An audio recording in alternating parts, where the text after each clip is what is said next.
Unlock him, he commands.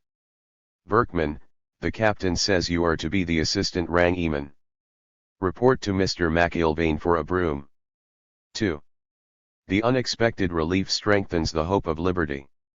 Legal methods are of no avail, but now my opportunities for escape are more favorable. Considerable changes have taken place during my solitary, and the first necessity is to orient myself. Some of my confidants have been released, others were transferred during the investigation period to the South Wing, to disrupt my connections. New men are about the cell house, and I miss many of my chums. The lower half of the bottom ranges A and K is now exclusively occupied by the insane, their numbers greatly augmented. Poor Wingy has disappeared. Grown violently insane, he was repeatedly lodged in the dungeon, and finally sent to an asylum. There my unfortunate friend had died after 2 months. His cell is now occupied by Irish Mike, a good-natured boy, turned imbecile by solitary. He hops about on all fours bleating, "Bat, bat, see the goat. I'm the goat, bat, bat." I shudder at the fate I have escaped, as I look at the familiar faces that were so bright with intelligence and youth, now staring at me from the crank row, wild-eyed and corpse-like, their minds shattered, their bodies wasted to a shadow. My heart bleeds as I realize that Sid and Nick failed to recognize me, their memory a total blank, and Patsy, the Pittsburgh bootblack, stands at the door, motionless, his eyes glassy, lips frozen in an inane smile. From cell to cell I pass the graveyard of the living dead, the silence broken only by intermittent savage yells and the piteous bleating of Mike. The whole day these men are locked in, deprived of exercise and recreation, their rations reduced because of delinquency. New bug house cases are continually added from the ranks of the prisoners forced to remain idle and kept in solitary. The sight of the terrible misery almost gives a touch of consolation to my grief over Johnny Davis. My young friend had grown ill in the foul basket. He begged to be taken to the hospital, but his condition did not warrant it, the physician said. Moreover, he was in punishment. Poor boy, how he must have suffered. They found him dead on the floor of his cell. My body renews its strength with the exercise and greater liberty of the range. The subtle hope of the warden to corrupt me has turned to my advantage. I smile with scorn at his miserable estimate of human nature, determined by a lifetime of corruption and hypocrisy. How saddening is the shallowness of popular opinion. Warden Wright is hailed as a progressive man, a deep student of criminology, who has introduced modern methods in the treatment of prisoners. As an expression of respect and appreciation, the National Prison Association has selected Captain Wright as its delegate to the International Congress at Brussels, which is to take place in 1900.262, and all the time the warden is designing new forms of torture, denying the pleadings of the idle men for exercise, and exerting his utmost efforts to increase sickness and insanity, in the attempt to force the repeal of the convict labor law. The puerility of his judgment fills me with contempt. Public sentiment in regard to convict competition with outside labor has swept the state.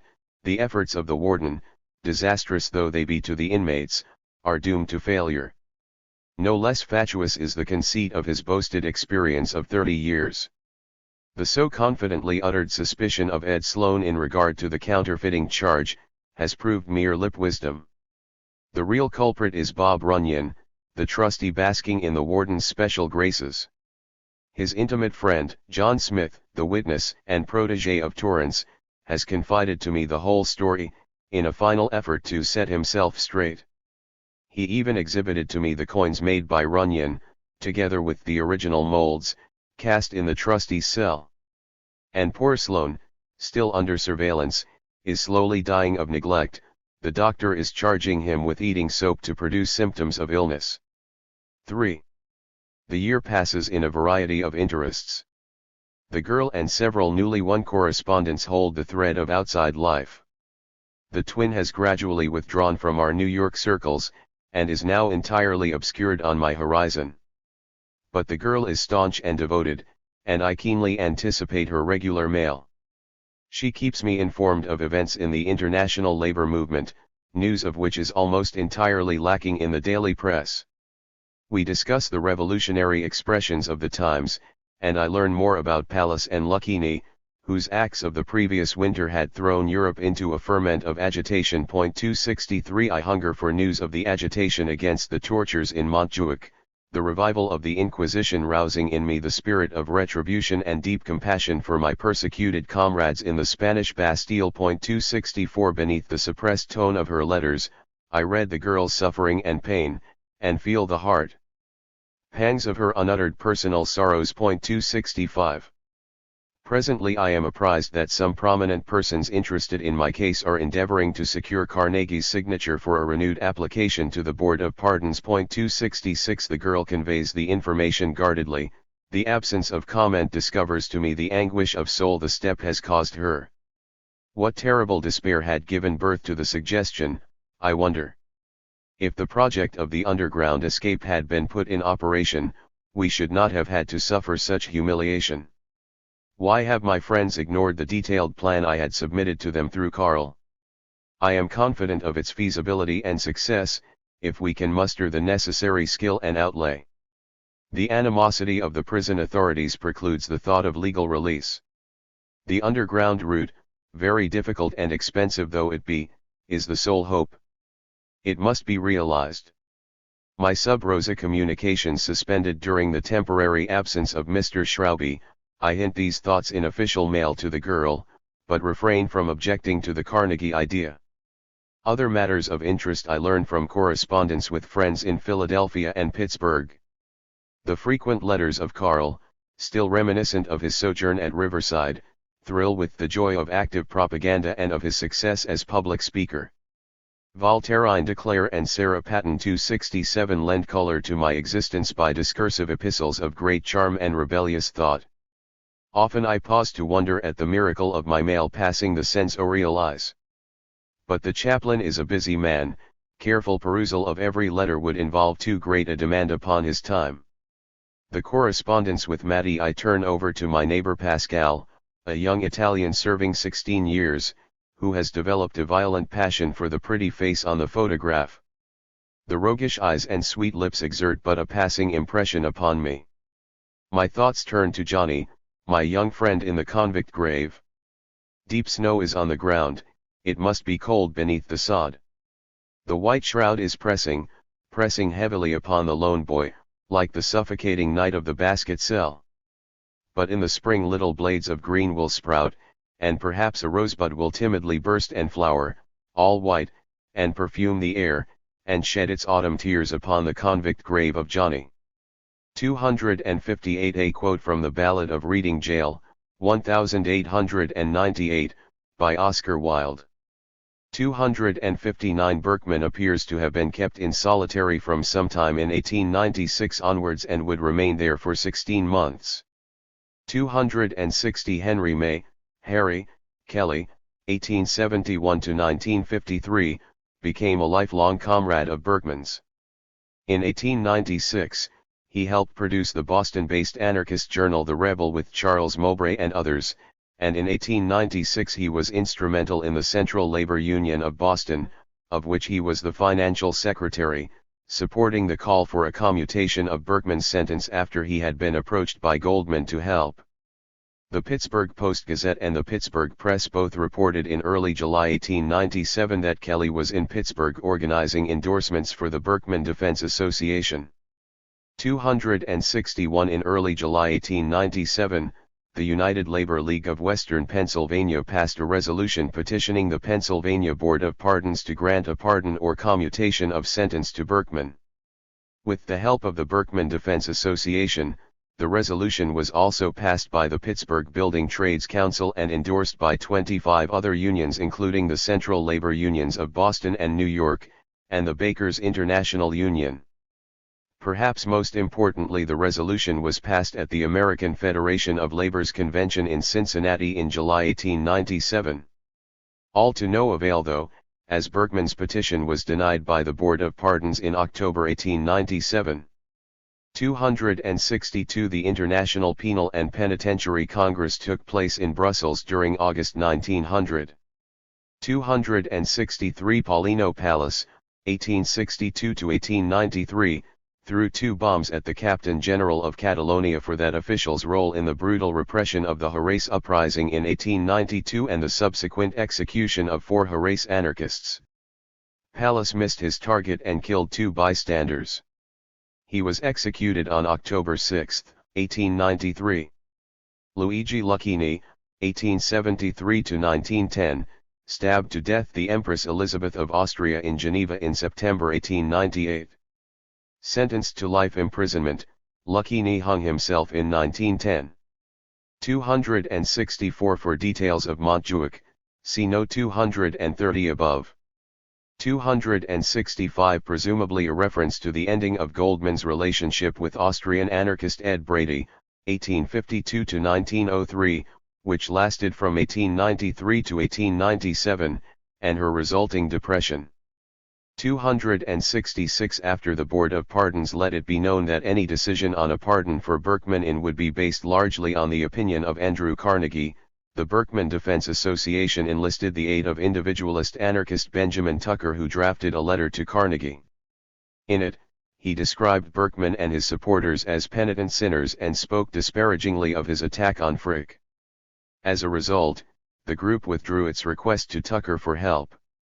They did consider asking the radical writer Ernest Crosby to approach Carnegie, but the group and Berkman eventually abandoned the strategy of enlisting any support from Carnegie.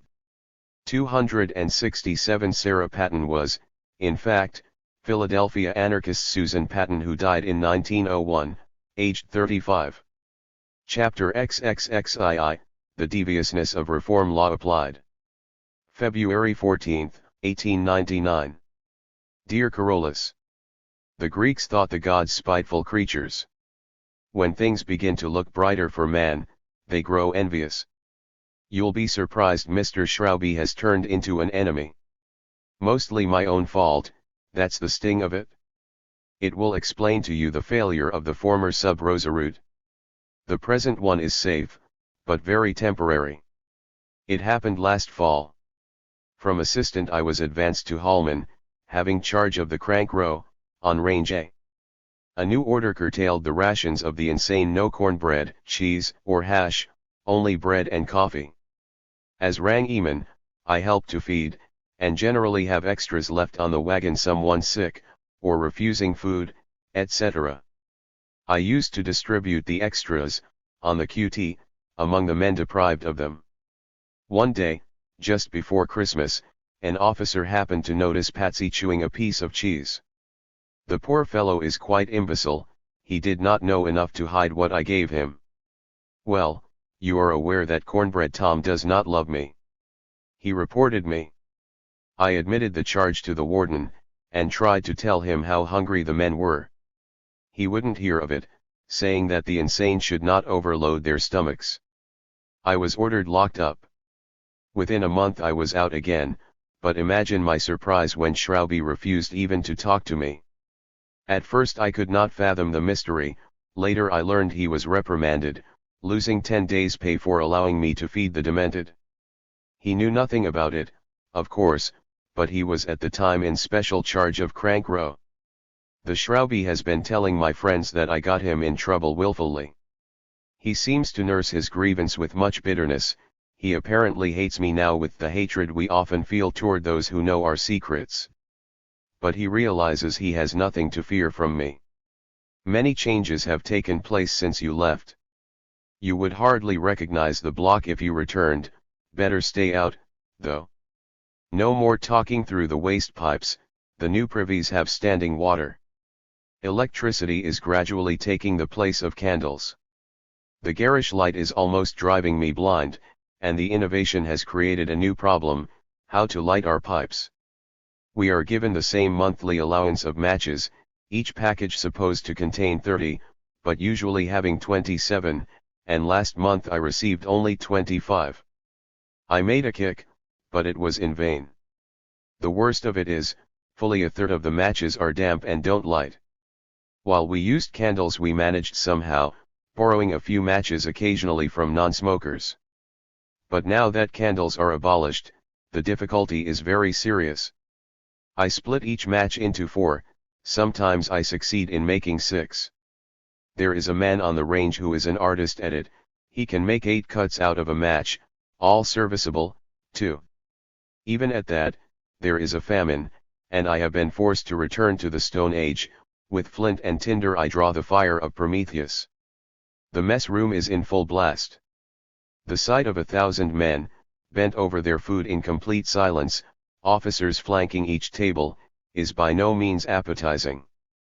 But during the Spanish War, the place resembled the cell house on New Year's Eve.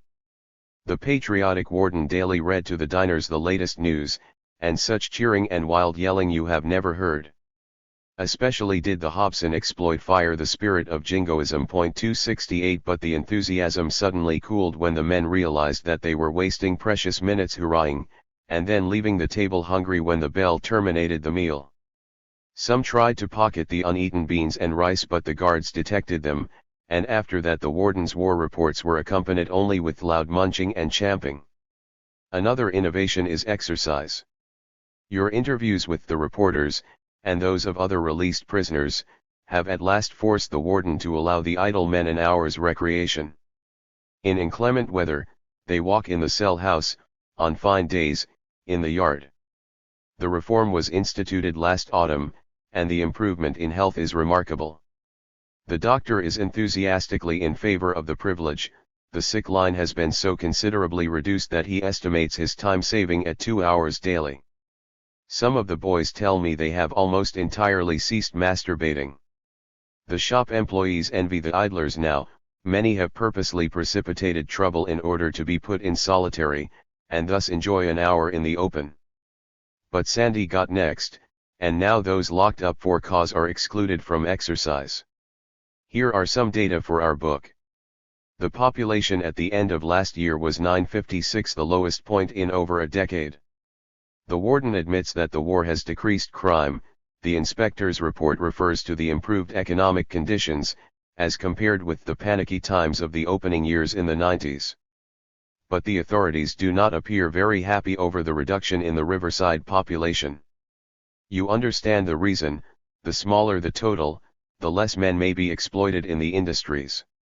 I am not prepared to say whether there is collusion between the judges and the administration of the prison, but it is very significant that the class of offenders formerly sent to the workhouse are being increasingly sentenced to the penitentiary, and an unusual number are transferred here from the reformatory at Huntington and the Reform School of Morganza.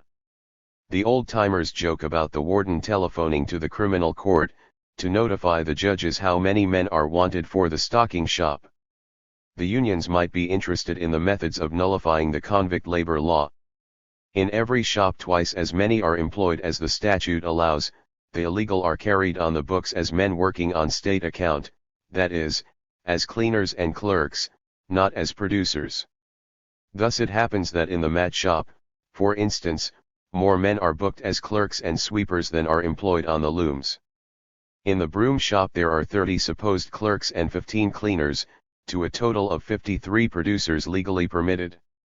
This is the way the legislation works on which the labor bodies have expended such tremendous efforts. The broom shop is still contracted to Lang Brothers, with their own foreman in charge, and his son a guard in the prison. Enough for today. When I hear of the safe arrival of this letter, I may have more intimate things to discuss. A. 268 On the evening of June 23, 1898, Richmond Pearson Hobson led the attempt to blockade a squadron of Spanish ships in the harbor of Santiago de Cuba by sinking the collier ship USS Merrimac at the mouth of the harbor. The mission failed and Hobson and his men were captured. Within days he became a national hero. Chapter XXXIII, The Tunnel. I. The adverse decision of the Board of Pardons terminates all hope of release by legal means. Had the board refused to commute my sentence after hearing the argument, another attempt could be made later on. But the refusal to grant a rehearing, the crafty stratagem to circumvent even the presentation of my case, reveals the duplicity of the previous promise and the guilty consciousness of the illegality of my multiplied sentences. The authorities are determined that I should remain in the prison, confident that it will prove my tomb. Realizing this fires my defiance, and all the stubborn resistance of my being. There is no hope of surviving my term. At best, even with the full benefit of the commutation time which will hardly be granted me, in view of the attitude of the prison management, I still have over 9 years to serve. But existence is becoming increasingly more unbearable, long confinement and the solitary have drained my vitality. To endure the 9 years is almost a physical impossibility. I must therefore concentrate all my energy and efforts upon escape. My position as Rang-Eman is of utmost advantage. I have access to every part of the cell house, excepting the crank row.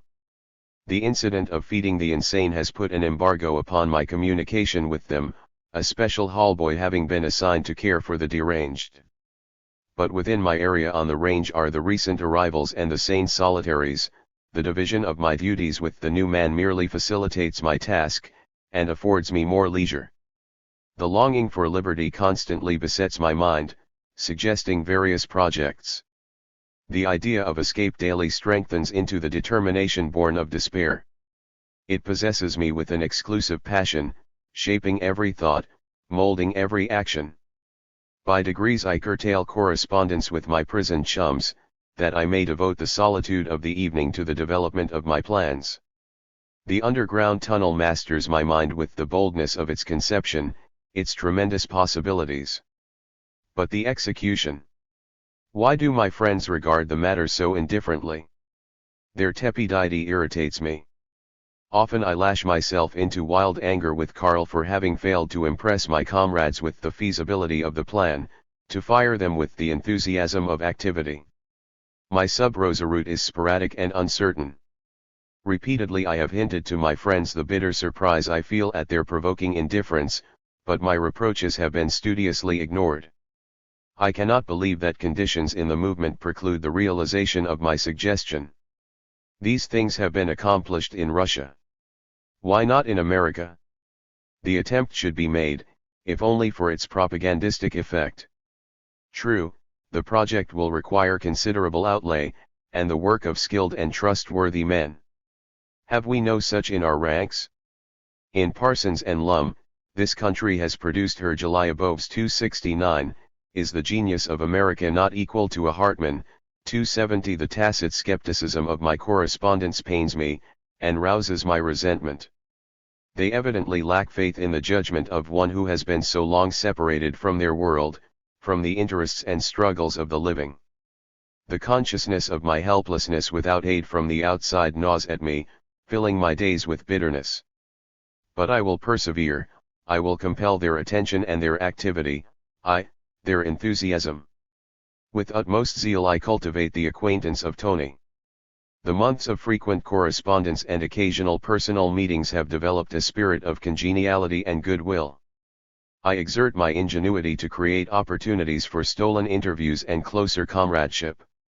Through the aid of a friendly officer, I procure for Tony the privilege of assisting his Rang-Eman after shop hours, thus enabling him to communicate with me to greater advantage.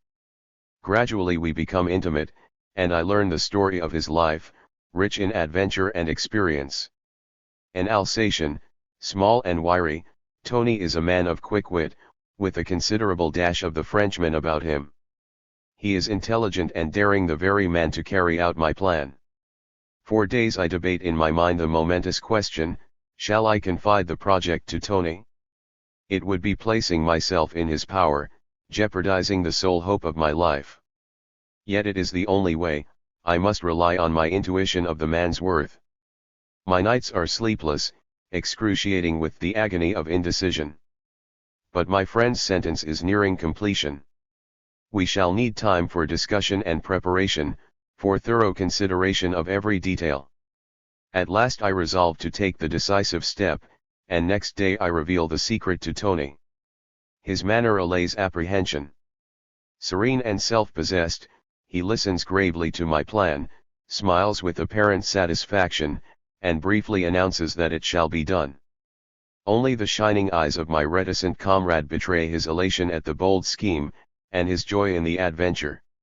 He is confident that the idea is feasible, suggesting the careful elaboration of details, and the invention of a cipher to ensure greater safety for our correspondence.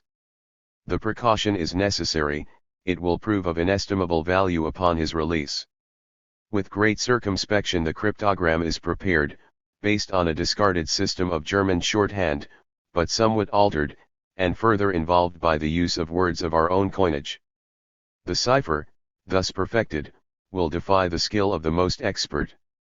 But developments within the prison necessitate changes in the project. The building operations near the bathhouse destroy the serviceability of the latter for my purpose.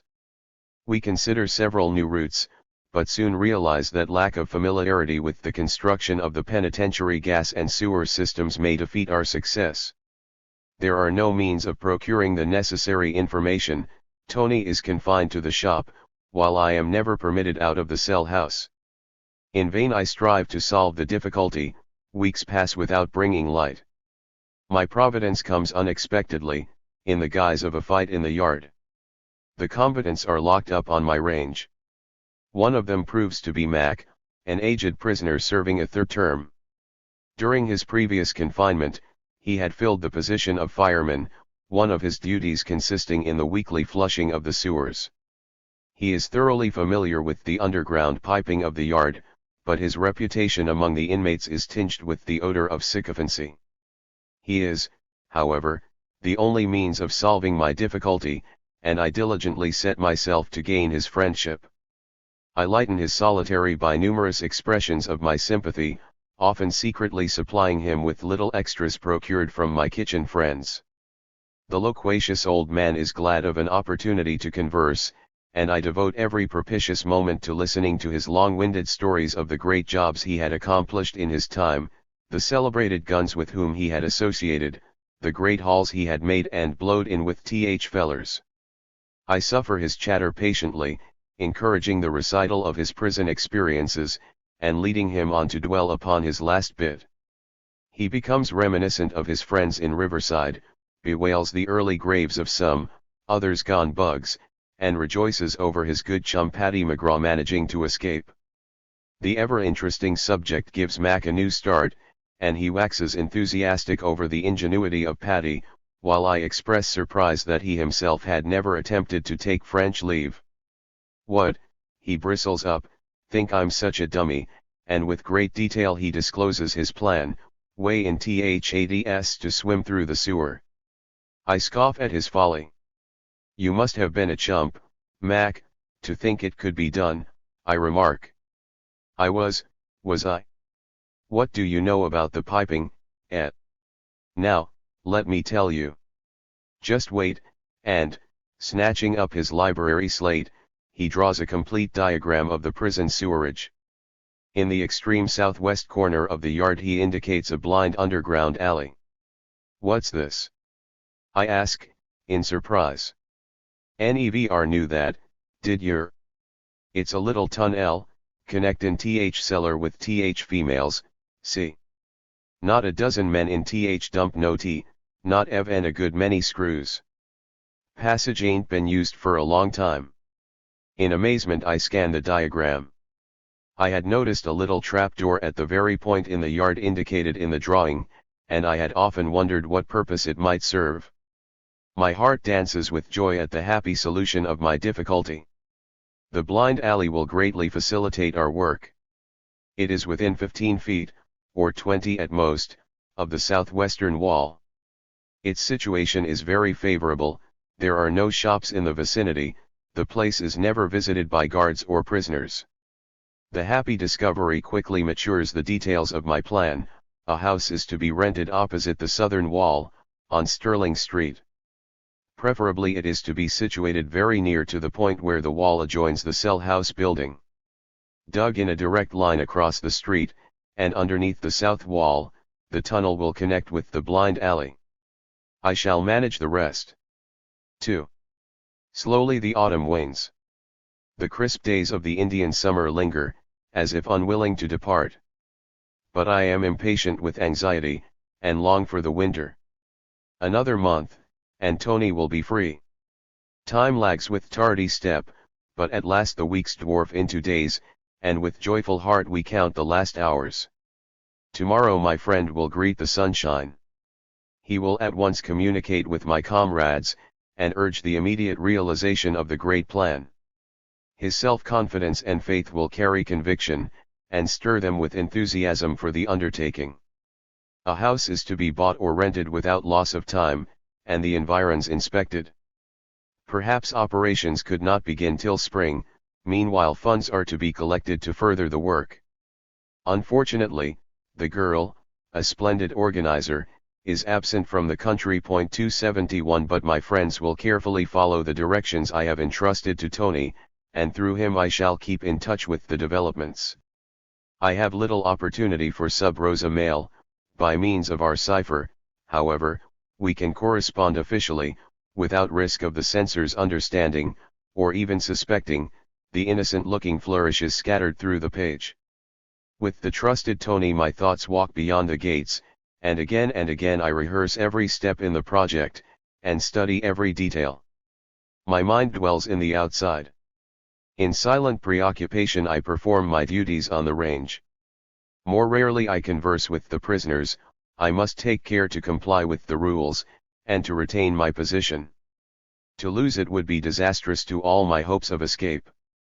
As I pass the vacant cell, in which I had spent the last year of my solitary, the piteous chirping of a sparrow breaks in upon my thoughts. The little visitor, almost frozen, hops on the bar above. My assistant swings the duster to drive it away, but the sparrow hovers about the door, and suddenly flutters to my shoulder. In surprise I pet the bird. It seems quite tame. "Why, it's Dick," the assistant exclaims. "Think of him coming back." My hands tremble as I examine the little bird. With great joy I discover the faint marks of blue ink I had smeared under its wings last summer, when the warden had ordered my little companion thrown out of the window. How wonderful that it should return and recognize the old friend and the cell. Tenderly I warm and feed the bird. What strange sights my little pet must have seen since he was driven out into the world. What struggles and sorrows has he suffered? The bright eyes look cheerily into mine, speaking mute confidence and joy, while he pecks from my hand crumbs of bread and sugar. Foolish birdie, to return to prison for shelter and food. Cold and cruel must be the world, my little Dick, or is it friendship, that is stronger than even love of liberty? So may it be. Almost daily I see men pass through the gates and soon return again, driven back by the world even like you, little Dick. Yet others there are who would rather go cold and hungry in freedom, than be warm and fed in prison even like me, little Dick. And still others there be who would risk life and liberty for the sake of their friendship even like you and, I hope, Tony, little Dick. 269 Andrei Ivanovich Chlyabov, 1851–1881, was a member of the Executive Committee of Narodnaya Volya. He played a major role in planning the group's successful execution of Tsar Alexander II on March 1, 1881, although he was captured a few days before the assassination. He was executed along with other members of the assassination team on April 3, 1881. It is somewhat unclear as to why Berkman would suggest that Lum and Parsons were the Chlyabovs of United States anarchism. 270 Authors note, Hartman engineered the tunnel beneath the Moscow Railway, undermined in an unsuccessful attempt to kill Alexander II, in 1880. Ed. For more details of Hartman, see note 191 above. 271 On November 3, 1899, Goldman traveled to England, and then on to Paris in March 1900, where she was planning to attend the International Revolutionary Congress of the Working People. Chapter 30, The Death of Dick. Sub Rosa. January 15, 1900. Tony.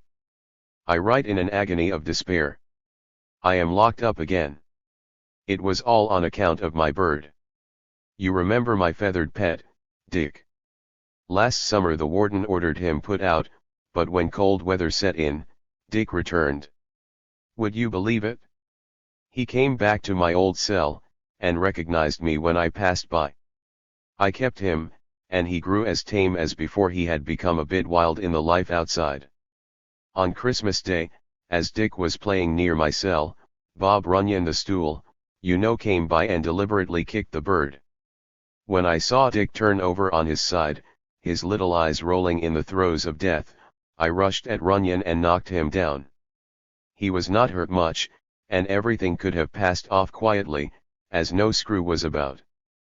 But the stool reported me to the deputy, and I was locked up. Mitchell has just been talking to me. The good old fellow was fond of Dick, and he promises to get me back on the range. He is keeping the position vacant for me, he says. He put a man in my place who has only a few more weeks to serve. Then I'm to take charge again. I am not disappointed at your information that the work will have to wait till spring. It's unavoidable, but I am happy that preparations have been started. How about those revolvers, though? You haven't changed your mind, I hope. In one of your letters you seem to hint that the matter has been attended to. How can that be? Jim, the plumber he can be trusted, has been on the lookout for a week. He assures me that nothing came, so far. Why do you delay? I hope you didn't throw the package through the cellar window when Jim wasn't at his post. Hardly probable. But if you did, what the devil could have become of it? I see no sign here of the things being discovered. There would surely be a terrible hubbub. Look to it, and write at once. A. Chapter XXXV, An Alliance with the Birds. I. The disappearance of the revolvers is shrouded in mystery. In vain I rack my brain to fathom the precarious situation. It defies comprehension and torments me with misgivings. Jim's certainty that the weapons did not pass between the bars of the cellar, momentarily allays my dread. But Tony's vehement insistence that he had delivered the package, throws me into a panic of fear. My firm faith in the two confidants distracts me with uncertainty and suspense. It is incredible that Tony should seek to deceive me. Yet Jim has kept constant vigil at the point of delivery. There is little probability of his having missed the package. But supposing he has, what has become of it? Perhaps it fell into some dark corner of the cellar. The place must be searched at once. Desperate with anxiety, I resort to the most reckless means to afford Jim an opportunity to visit the cellar. I ransack the cell house for old papers and rags. With miserly hand I gather all odds and ends, broken tools, pieces of wood, a bucketful of sawdust.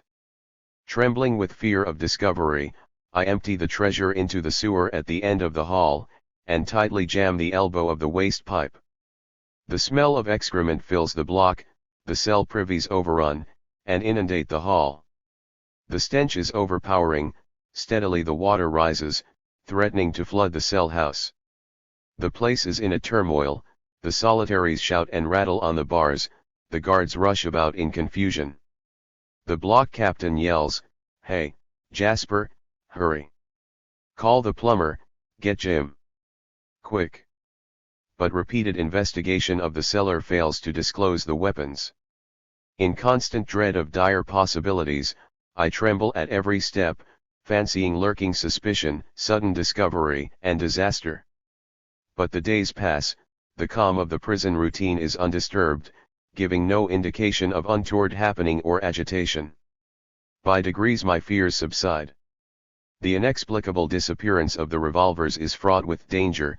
The mystery is disquieting, but it has fortunately brought no results, and must apparently remain unsolved. Unexpectedly my fears are rearoused. Called to the desk by Officer Mitchell for the distribution of the monthly allowance of matches, I casually glance out of the yard door. At the extreme northwestern end, Assistant Deputy Hopkins loiters near the wall, slowly walking on the grass. The unusual presence of the overseer at the abandoned gate wakes my suspicion. The singular idling of the energetic guard, his furtive eyeing of the ground, strengthens my worst apprehensions. Something must have happened. Are they suspecting the tunnel? But work has not been commenced. Besides, it is to terminate at the very opposite point of the yard, fully 1,000 feet distant. In perplexity I wonder at the peculiar actions of Hopkins. Had the weapons been found, every inmate would immediately be subjected to a search, and shops and cell house ransacked. In anxious speculation I pass a sleepless night, morning dawns without bringing a solution. But after breakfast the cell house becomes strangely quiet, the shop employees remain locked in. The rangemen are ordered to their cells, and guards from the yard and shops march into the block, and noisily ascend the galleries. The deputy and Hopkins scurry about the hall, the rotunda door is thrown open with a clang, and the sharp command of the warden resounds through the cell house, "General search." I glance hurriedly over my table and shelf. Surprises of suspected prisoners are frequent, and I am always prepared. But some contraband is on hand. Quickly I snatch my writing material from the womb of the bedtick. In the very act of destroying several sketches of the previous year, a bright thought flashes across my mind. There is nothing dangerous about them, save the theft of the paper. Prison types, in the streets of New York, Parkhurst and the prostitute, Liberta's a study in philology, the slavery of tradition, harmless products of evening leisure. Let them find the booklets.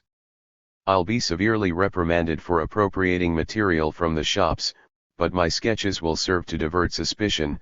The warden will secretly rejoice that my mind is not busy with more dangerous activities. But the sudden search signifies grave developments. General overhaulings, involving temporary suspension of the industries and consequent financial loss, are rare. The search of the entire prison is not due till spring. Its precipitancy confirms my worst fears. The weapons have undoubtedly been found. Jim's failure to get possession of them assumes a peculiar aspect.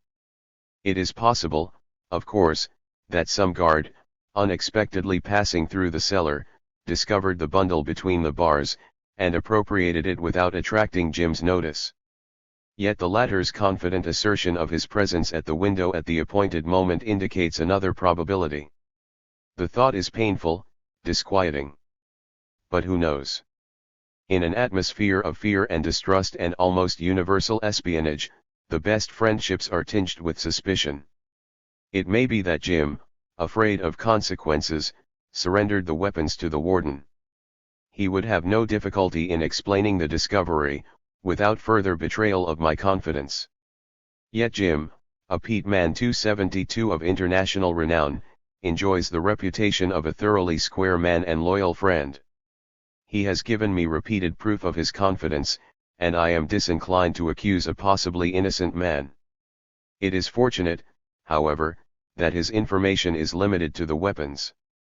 No doubt he suspects some sort of escape, but I have left him in ignorance of my real plans. With these Tony alone is entrusted. The reflection is reassuring. Even if indiscretion on Tony's part is responsible for the accident, he has demonstrated his friendship. Realizing the danger of his mission, he may have thrown in the weapons between the cellar bars, ignoring my directions of previously ascertaining the presence of Jim at his post. But the discovery of the revolvers vindicates the veracity of Tony, and strengthens my confidence in him. My fate rests in the hands of a loyal comrade, a friend who has already dared great peril for my sake. The general search is over, bringing to light quantities of various contraband. The counterfeit outfit, whose product has been circulating beyond the walls of the prison, is discovered, resulting in a secret investigation by federal officials. In the general excitement, the sketches among my effects have been ignored, and left in my possession. But no clue has been found in connection with the weapons. The authorities are still further mystified by the discovery that the lock on the trapdoor in the roof of the cell house building had been tampered with. With an effort I suppress a smile at the puzzled bewilderment of the kindly old Mitchell, as, with much secrecy, he confides to me the information. I marvel at the official stupidity that failed to make the discovery the previous year, when, by the aid of Jim and my young friend Russell, I had climbed to the top of the cell house, while the inmates were at church, and wrenched off the lock of the trapdoor, leaving in its place an apparent counterpart, provided by Jim. With the key in our possession, we watched for an opportunity to reach the outside roof, when certain changes in the block created insurmountable obstacles, forcing the abandonment of the project. Russell was unhappy over the discovery, the impulsive young prisoner steadfastly refusing to be reconciled to the failure. His time, however, being short, I have been urging him to accept the inevitable. The constant dwelling upon escape makes imprisonment more unbearable. The passing of his remaining 2 years would be hastened by the determination to serve out his sentence. The boy listens quietly to my advice, his blue eyes dancing with merriment, a sly smile on the delicate lips. "You are right, Alec," he replies, gravely, "but say, last night I thought out a scheme, it's great, and we're sure to make our getaway." With minute detail he pictures the impossible plan of sawing through the bars of the cell at night, holding up the guards, binding and gagging them, and then the road would be clear. The innocent boy, for all his backcountry reputation of bad man, is not aware that then is the very threshold of difficulties. I seek to explain to him that, the guards being disposed of, we should find ourselves trapped in the cell house. The solid steel double doors leading to the yard are securely locked, the key in the sole possession of the captain of the night watch, who cannot be reached except through the well-guarded rotunda. But the boy is not to be daunted. "We'll have to storm the rotunda, then," he remarks, calmly, and at once proceeds to map out a plan of campaign. He smiles incredulously at my refusal to participate in the wild scheme. "Oh, yes, you will, Alec. I don't believe a word you say. I know you're keen to make a getaway." His confidence somewhat shaken by my resolution, he announces that he will go it alone. The declaration fills me with trepidation. The reckless youth will throw away his life, his attempt may frustrate my own success. But it is in vain to dissuade him by direct means. I know the determination of the boy. The smiling face veils the boundless self-assurance of exuberant youth, combined with indomitable courage. The redundance of animal vitality and the rebellious spirit have violently disturbed the inertia of his rural home, aggravating its staid descendants of Dutch forebears. The taunt of ne'er-do-well has dripped bitter poison into the innocent pranks of Russell, stamping the brand of desperado upon the good-natured boy. I tax my ingenuity to delay the carrying out of his project. He has secreted the saws I had procured from the girl for the attempt of the previous year, and his determination is impatient to make the dash for liberty. Only his devotion to me and respect for my wishes still hold the impetuous boy in leash. But each day his restlessness increases, more insistently he urges my participation and a definite explanation of my attitude. At a loss to invent new objections, I almost despair of dissuading Russell from his desperate purpose. From day to day I secure his solemn promise to await my final decision, the while I vaguely hope for some development that would force the abandonment of his plan. But nothing disturbs the routine, and I grow nervous with dread lest the boy, reckless with impatience, thwart my great project. 2. The weather is moderating, the window sashes in the hall are being lowered, the signs of approaching spring multiply. I chafe at the lack of news from Tony, who had departed on his mission to New York. With greedy eyes I follow the chaplain on his rounds of mail delivery. Impatient of his constant pauses on the galleries, I hasten along the range to meet the postman. "Any letters for me, Mr. Milligan?" I ask, with an effort to steady my voice. "No, boy." My eyes devour the mail in his hand. "None today, Alec," he adds, "this is for your neighbor Pascal." I feel apprehensive at Tony's silence. Another 24 hours must elapse before the chaplain returns. Perhaps there will be no mail for me tomorrow, either. What can be the matter with my friend? So many dangers menace his every step. He might be sick, some accident. Anxious days pass without mail. Russell is becoming more insistent, threatening a break. The solitaries murmur at my neglect. I am nervous and irritable. For 2 weeks I have not heard from Tony. Something terrible must have happened. In a ferment of dread, I keep watch on the upper rotunda. The noon hour is approaching, the chaplain fumbles with his keys, the door opens, and he trips along the ranges. Stealthily I follow him under the galleries, pretending to dust the bars. He descends to the hall. "Good morning, chaplain," I seek to attract his attention, wistfully peering at the mail in his hand. "Good morning, boy. Feeling good today?" "Thank you, pretty fair." My voice trembles at his delay, but I fear betraying my anxiety by renewed questioning. He passes me, and I feel sick with disappointment. Now he pauses. "Alec," he calls, "I mislaid a letter for you yesterday. Here it is." With shaking hand I unfold the sheet. In a fever of hope and fear, I pore over it in the solitude of the cell. My heart palpitates violently as I scan each word and letter, seeking hidden meaning, analyzing every flourish and dash, carefully distilling the minute lines, fusing the significant dots into the structure of meaning. Glorious! A house has been rented 28 Sterling Street, almost opposite the gate of the south wall. Funds are on hand, work is to begin at once. 273. With nimble step I walk the range. The river wafts sweet fragrance to my cell, the joy of spring is in my heart.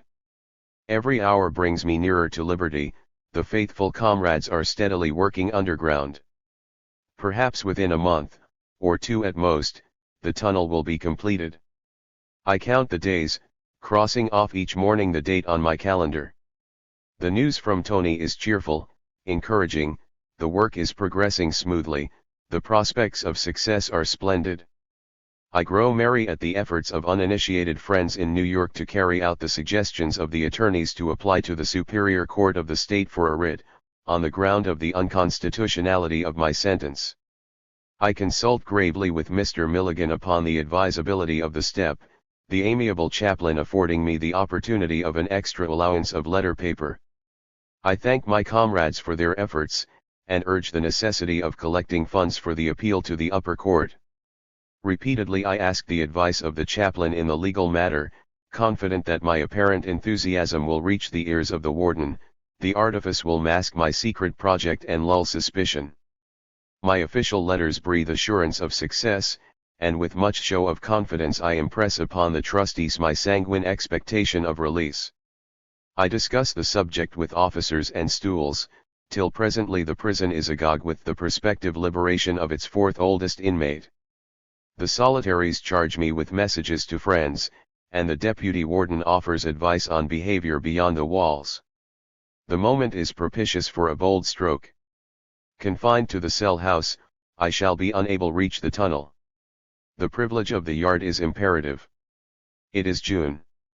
Unfledged birdies frequently fall from their nests, and I induce the kindly runner, Southside Johnny, to procure for me a brace of sparlings. I christen the little orphans Dick and Sis, and the memory of my previous birds is revived among inmates and officers. Old Mitchell is in ecstasy over the intelligence and adaptability of my new feathered friends. But the birds languish and waste in the close air of the block, they need sunshine and gravel, and the dusty street to bathe in. Gradually I enlist the sympathies of the new doctor by the curious performances of my pets. One day the warden strolls in, and joins in admiration of the wonderful birds. "Who trained them?" he inquires. "This man," the physician indicates me. A slight frown flits over the warden's face. Old Mitchell winks at me, encouragingly. "Captain," I approach the warden, "the birds are sickly for lack of air. Will you permit me to give them an airing in the yard?" "Why don't you let them go?" "You have no permission to keep them." "Oh, it would be a pity to throw them out," the doctor intercedes. "They are too tame to take care of themselves." "Well, then," the warden decides, "let Jasper take them out every day." "They will not go with anyone except myself," I inform him. "They follow me everywhere." The warden hesitates. "Why not let Berkman go out with them for a few moments?" the doctor suggests. "I hear you expect to be free soon," he remarks to me casually. "Your case is up for revision." "Yes." "Well, Berkman," the warden motions to me, "I will permit you 10 minutes in the yard, after your sweeping is done." "What time are you through with it?" "At 9:30 a.m. Mr. Mitchell, every morning, at 9:30, you will pass Berkman through the doors. For 10 minutes, on the watch. Then turning to me, he adds, you are to stay near the greenhouse, there is plenty of sand there. If you cross the dead line of the sidewalk, or exceed your time a single minute, you will be punished. Chapter 30, The Underground. May 10, 1900. My dear Tony. Your letters intoxicate me with hope and joy. No sooner have I sipped the rich aroma than I am athirst for more nectar. Write often, dear friend, it is the only solace of suspense. Do not worry about this end of the line. All is well. By stratagem I have at last procured the privilege of the yard. Only for a few minutes every morning, but I am judiciously extending my prescribed time and area. The prospects are bright here, every one talks of my application to the Superior Court, and peace reigns, you understand. A pity I cannot write directly to my dear, faithful comrades, your co-workers. You shall be the medium. Transmit to them my deepest appreciation. Tell Yankee and Ibsen and our Italian comrades 274 what I feel. I know I need not explain it further to you. No one realizes better than myself the terrible risks they are taking, the fearful toil in silence and darkness, almost within hearing of the guards. The danger, the heroic self-sacrifice. What money could buy such devotion? I grow faint with the thought of their peril. I could almost cry at the beautiful demonstration of solidarity and friendship. Dear comrades, I feel proud of you, and proud of the great truth of anarchism that can produce such disciples, such spirit. I embrace you, my noble comrades, and may you speed the day that will make me happy with the sight of your faces, the touch of your hands. A. June 5. Dear Tony. Your silence was unbearable. The suspense is terrible. Was it really necessary to halt operations so long? I am surprised you did not foresee the shortage of air and the lack of light. You would have saved so much time. It is a great relief to know that the work is progressing again, and very fortunate indeed that Yankee understands electricity. It must be hellish work to pump air into the shaft. Take precautions against the whir of machinery. The piano idea is great. Keep her playing and singing as much as possible, and be sure you have all windows open. 275 The beasts on the wall will be soothed by the music, and it will drown the noises underground. Have an electric button connected from the piano to the shaft. When the player sees anything suspicious on the street or the guards on the wall, she can at once notify the comrades to stop work. I am enclosing the wall and yard measurements you asked. But why do you need them? Don't bother with unnecessary things. From house beneath the street, directly toward the southwestern wall. For that you can procure measurements outside. On the inside you require none. Go under the wall, about 20 to 30 feet, till you strike wall of blind alley. Cut into it, and all will be complete.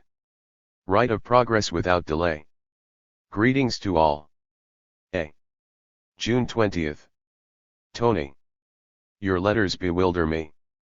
Why has the route been changed? You were to go to southwest, yet you say now you are near the east wall. It's simply incredible, Tony. Your explanation is not convincing.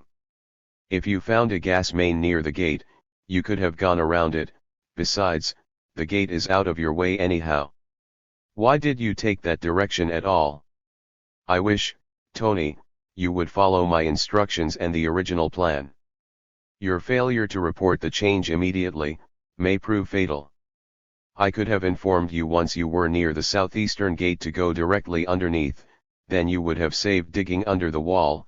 There is no stone foundation, of course, beneath the gate.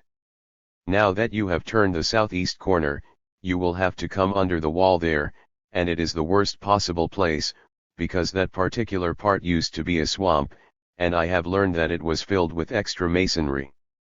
Another point, an old abandoned natural gas well is somewhere under the east wall, about 300 feet from the gate. Tell our friends to be on the lookout for fumes.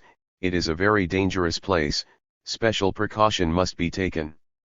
Do not mind my brusqueness, dear Tony. My nerves are on edge, the suspense is driving me mad. And I must mask my feelings and smile and look indifferent. But I haven't a moment's peace.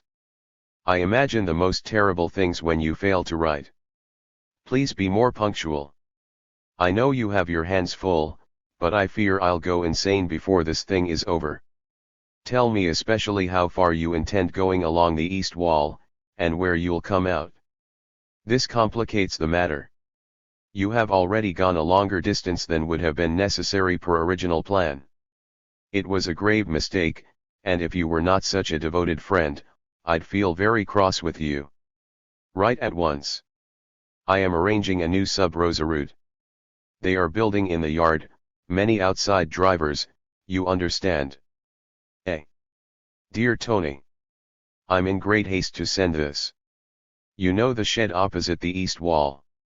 It has only a wooden floor and is not frequented much by officers.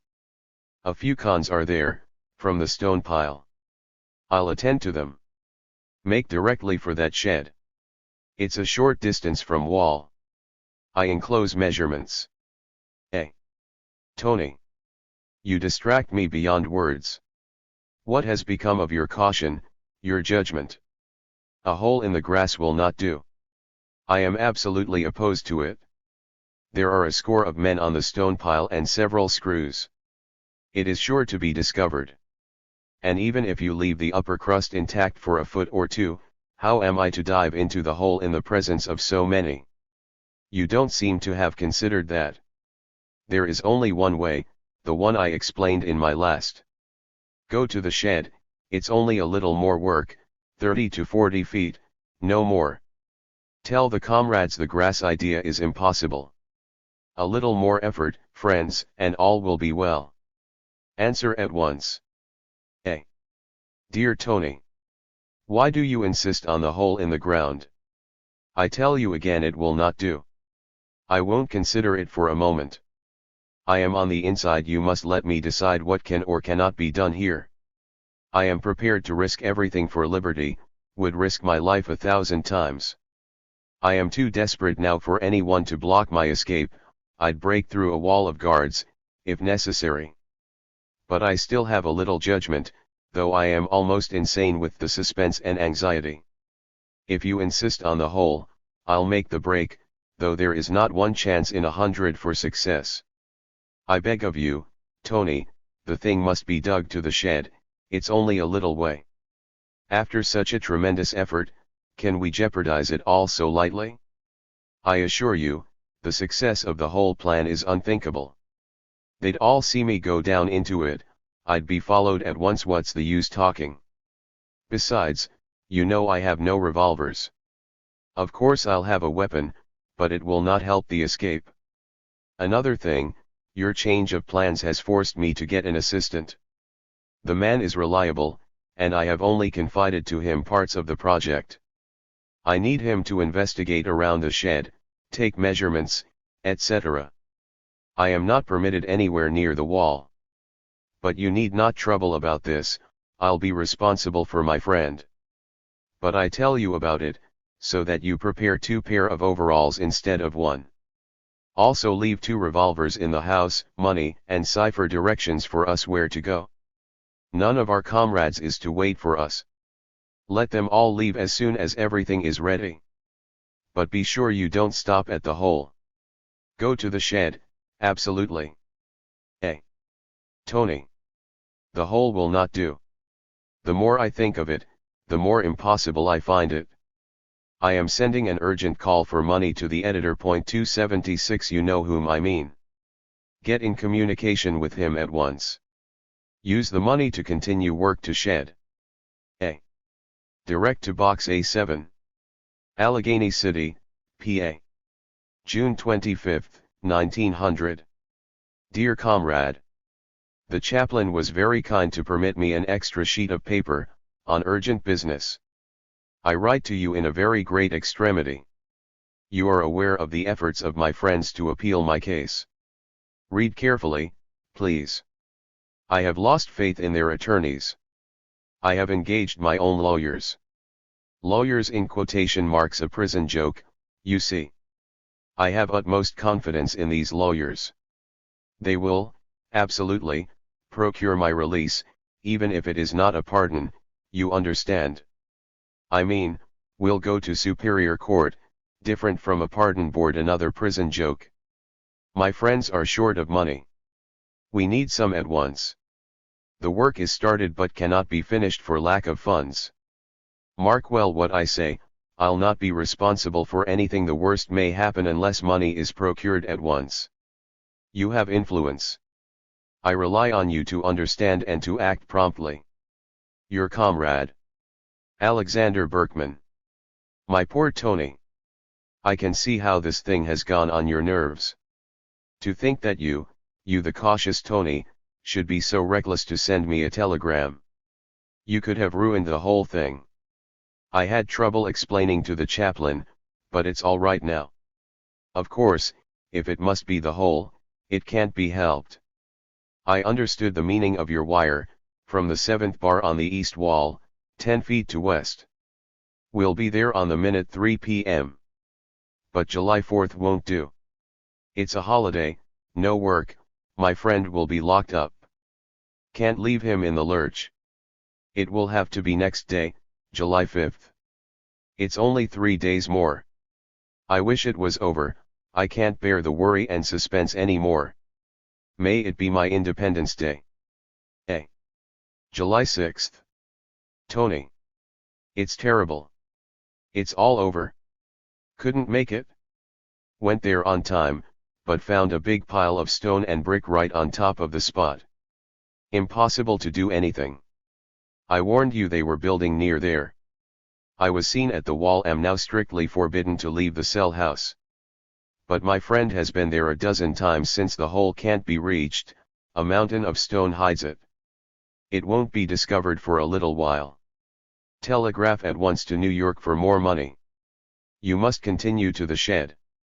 I can force my way there, if need be. It's the only hope. Don't lose a minute. July 13th. Tony. $100 was sent to the office for me from New York. I told Chaplin it is for my appeal. I am sending the money to you. Have work continued at once. There is still hope. Nothing suspected. But the wire that you pushed through the grass to indicate the spot, was not found by my friend. Too much stone over it? Go to shed at once. July 16th. Tunnel discovered. Lose no time.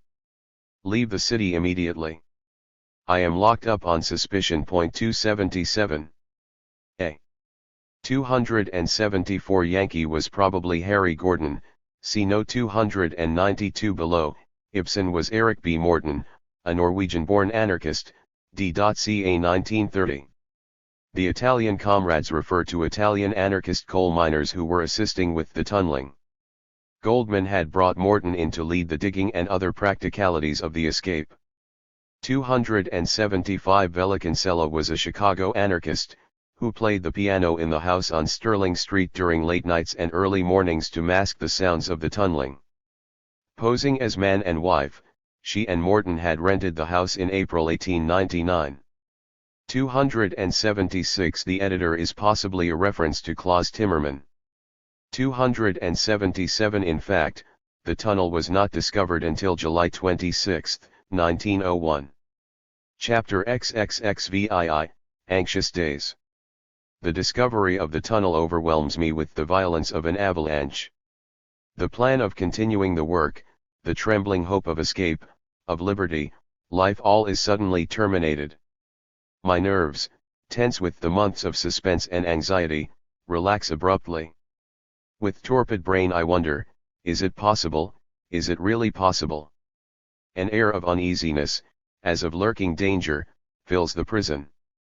Vague rumors are afloat, a wholesale jail delivery had been planned, the walls were to be dynamited, the guards killed. An escape has actually taken place, it is whispered about. The warden wears a look of bewilderment and fear, the officers are alert with suspicion. The inmates manifest disappointment and nervous impatience. The routine is violently disturbed, the shops are closed, the men locked in the cells. The discovery of the tunnel mystifies the prison and the city authorities. Some children, at play on the street, had accidentally wandered into the yard of the deserted house opposite the prison gates. The piles of freshly dug soil attracted their attention. A boy, stumbling into the cellar, was frightened by the sight of the deep cavern. His mother notified the agent of the house, who, by a peculiar coincidence, proved to be an officer of the penitentiary. But in vain are the efforts of the prison authorities to discover any sign of the tunnel within the walls. Days pass in the fruitless investigation of the yard. The outlet of the tunnel within the prison cannot be found. Perhaps the underground passage does not extend to the penitentiary. The warden voices his firm conviction that the walls have not been penetrated. Evidently it was not the prison, he argues, which was the objective point of the diggers. The authorities of the city of Allegheny decide to investigate the passage from the house on Sterling Street.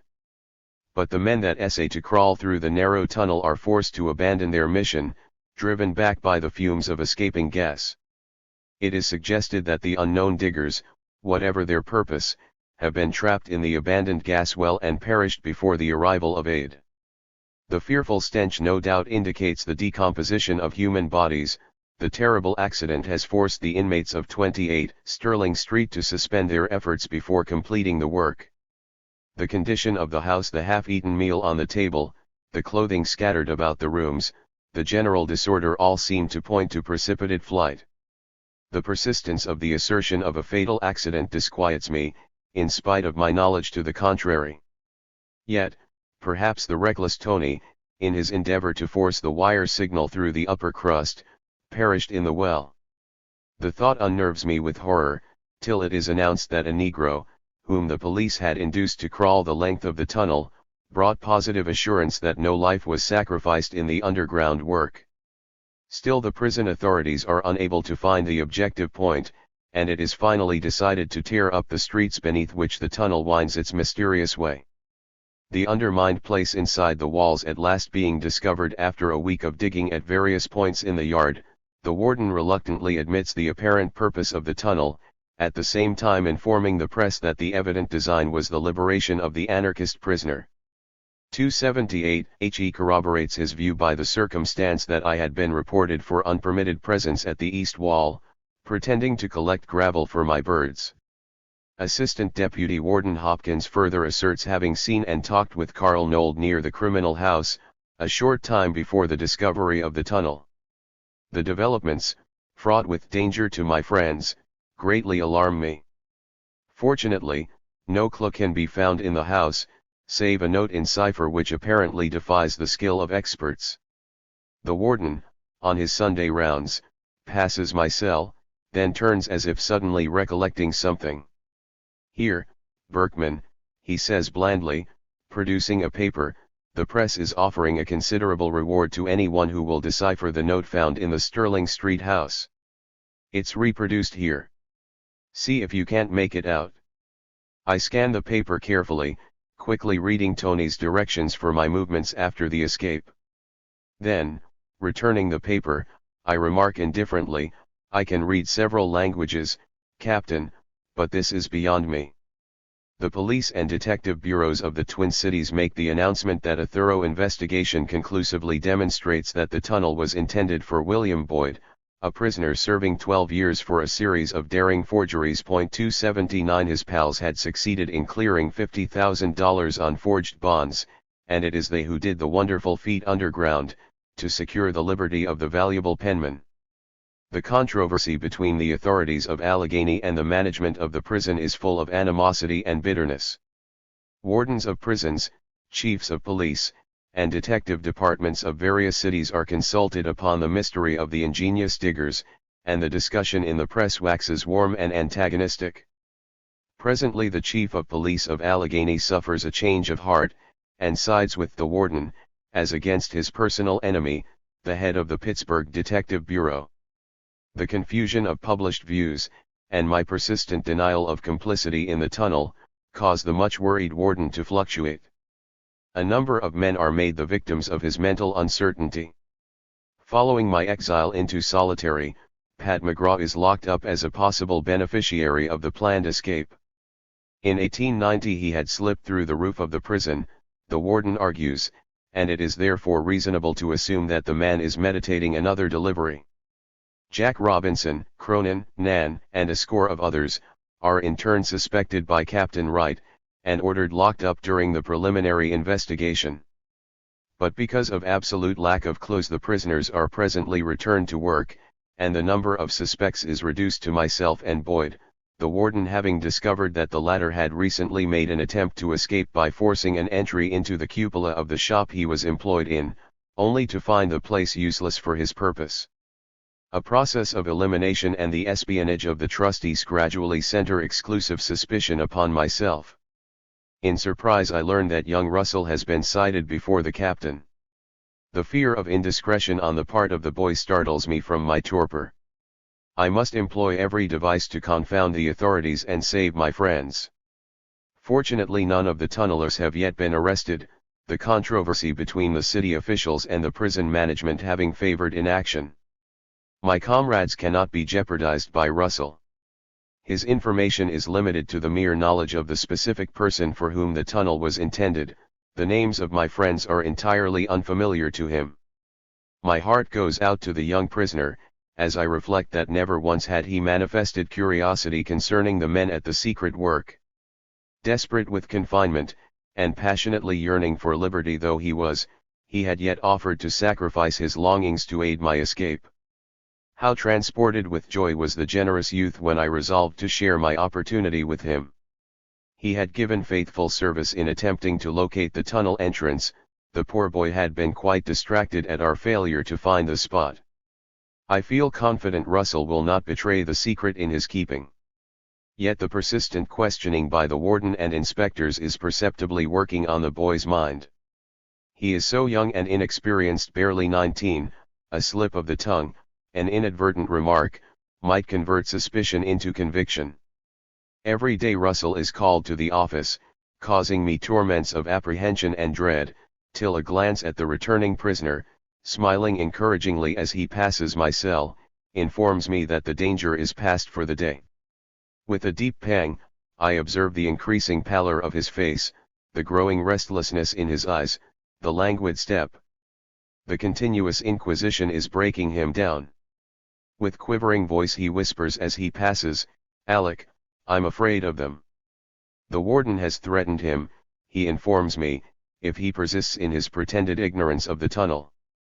His friendship for me is well known, the warden reasons, we have often been seen together in the cell house and yard.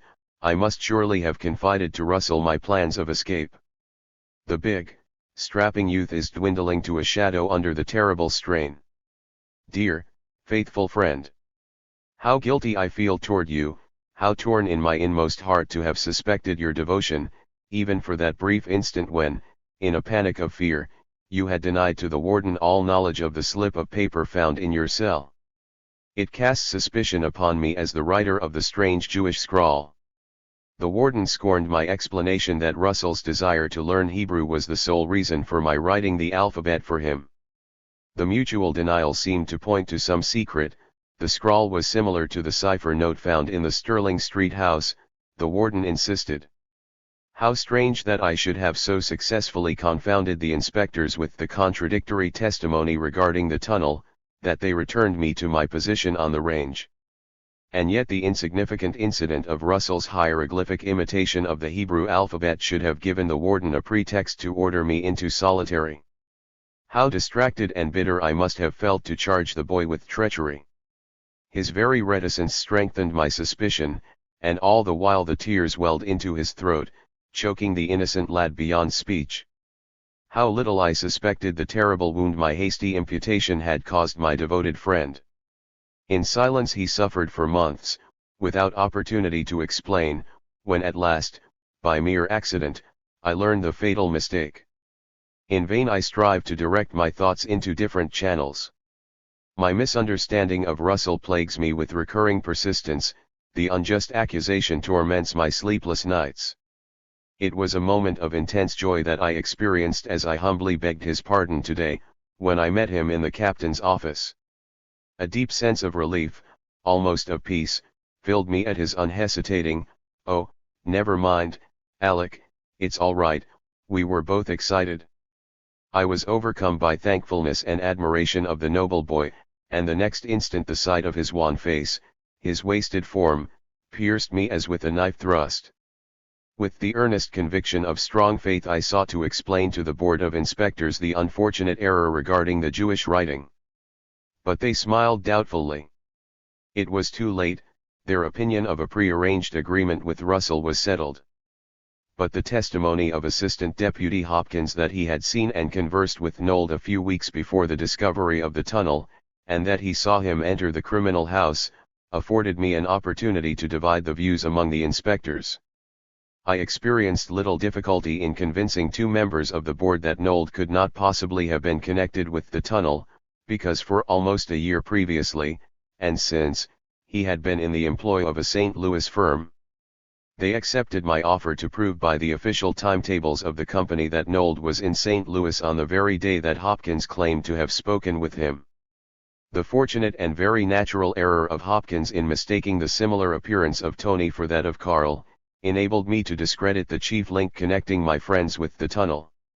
The diverging views of the police officials of the Twin Cities still further confounded the inspectors, and I was gravely informed by them that the charge of attempted escape against me had not been conclusively substantiated.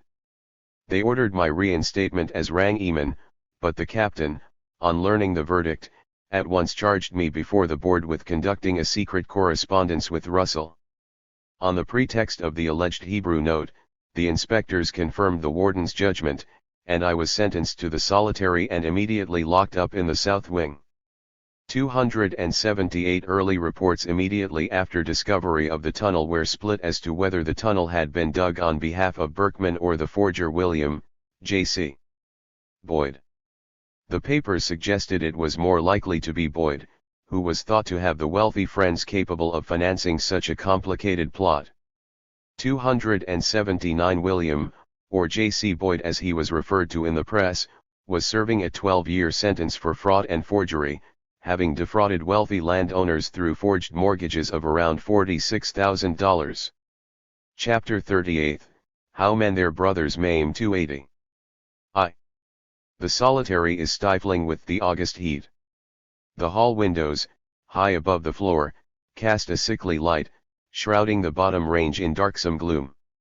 At every point, my gaze meets the irritating white of the walls, in spots yellow with damp. The long days are oppressive with silence, the stone cage echoes my languid footsteps mournfully. Once more I feel cast into the night, torn from the midst of the living. The failure of the tunnel forever excludes the hope of liberty. Terrified by the possibilities of the planned escape, the warden's determination dooms my fate. I shall end my days in strictest seclusion, he has informed me. Severe punishment is visited upon anyone daring to converse with me, even officers are forbidden to pause at my cell. Old Evans, the night guard, is afraid even to answer my greeting, since he was disciplined with the loss of 10 days' pay for being seen at my door. It was not his fault, poor old man. The night was sultry, the sashes of the hall window opposite my cell were tightly closed. Almost suffocated with the foul air, I requested the passing Evans to raise the window. It had been ordered shut by the warden, he informed me. As he turned to leave, 3 sharp raps on the bars of the upper rotunda almost rooted him to the spot with amazement. It was 2 a.m. No one was supposed to be there at night. "Come here, Evans." I recognized the curt tones of the warden. "What business have you at that man's door?" I could distinctly hear each word, cutting the stillness of the night. In vain the frightened officer sought to explain, he had merely answered a question, he had stopped but a moment. "I've been watching you there for half an hour," the irate warden insisted. "Report to me in the morning." Since then the guards on their rounds merely glance between the bars, and pass on in silence. I have been removed within closer observation of the nightly prowling captain, and am now located near the rotunda, in the second cell on the ground floor, range Y. The stringent orders of exceptional surveillance have so terrorized my friends that they do not venture to look in my direction. A special officer has been assigned to the vicinity of my door, his sole duty to keep me under observation. I feel buried alive. Communication with my comrades has been interrupted, the warden detaining my mail. I am deprived of books and papers, all my privileges curtailed. If only I had my birds. The company of my little pets would give me consolation. But they have been taken from me, and I fear the guards have killed them. Deprived of work and exercise, I pass the days in the solitary, monotonous, interminable. 2. By degrees anxiety over my friends is allayed. The mystery of the tunnel remains unsolved. The warden reiterates his moral certainty that the underground passage was intended for the liberation of the anarchist prisoner. The views of the police and detective officials of the Twin Cities are hopelessly divergent. Each side asserts thorough familiarity with the case, and positive conviction regarding the guilty parties. But the alleged clues proving misleading, the matter is finally abandoned. The passage has been filled with cement, and the official investigation is terminated. The safety of my comrades sheds a ray of light into the darkness of my existence. It is consoling to reflect that, disastrous as the failure is to myself, my friends will not be made victims of my longing for liberty. At no time since the discovery of the tunnel has suspicion been directed to the right persons. The narrow official horizon does not extend beyond the familiar names of the girl, Nold, and Bauer. These have been pointed at by the accusing finger repeatedly, but the men actually concerned in the secret attempt have not even been mentioned. No danger threatens them from the failure of my plans.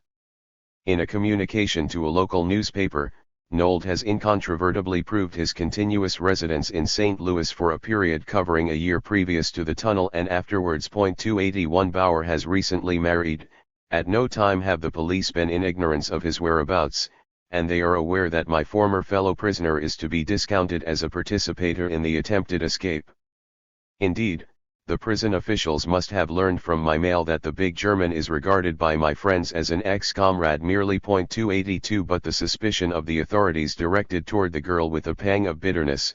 I think of her unfortunate absence from the country during the momentous period of the underground work. With resentment I reflect that but for that I might now be at liberty. Her skill as an organizer, her growing influence in the movement, her energy and devotion, would have assured the success of the undertaking.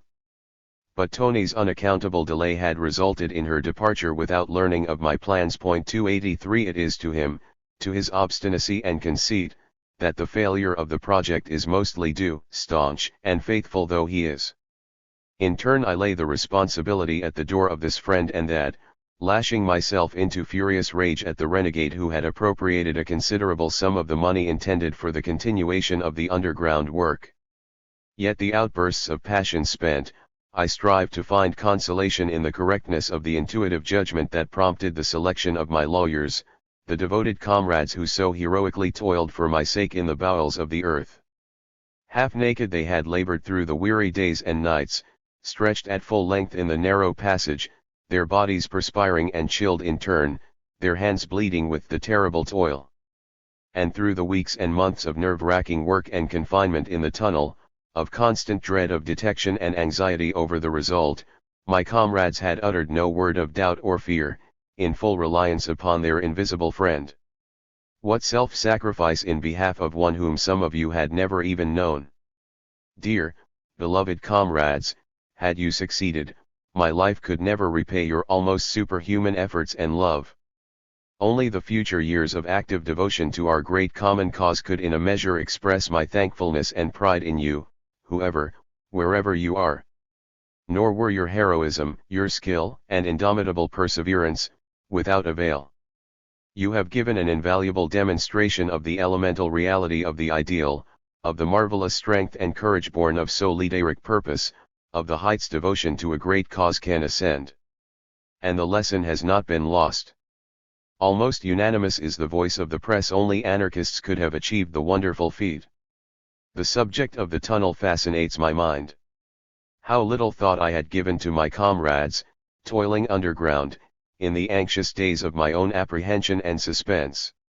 With increasing vividness I visualized their trepidation, the constant fear of discovery, the Herculean efforts in spite of ever-present danger.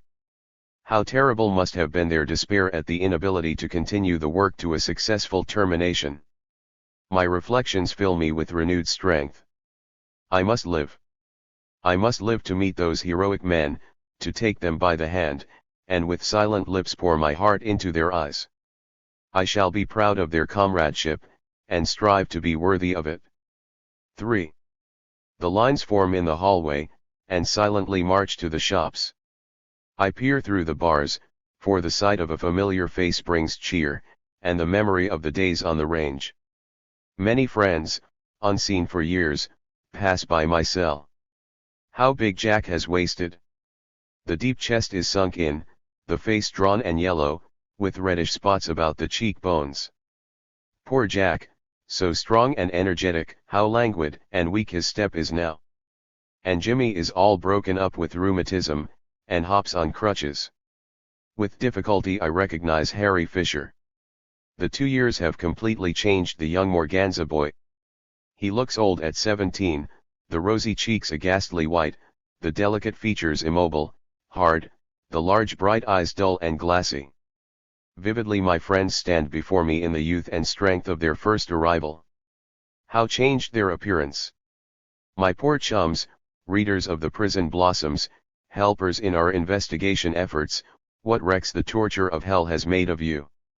I recall with sadness the first years of my imprisonment, and my coldly impersonal valuation of social victims.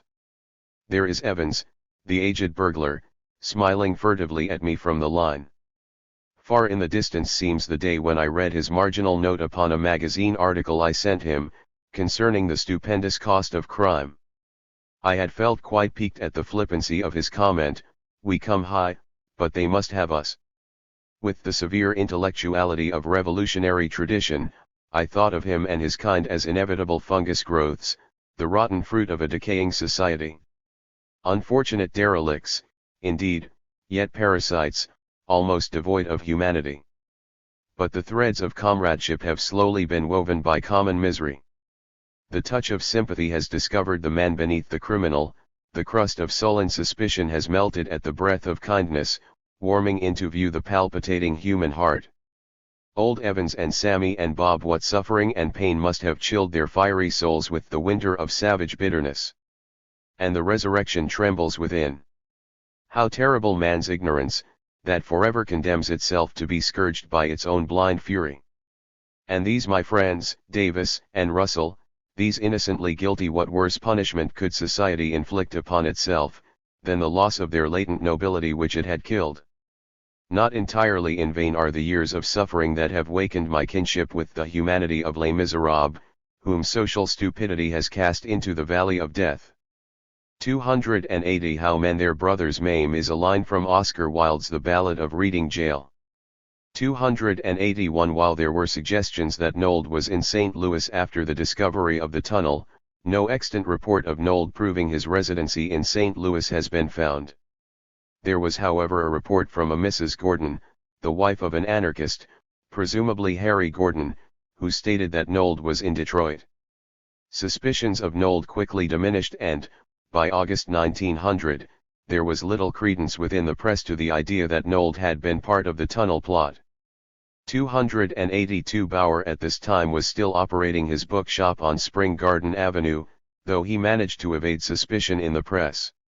283 In reality, Goldman played a leading role in the escape attempt, helping raise money, see note 273. She also fully expected to meet Berkman in Munich, Germany in late July or early September 1900, once he had escaped. See her letter to Max Nettelo, July 15, 1900, Max Nettelo Papers, ISSH, Amsterdam. Chapter 36, A New Plan of Escape. My new neighbor turns my thoughts into a different channel. It is Fighting Tom, returned after several years of absence. By means of a string attached to a wire we swing notes to each other at night, and Tom startles me by the confession that he was the author of the mysterious note I had received soon after my arrival in the penitentiary. An escape was being planned, he informs me, and I was to be let in, by his recommendation. But one of the conspirators getting cold feet, the plot was betrayed to the warden, whereupon Tom sent the snitch to the hospital. As a result, however, he was kept in solitary till his release. In the prison he had become proficient as a broom maker, and it was his intention to follow the trade. There was nothing in the crooked line, he thought, and he resolved to be honest. But on the day of his discharge he was arrested at the gate by officers from Illinois on an old charge. He swore vengeance against Assistant Deputy Hopkins, before whom he had once accidentally let drop the remark that he would never return to Illinois, because he was wanted there. He lived the 5 years in the Joliet prison in the sole hope of getting square with the man who had so meanly betrayed him. Upon his release, he returned to Pittsburgh, determined to kill Hopkins. On the night of his arrival he broke into the latter's residence, prepared to avenge his wrongs. But the assistant deputy had left the previous day on his vacation. Furious at being baffled, Tom was about to set fire to the house, when the light of his match fell upon a silver trinket on the bureau of the bedroom. It fascinated him. He could not take his eyes off it. Suddenly he was seized with the desire to examine the contents of the house. The old passion was upon him. He could not resist. Hardly conscious of his actions, he gathered the silverware into a tablecloth, and quietly stole out of the house. He was arrested the next day, as he was trying to pawn his booty. An old offender, he received a sentence of 10 years. Since his arrival, 8 months ago, he has been kept in solitary. His health is broken, he has no hope of surviving his sentence. But if he is to die he swears he is going to take his man along. Aware of the determination of fighting Tom, I realize that the safety of the hated officer is conditioned by Tom's lack of opportunity to carry out his revenge. I feel little sympathy for Hopkins, whose craftiness in worming out the secrets of prisoners has placed him on the payroll of the Pinkerton Agency, but I exert myself to persuade Tom that it would be sheer insanity thus deliberately to put his head in the noose. He is still a young man, barely 30. It is not worthwhile sacrificing his life for a sneak of a guard. However, Tom remains stubborn. My arguments seem merely to rouse his resistance, and strengthen his resolution. But closer acquaintance reveals to me his exceeding conceit over his art and technique, as a second-story expert. I play upon his vanity, scoffing at the crudity of his plans of revenge.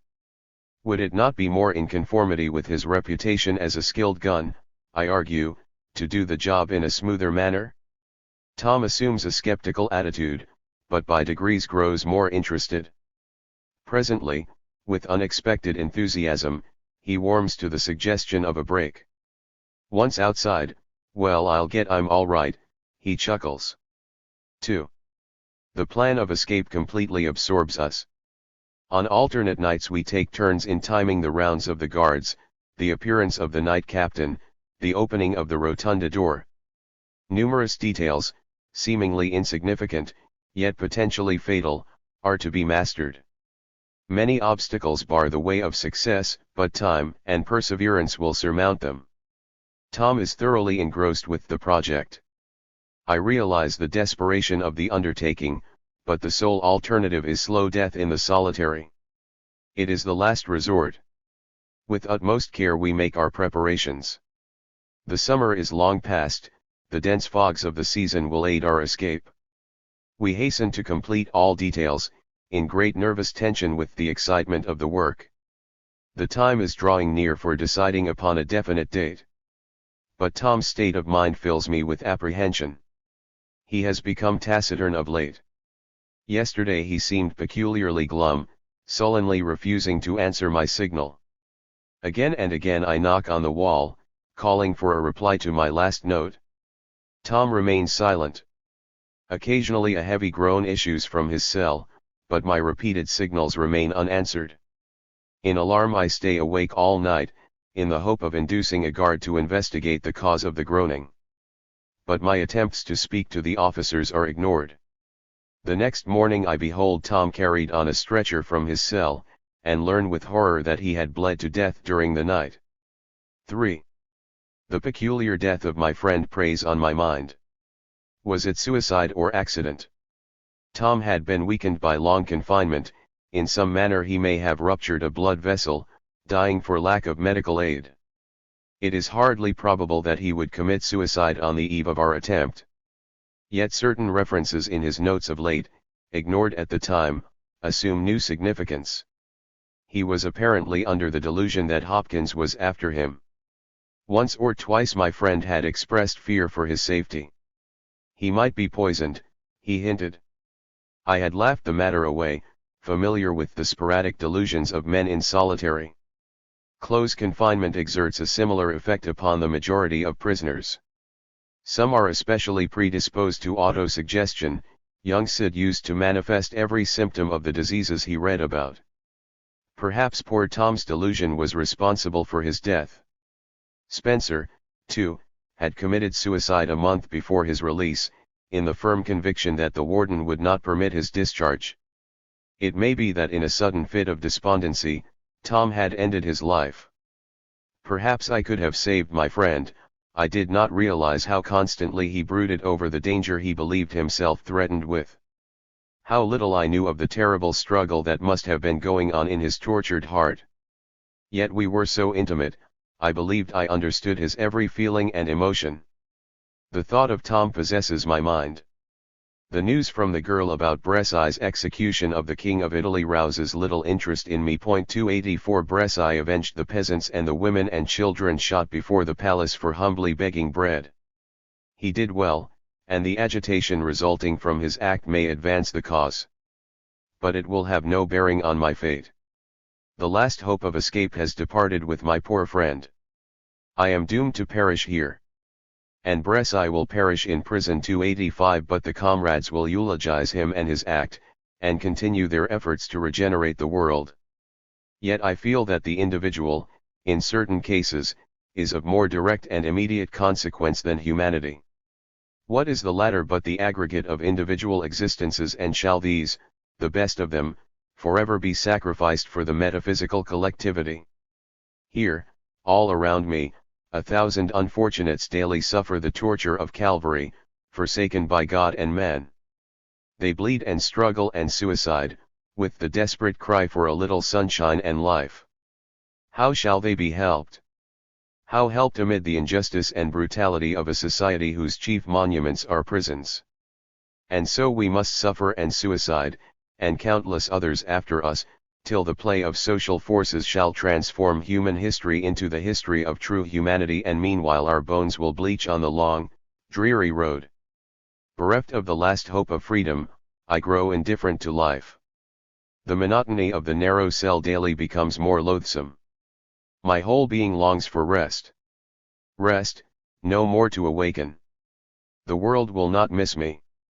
An atom of matter, I shall return to endless space. Everything will pursue its wonted course, but I shall know no more of the bitter struggle and strife. My friends will sorrow, and yet be glad my pain is over, and continue on their way. And new Brescis will arise, and more kings will fall, and then all, friend and enemy, will go my way, and new generations will be born and die, and humanity and the world be whirled into space and disappear, and again the little stage will be set, and the same history and the same facts will come and go, the playthings of cosmic forces renewing and transforming forever. How insignificant it all is in the eye of reason, how small and puny life and all its pain and travail. With eyes closed, I behold myself suspended by the neck from the upper bars of the cell. My body swings gently against the door, striking it softly, once, twice, just like Pascal, when he hanged himself in the cell next to mine, some months ago. A few twitches, and the last breath is gone. My face grows livid, my body rigid, slowly it cools. The night guard passes. What's this, Ed? He rings the rotunda bell. Keys clang, the lever is drawn, and my door unlocked. An officer draws a knife sharply across the rope at the bars, my body sinks to the floor, my head striking against the iron bedstead. The doctor kneels at my side, I feel his hand over my heart. Now he rises. "Good job, Doc." I recognize the deputy's voice. The physician nods. "Damn glad of it," Hopkins sneers. The warden enters, a grin on his parchment face. With an oath I spring to my feet. In terror the officers rush from the cell. "Ah, I fooled you, didn't I, you murderers," 286. The thought of the enemy's triumph fans the embers of life. It engenders defiance, and strengthens stubborn resistance. 284 Gaetano Bresci, 1869–1901, was an Italian-American anarchist who worked in Paterson, New Jersey as a silk weaver. He returned to Italy to assassinate King Umberto on July 29, 1900 in reprisal for government repression of Italian workers. 285 Bresci died in prison the following year, allegedly by suicide. Many felt he had been murdered. Berkman is correct in his assessment that Bresci would become an important martyr in the eyes of many anarchists. 286 There is some evidence that Berkman attempted to kill himself on July 18, 1901. A July 22, 1901 newspaper article stated that recently released prisoner John Johnson reported that Berkman had grown despondent at being held in solitary since the discovery of the Sterling Street Tunnel and was now in a straitjacket in the prison hospital. The report also suggested that he was having continued problems with his eyes. Chapter XL, Done to Death. In my utter isolation, the world outside appears like a faint memory, unreal and dim. The deprivation of newspapers has entirely severed me from the living. Letters from my comrades have become rare and irregular, they sound strangely cold and impersonal. The life of the prison is also receding, no communication reaches me from my friends. Pious John, the Rangeman, is unsympathetic, he still bears me ill will from the days of the jail. Only young Russell still remembers me. I tremble for the reckless boy as I hear his low cough, apprizing me of the stiff he unerringly shoots between the bars, while the double file of prisoners marches past my door. He looks pale and haggard, the old buoyant step now languid and heavy. A tone of apprehension pervades his notes. He is constantly harassed by the officers, he writes, his task has been increased, he is nervous and weak, and his health is declining. In the broken sentences, I sense some vague misgiving, as of impending calamity. With intense thankfulness I think of Russell. Again I live through the hopes and fears that drew us into closer friendship, the days of terrible anxiety incident to the tunnel project. My heart goes out to the faithful boy whose loyalty and discretion have so much aided the safety of my comrades. A strange longing for his companionship possesses me. In the gnawing loneliness, his face floats before me, casting the spell of a friendly presence, his strong features softened by sorrow, his eyes grown large with the same sweet sadness of little Felipe. A peculiar tenderness steals into my thoughts of the boy, I look forward eagerly to his notes. Impatiently I scan the faces in the passing line, wistful for the sight of the youth, and my heart beats faster at his fleeting smile. How sorrowful he looks! Now he is gone. The hours are weary with silence and solitude. Listlessly I turn the pages of my library book. If only I had the birds. I should find solace in their thoughtful eyes, Dick and Sis would understand and feel with me. But my poor little friends have disappeared, only Russell remains. My only friend. I shall not see him when he returns to the cell at noon, the line passes on the opposite side of the hall. But in the afternoon, when the men are again unlocked for work, I shall look into his eyes for a happy moment, and perhaps the dear boy will have a message for me. He is so tender-hearted, his correspondence is full of sympathy and encouragement, and he strives to cheer me with the good news, another day is gone, his sentence is nearing its end, he will at once secure a position, and save every penny to aid in my release. Tacitly I concur in his ardent hope it would break his heart to be disillusioned. 2. The passing weeks and months bring no break in the dreary monotony. The call of the robin on the river bank rouses no echo in my heart. No sign of awakening spring brightens the constant semi-darkness of the solitary. The dampness of the cell is piercing my bones, every movement racks my body with pain. My eyes are tortured with the eternal white of the walls. Somber shadows brood around me. I long for a bit of sunshine. I wait patiently at the door, perhaps it is clear today. My cell faces west, maybe the setting sun will steal a glance upon me. For hours I stand with naked breast close to the bars, I must not miss a friendly ray, it may suddenly peep into the cell, and turn away from me, unseen in the gloom. Now a bright beam plays on my neck and shoulders, and I press closer to the door to welcome the dear stranger. He caresses me with soft touch, perhaps it is the soul of little Dick pouring out his tender greeting in this song of light, or maybe the astral aura of my beloved Uncle Maxim, bringing warmth and hope.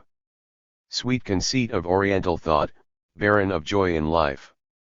The sun is fading. It feels chilly in the twilight, and now the solitary is once more bleak and cold. As his release approaches, the tone of native confidence becomes more assertive in Russell's letter. The boy is jubilant and full of vitality, within 3 months he will breathe the air of freedom.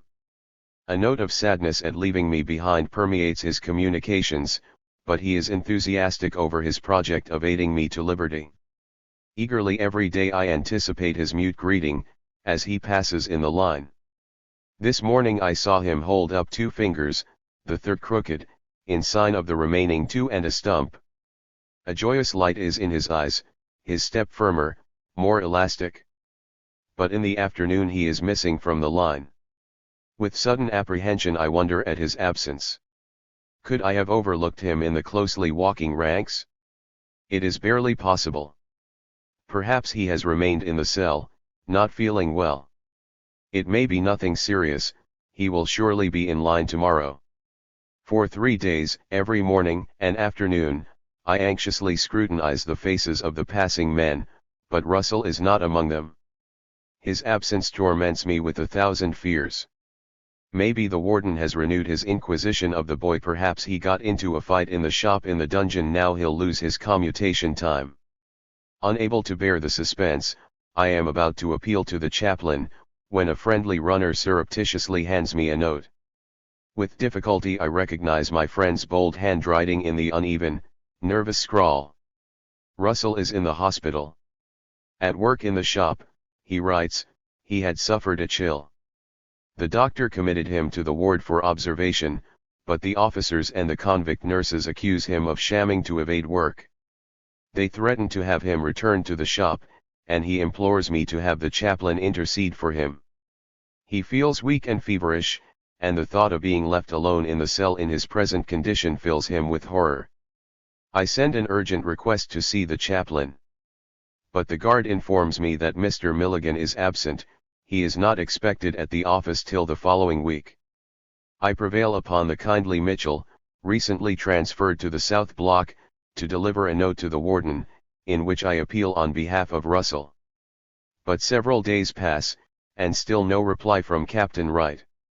Finally I pretend severe pains in the bowels, to afford Frank, the doctor's assistant, an opportunity to pause at my cell.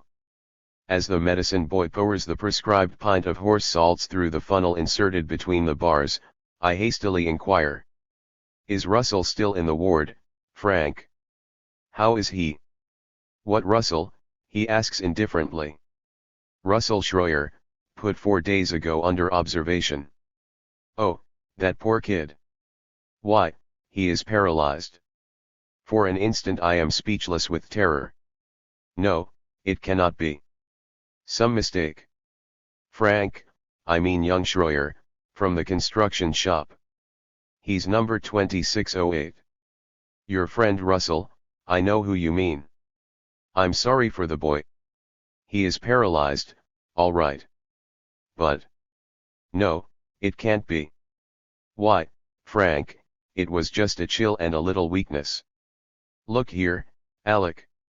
I know you're square, and you can keep a secret all right. I'll tell you something if you won't give me away. Yes, yes, Frank. What is it? SHSH. You know Flem, the night nurse? Doing a 5-spot for murder. His father and the warden are old cronies. That's how he got to be nurse, don't know a damn thing about it, and careless as hell. Always makes mistakes. Well, Doc ordered an injection for Russell. Now don't ever say I told you. Flem got the wrong bottle, gave the poor boy some acid in the injection. Paralyzed the kid, he did, the damn murderer. I pass the night in anguish, clutching desperately at the faint hope that it cannot be some mistake, perhaps Frank has exaggerated. But in the morning the medicine boy confirms my worst fears, the doctor has said the boy will die. Russell does not realize the situation, there is something wrong with his legs, the poor boy writes, he is unable to move them, and suffers great pain. It can't be fever, he thinks, but the physician will not tell him what is the matter. The kindly Frank is sympathetic, every day he passes notes between us, and I try to encourage Russell. He will improve, I assure him, his time is short, and fresh air and liberty will soon restore him. My words seem to soothe my friend, and he grows more cheerful, when unexpectedly he learns the truth from the wrangling nurses. His notes grow piteous with misery. Tears fill my eyes as I read his despairing cry, "Oh, Alec, I am so young. I don't want to die." He implores me to visit him, if I could only come to nurse him, he is sure he would improve. He distrusts the convict attendants who harry and banter the country lad, their heartless abuse is irritating the sick boy beyond patience. Exasperated by the taunts of the night nurse, Russell yesterday threw a saucer at him. He was reported to the doctor, who threatened to send the paralyzed youth to the dungeon. Plagued and tormented, in great suffering, Russell grows bitter and complaining. The nurses and officers are persecuting him, he writes, they will soon do him to death, if I will not come to his rescue. If he could go to an outside hospital, he is sure to recover. Every evening Frank brings sadder news, Russell is feeling worse, he is so nervous, the doctor has ordered the nurses to wear slippers, the doors in the ward have been lined with cotton, to deaden the noise of slamming, but even the sight of a moving figure throws Russell into convulsions. There is no hope, Frank reports, decomposition has already set in. The boy is in terrible agony, he is constantly crying with pain, and calling for me. Distraught with anxiety and yearning to see my sick friend, I resolve upon a way to visit the hospital. In the morning, as the guard hands me the bread ration and shuts my cell, I slip my hand between the sill and door. With an involuntary cry I withdraw my maimed and bleeding fingers. The overseer conducts me to the dispensary. By tacit permission of the friendly medicine boy I pass to the second floor, where the wards are located, and quickly steal to Russell's bedside. The look of mute joy on the agonized face subdues the excruciating pain in my hand. "Oh, dear Alec," he whispers, "I'm so glad they let you come. I'll get well if you'll nurse me." The shadow of death is in his eyes, the body exudes decomposition. Bereft of speech, I gently press his white, emaciated hand. The weary eyes close, and the boy falls into slumber. Silently I touch his dry lips, and steal away. In the afternoon I appeal to the warden to permit me to nurse my friend. It is the boy's dying wish, it will ease his last hours. The captain refers me to the inspectors, but Mr. Reed informs me that it would be subversive of discipline to grant my request. Thereupon I ask permission to arrange a collection among the prisoners. Russell firmly believes that he would improve in an outside hospital, and the pardon board might grant the petition. Friendless prisoners are often allowed to circulate subscription lists among the inmates, and 2 years previously I had collected $123 for the pardon of a lifetimer. But the warden curtly refuses my plea, remarking that it is dangerous to permit me to associate with the men. I suggest the chaplain for the mission, or some prisoner selected by the authorities. But this offer is also vetoed, the warden berating me for having taken advantage of my presence in the dispensary to see Russell clandestinely, and threatening to punish me with the dungeon. I plead with him for permission to visit the sick boy who is hungry for a friendly presence, and constantly calling for me. Apparently touched by my emotion, the captain yields. He will permit me to visit Russell, he informs me, on condition that a guard be present at the meeting. For a moment I hesitate. The desire to see my friend struggles against the fear of irritating him by the sight of the hated uniform, but I cannot expose the dying youth to this indignity and pain. Angered by my refusal, perhaps disappointed in the hope of learning the secret of the tunnel from the visit, the warden forbids me hereafter to enter the hospital. Late at night Frank appears at my cell. He looks very grave, as he whispers, "Alec, you must bear up."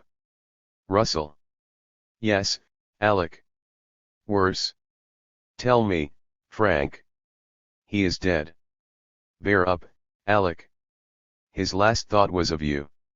He was unconscious all afternoon, but just before the end, it was 9:33, he sat up in bed so suddenly, he frightened me. His arm shot out, and he cried, 'Goodbye, Alec.'" Chapter XLI, The Shock at Buffalo. July 10, 1901. Dear girl. This is from the hospital, Sub Rosa. Just out of the straitjacket, after 8 days. For over a year I was in the strictest solitary, for a long time mail and reading matter were denied me. I have no words to describe the horror of the last months. I have passed through a great crisis. 2 of my best friends died in a frightful manner. The death of Russell, especially, affected me. He was very young, and my dearest and most devoted friend, and he died a terrible death. The doctor charged the boy with shamming, but now he says it was spinal meningitis. I cannot tell you the awful truth, it was nothing short of murder, and my poor friend rotted away by inches. When he died they found his back one mass of bed sores. If you could read the pitiful letters he wrote, begging to see me, and to be nursed by me. But the warden wouldn't permit it.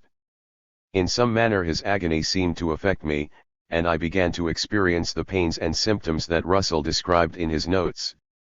I knew it was my sick fancy, I strove against it, but presently my legs showed signs of paralysis, and I suffered excruciating pain in the spinal column, just like Russell. I was afraid that I would be done to death like my poor friend. I grew suspicious of every guard, and would barely touch the food, for fear of its being poisoned. My head was workin', they said. And all the time I knew it was my diseased imagination, and I was in terror of going mad. I tried so hard to fight it, but it would always creep up, and get hold of me stronger and stronger. Another week of solitary would have killed me. I was on the verge of suicide. I demanded to be relieved from the cell, and the warden ordered me punished. I was put in the straitjacket. They bound my body in canvas, strapped my arms to the bed, and chained my feet to the posts. I was kept that way 8 days, unable to move, rotting in my own excrement. Released prisoners called the attention of our new inspector to my case. He refused to believe that such things were being done in the penitentiary. Reports spread that I was going blind and insane. Then the inspector visited the hospital and had me released from the jacket. 287. I am in pretty bad shape, but they put me in the general ward now, and I am glad of the chance to send you this note. Sasha. 2. Direct to Box A7. Allegheny City, PA. July 25, 1901. Dear Sonia. I cannot tell you how happy I am to be allowed to write to you again. My privileges have been restored by our new inspector, a very kindly man. He has relieved me from the cell, and now I am again on the range. The inspector requested me to deny to my friends the reports which have recently appeared in the papers concerning my condition. 288 I have not been well of late, but now I hope to improve. My eyes are very poor. The inspector has given me permission to have a specialist examine them. Please arrange for it through our local comrades. There is another piece of very good news, dear friend. A new commutation law has been passed, which reduces my sentence by 2½ years. It still leaves me a long time, of course, almost 4 years here, and another year to the workhouse. 289. However, it is a considerable gain, and if I should not get into solitary again, I am almost afraid to utter the thought I may live to come out. I feel as if I am being resurrected. The new law benefits the short-timers proportionately much more than the men with longer sentences. Only the poor lifers do not share in it. We were very anxious for a while, as there were many rumors that the law would be declared unconstitutional. Fortunately, the attempt to nullify its benefits proved ineffectual. Think of men who will see something unconstitutional in allowing the prisoners a little more good time than the commutation statute of 40 years ago. As if a little kindness to the unfortunates really justice is incompatible with the spirit of Jefferson. We were greatly worried over the fate of this statute, but at last the first batch has been released, and there is much rejoicing over it. There is a peculiar history about this new law, which may interest you. It sheds a significant side light. It was especially designed for the benefit of a high federal officer who was recently convicted of aiding two wealthy Philadelphia tobacco manufacturers to defraud the government of a few millions, by using counterfeit tax stamps. Their influence secured the introduction of the commutation bill and its hasty passage.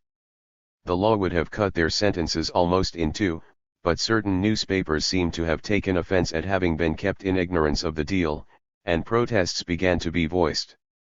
The matter finally came up before the Attorney General of the United States, 290, who decided that the men in whose special interest the law was engineered, could not benefit by it, because a state law does not affect U.S. prisoners, the latter being subject to the Federal Commutation Act. 291. Imagine the discomfiture of the politicians.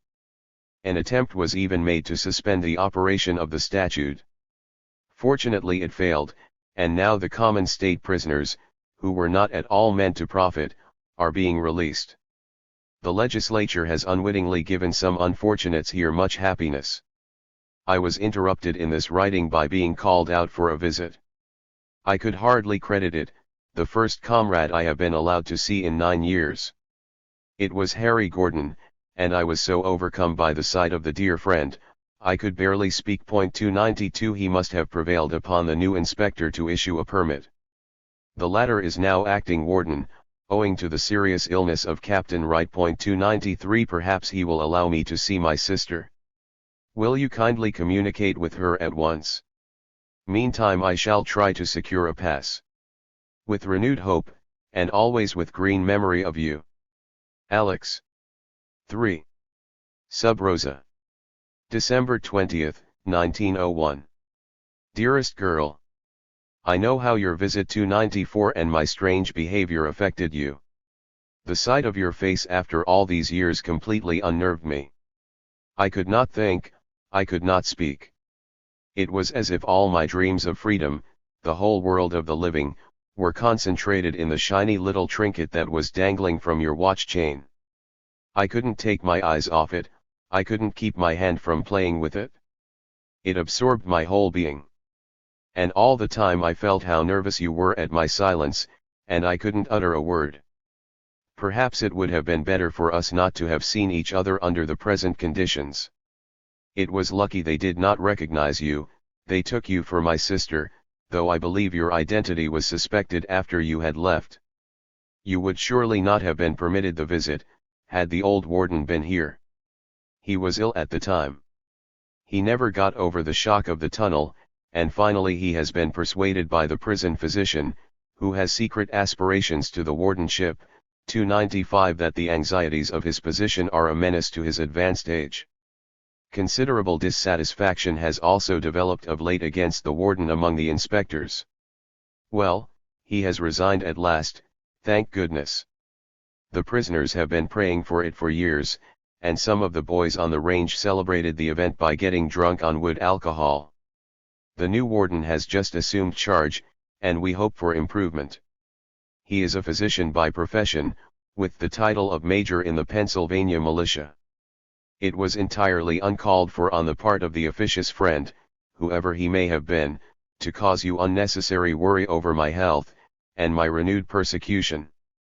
You remember that in July the new inspector released me from the straitjacket and assigned me to work on the range. But I was locked up again in October, after the McKinley incident. 296 The president of the Board of Inspectors was at the time in New York. He inquired by wire what I was doing. Upon being informed that I was working on the range, he ordered me into solitary. The new warden, on assuming office, sent for me. "They give you a bad reputation," he said, "but I will let you out of the cell if you'll promise to do what is right by me." He spoke brusquely, in the manner of a man closing a business deal, with the power of dictating terms. He reminded me of Bismarck at Versailles. 297 Yet he did not seem unkind, the thought of escape was probably in his mind. But the new law has germinated the hope of survival. My weakened condition and the unexpected shortening of my sentence have at last decided me to abandon the idea of escape. I therefore replied to the warden, "I will do what is right by you, if you treat me right." Thereupon he assigned me to work on the range.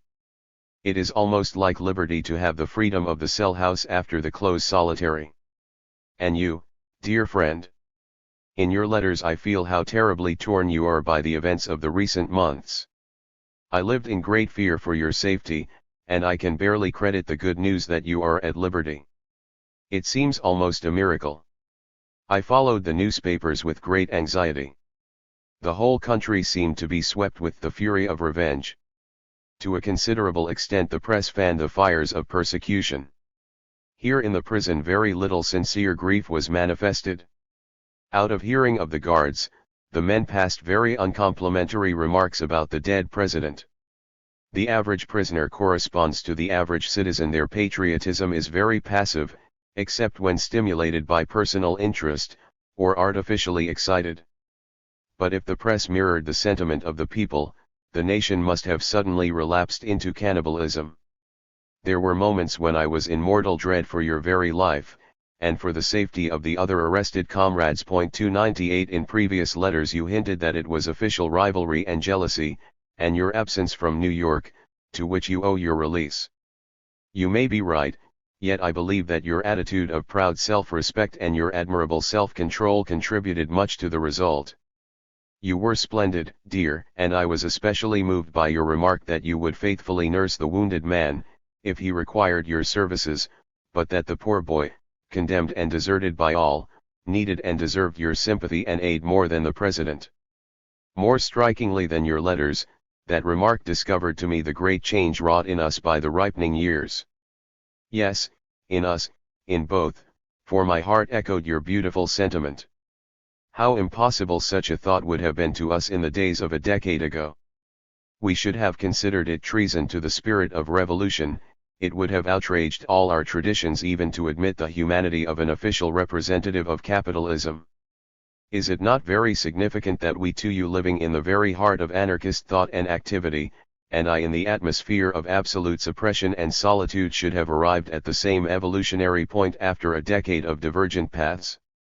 You have alluded in a recent letter to the ennobling and broadening influence of sorrow. Yet not upon every one does it exert a similar effect. Some natures grow embittered, and shrink with the poison of misery. I often wonder at my lack of bitterness and enmity, even against the old warden, and surely I have good cause to hate him. Is it because of greater maturity? I rather think it is temperamentally conditioned. The love of the people, the hatred of oppression of our younger days, vital as these sentiments were with us, were mental rather than emotional. Fortunately so, I think. For those like Fedaya and Lewis and Pauline 299 and numerous others, soon have their emotionally inflated idealism punctured on the thorny path of the social Protestant. Only aspirations that spontaneously leap from the depths of our soul persist in the face of antagonistic forces. The revolutionist is born. Beneath our love and hatred of former days lay inherent rebellion, and the passionate desire for liberty and life. In the long years of isolation I have looked deeply into my heart. With open mind and sincere purpose, I have revised every emotion and every thought. Away from my former atmosphere and the disturbing influence of the world's turmoil, I have divested myself of all traditions and accepted beliefs. I have studied the sciences and the humanities, contemplated life, and pondered over human destiny.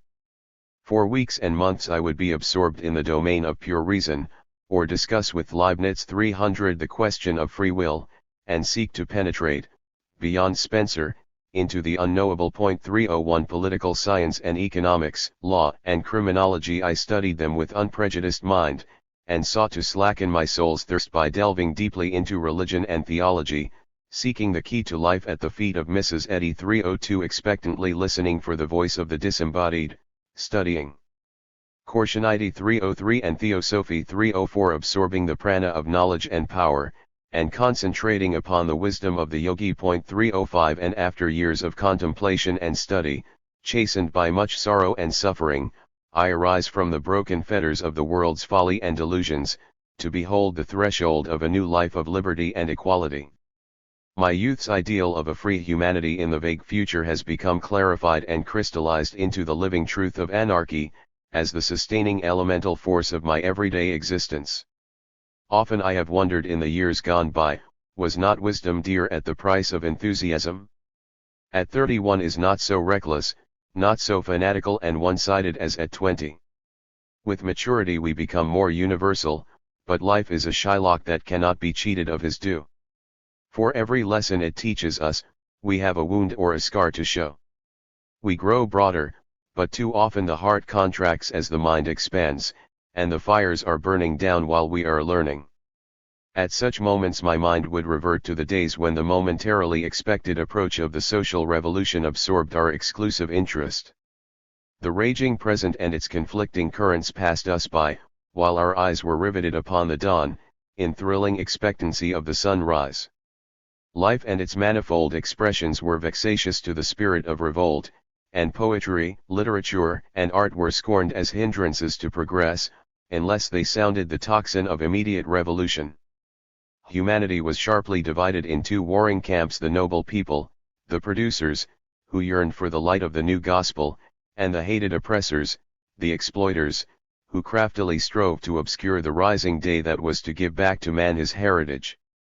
If only the good people were given an opportunity to hear the great truth, how joyfully they would embrace anarchy and walk in triumph into the promised land. The splendid naivete of the days that resented as a personal reflection the least misgiving of the future, the enthusiasm that discounted the power of inherent prejudice and predilection. Magnificent was the day of hearts on fire with the hatred of oppression and the love of liberty. Woe indeed to the man or the people whose soul never warmed with the spark of Prometheus, for it is youth that has climbed the heights. But maturity has clarified the way, and the stupendous task of human regeneration will be accomplished only by the purified vision of hearts that grow not cold. And you, my dear friend, with the deeper insight of time, you have yet happily kept your heart young. I have rejoiced at it in your letters of recent years, and it is especially evident from the sentiments you have expressed regarding the happening at Buffalo. I share your view entirely. For that very reason, it is the more distressing to disagree with you in one very important particular, the value of Leon's act. I know the terrible ordeal you have passed through, the fiendish persecution to which you have been subjected. Worse than all must have been to you the general lack of understanding for such phenomena, and, sadder yet, the despicable attitude of some would-be radicals in denouncing the man and his act. 306 But I am confident you will not mistake my expressed disagreement for condemnation. We need not discuss the phase of the attentat which manifested the rebellion of a tortured soul, the individual protest against social wrong. Such phenomena are the natural result of evil conditions, as inevitable as flooding of the river banks by the swelling mountain torrents. But I cannot agree with you regarding the social value of Leon's act. I have read of the beautiful personality of the youth, of his inability to adapt himself to brutal conditions, and the rebellion of his soul. It throws a significant light upon the causes of the attentat. Indeed, it is at once the greatest tragedy of martyrdom, and the most terrible indictment of society, that it forces the noblest men and women to shed human blood, though their souls shrink from it. but the more imperative it is that drastic methods of this character be resorted to only as a last extremity.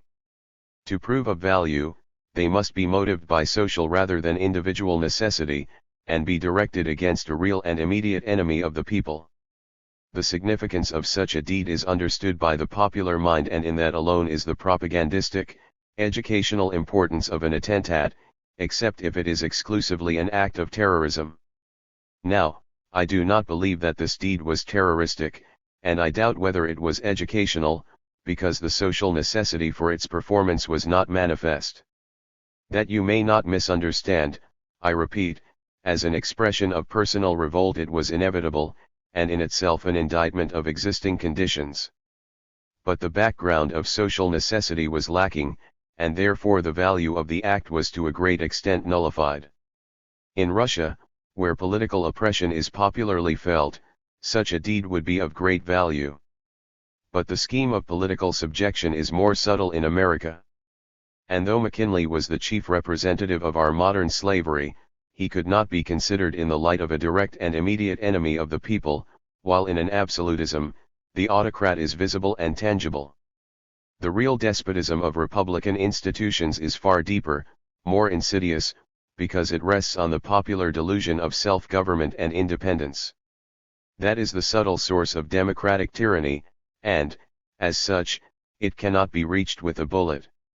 In modern capitalism, exploitation rather than oppression is the real enemy of the people. Oppression is but its handmaid. Hence the battle is to be waged in the economic rather than the political field. It is therefore that I regard my own act as far more significant and educational than Leon's. It was directed against a tangible, real oppressor, visualized as such by the people. As long as misery and tyranny fill the world, social contrasts and consequent hatreds will persist, and the noblest of the race are Cholgazes burst forth in rockets of iron 307. But does this lightning really illumine the social horizon, or merely confuse minds with the succeeding darkness? The struggle of labor against capital is a class war, essentially and chiefly economic. In that arena the battles must be fought. 308. It was not these considerations, of course, that inspired the nationwide manhunt, or the attitude even of alleged radicals. Their cowardice has filled me with loathing and sadness. The brutal farce of the trial 309, the hypocrisy of the whole proceeding, the thirst for the blood of the martyr, these make one almost despair of humanity. I must close. The friend to smuggle out this letter will be uneasy about its bulk. Send me sign of receipt, and I hope that you may be permitted a little rest and peace, to recover from the nightmare of the last months. Sasha. Chapter XLII, Marred Lives. The discussion with the girl is a source of much mortification. Harassed on every side, persecuted by the authorities, and hounded even into the street, my friend, in her hour of bitterness, confounds my appreciative disagreement with the denunciation of stupidity and inertia. I realize the inadequacy of the written word, and despair at the hopelessness of human understanding, as I vainly seek to elucidate the meaning of the Buffalo tragedy to friendly guards and prisoners. Continued correspondence with the girl accentuates the divergence of our views, painfully discovering the fundamental difference of attitude underlying even common conclusions. By degrees the stress of activities reacts upon my friend's correspondence. Our discussion lags, and soon ceases entirely. The world of the outside, temporarily brought closer, again recedes, and the urgency of the immediate absorbs me in the life of the prison. 2. A spirit of hopefulness breathes in the cell house. The new commutation law is bringing liberty appreciably nearer. In the shops and yard the men excitedly discuss the increased good time, and prisoners flit about with paper and pencil, seeking a tutored friend to figure out their time of release. Even the solitaries, on the verge of despair, and the long-timers facing a vista of cheerless years, are instilled with new courage and hope. The tenor of conversation is altered. With the appointment of the new warden the constant grumbling over the food has ceased. Pleasant surprise is manifest at the welcome change in the grub. I wonder at the tolerant silence regarding the disappointing Christmas dinner. The men impatiently frown down the occasional kicker. The warden is green, they argue, he did not know that we are supposed to get currant bread for the holidays, he will do better, just give him a shank tea. The improvement in the daily meals is enlarged upon, and the men thrill with amazed expectancy at the incredible report, oysters for New Year's dinner. With gratification we hear the Major's expression of disgust at the filthy condition of the prison, his condemnation of the basket cell and dungeon as barbarous, and the promise of radical reforms. As an earnest of his regime he has released from solitary the men whom Warden Wright had punished for having served as witnesses in the defense of Murphy and Mong. Greedy for the large reward, Hopkins and his stools had accused the two men of a mysterious murder committed in Elk City several years previously. The criminal trial, involving the suicide of an officer 310 whom the warden had forced to testify against the defendants, resulted in the acquittal of the prisoners, whereupon Captain Wright ordered the convict witnesses for the defense to be punished. The new warden, himself a physician, introduces hygienic rules, abolishes the holy stoning 311 of the cell house floor because of the detrimental effect of the dust, and decides to separate the consumptive and syphilitic prisoners from the comparatively healthy ones. Upon examination, 40% of the population are discovered in various stages of tuberculosis, and 20% are insane. The death rate from consumption is found to range between 25 and 60%. At light tasks in the block and the yard the Major finds employment for the sickly inmates, special gangs are assigned to keeping the prison clean, the rest of the men at work in the shop. With the exception of a number of dangerously insane, who are to be committed to an asylum, every prisoner in the institution is at work, and the vexed problem of idleness resulting from the anti-convict labor law is thus solved. The change of diet, better hygiene, and the abolition of the dungeon, produce a noticeable improvement in the life of the prison. The gloom of the cell house perceptibly lifts, and presently the men are surprised at music hour, between 6 and 7 in the evening, with the strains of merry ragtime by the newly organized penitentiary band. 3.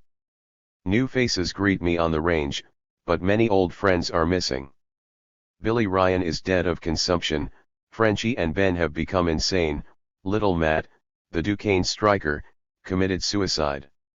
In sad remembrance I think of them, grown close and dear in the years of mutual suffering. Some of the old-timers have survived, but broken in spirit and health.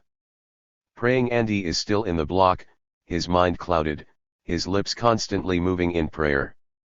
Me innocent, the old man reiterates, God him no. Last month the board has again refused to pardon the lifetimer, and now he is bereft of hope.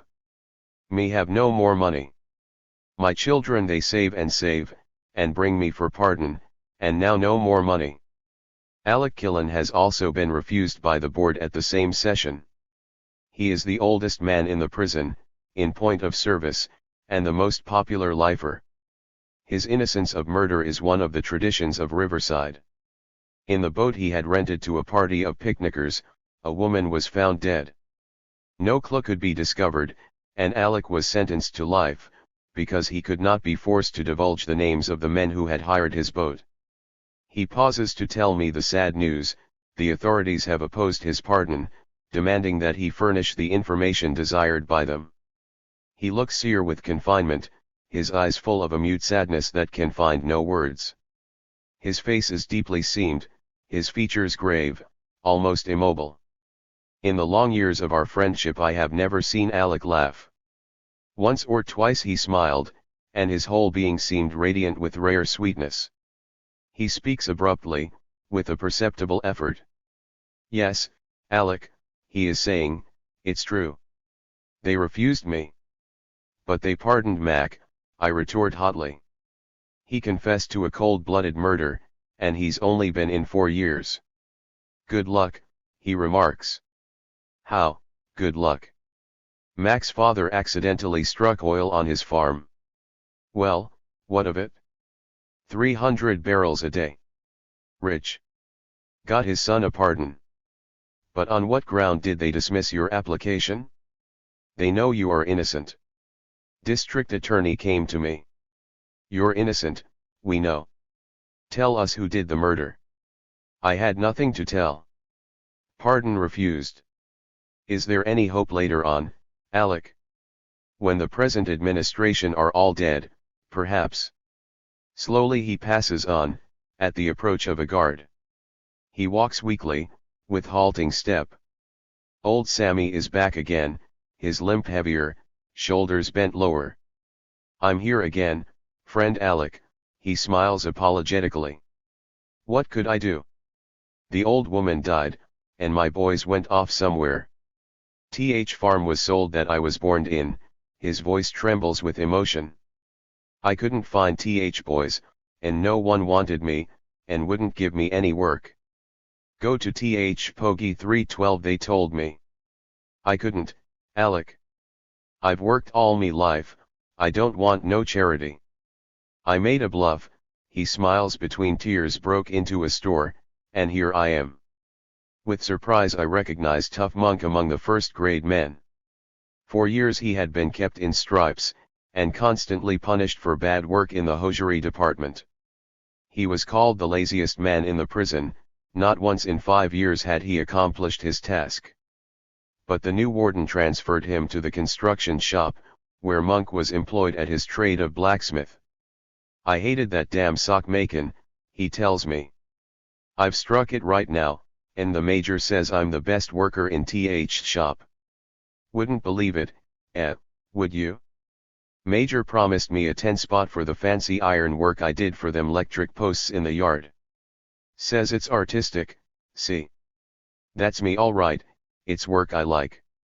I won't lose any time, either. Warden says old Sandy was a fool for makin' me knit socks with them big paws of mine. Major is alright. With a glow of pleasure I meet smiling Al, my colored friend from the jail. The good-natured boy looks old and infirm. His kindness has involved him in much trouble, he has been repeatedly punished for shouldering the faults of others, and now the inspectors have informed him that he is to lose the greater part of his commutation time. He has grown wan with worry over the uncertainty of release. Every morning is tense with expectation. Might be I goes today, Alec, he hopefully smiles as I pause at his cell. But the weeks pass. The suspense is torturing the young Negro, and he is visibly failing day by day. A familiar voice greets me. Hello, Burke, ain't you glad to see an old pal? Big Dave beams on me with his cheerful smile. No, Davy. I hoped you wouldn't come back. He becomes very grave. Yes, I swore I'd swing sooner than come back. Didn't get a shank tea.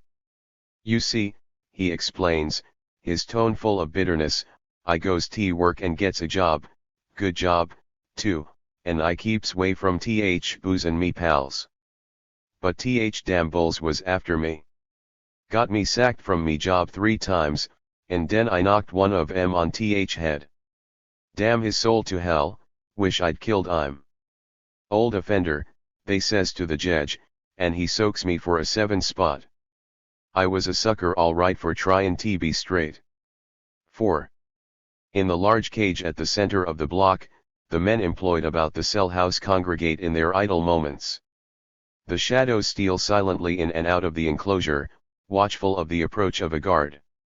Within sounds the hum of subdued conversation, the men lounging about the sawdust barrel, absorbed in Snakes Wilson's recital of his protracted struggle with old Sandy.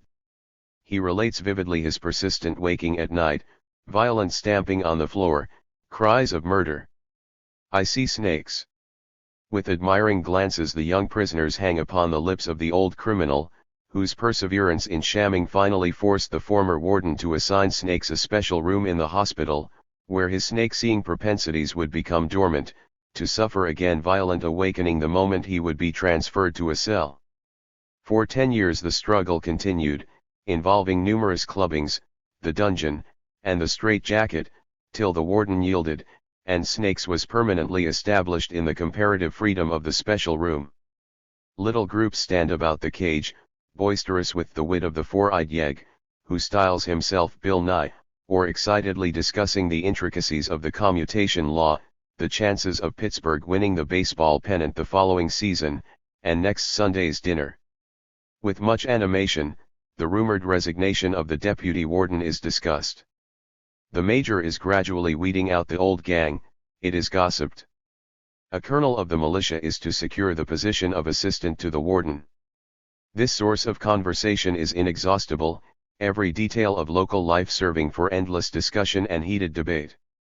But at the lookout's whispered warning of an approaching guard, the circle breaks up, each man pretending to be busy dusting and cleaning. Officer Mitchell passes by, with short legs wide apart, he stands surveying the assembled idlers from beneath his fierce-looking eyebrows. Quiet as me grandmother at church, ain't yet? All of a sudden, too. And mighty busy, every damn one of you. You snakes there, what business you got here, et? I've just come in for a broom. You old reprobate, you, I saw you sneak in there an hour ago, and you been chawin' the rag to beat the band. Think this a bar room, do you? Get to your cells, all of you. He trudges slowly away, mumbling, you loafers, when I catch you here again, don't you dare talk so loud. One by one the men steal back into the cage, jokingly teasing each other upon their happy escape. Presently several rangemen join the group.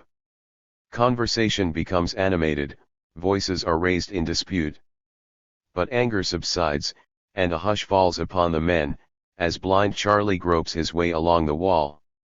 Bill Nye reaches for his hand, and leads him to a seat on the barrel. Feelin' better today, Charlie? He asks gently. Yes, I think a little better, the blind man says in an uncertain, hesitating manner. His face wears a bewildered expression, as if he has not yet become resigned to his great misfortune. It happened only a few months ago. In company with two friends, considerably the worse for liquor, he was passing a house on the outskirts of Allegheny. It was growing dark, and they wanted a drink. Charlie knocked at the door. A head appeared at an upper window. "Robbers!" someone suddenly cried. There was a flash. With a cry of pain, Charlie caught at his eyes. He staggered, then turned round and round, helpless, in a daze. He couldn't see his companions, the house and the street disappeared, and all was utter darkness. The ground seemed to give beneath his feet, and Charlie fell down upon his face, moaning and calling to his friends. But they had fled in terror, and he was alone in the darkness, alone and blind. "I'm glad you feel better, Charlie," Bill Nye says kindly. "How are your eyes?" "I think a bit better." The gunshot had severed the optic nerves in both eyes. His sight is destroyed forever, but with the incomplete realization of sudden calamity, Charlie believes his eyesight only temporarily injured. "Billy," he says presently, "when I woke this morning, it didn't seem so dark. It was like a film over my eyes. Perhaps it may get better yet." His voice quivers with the expectancy of having his hope confirmed. "Ah, what share kiddin' yourself for?" Snakes interposes. "Shut up, you big stiff," Bill flares up, grabbing Snakes by the throat. "Charlie," he adds, "I once got paralyzed in my left eye. It looked just like yours now, and I felt as if there was a film on it. Do you see things like in a fog, Charlie?" Yes, just like that." "Well, that's the way it was with me.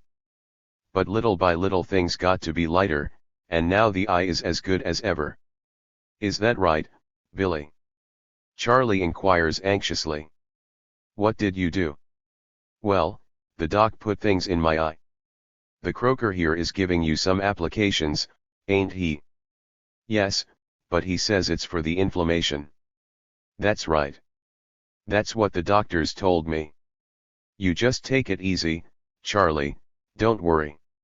You'll come out all right, see if you don't." Bill reddens guiltily at the unintended expression, but quickly holds up a warning finger to silence the giggling snowball kid. Then, with sudden vehemence, he exclaims, "By God, Charlie, if I ever meet that judge of yours on a dark night, I'll choke him with these here hands, so help me."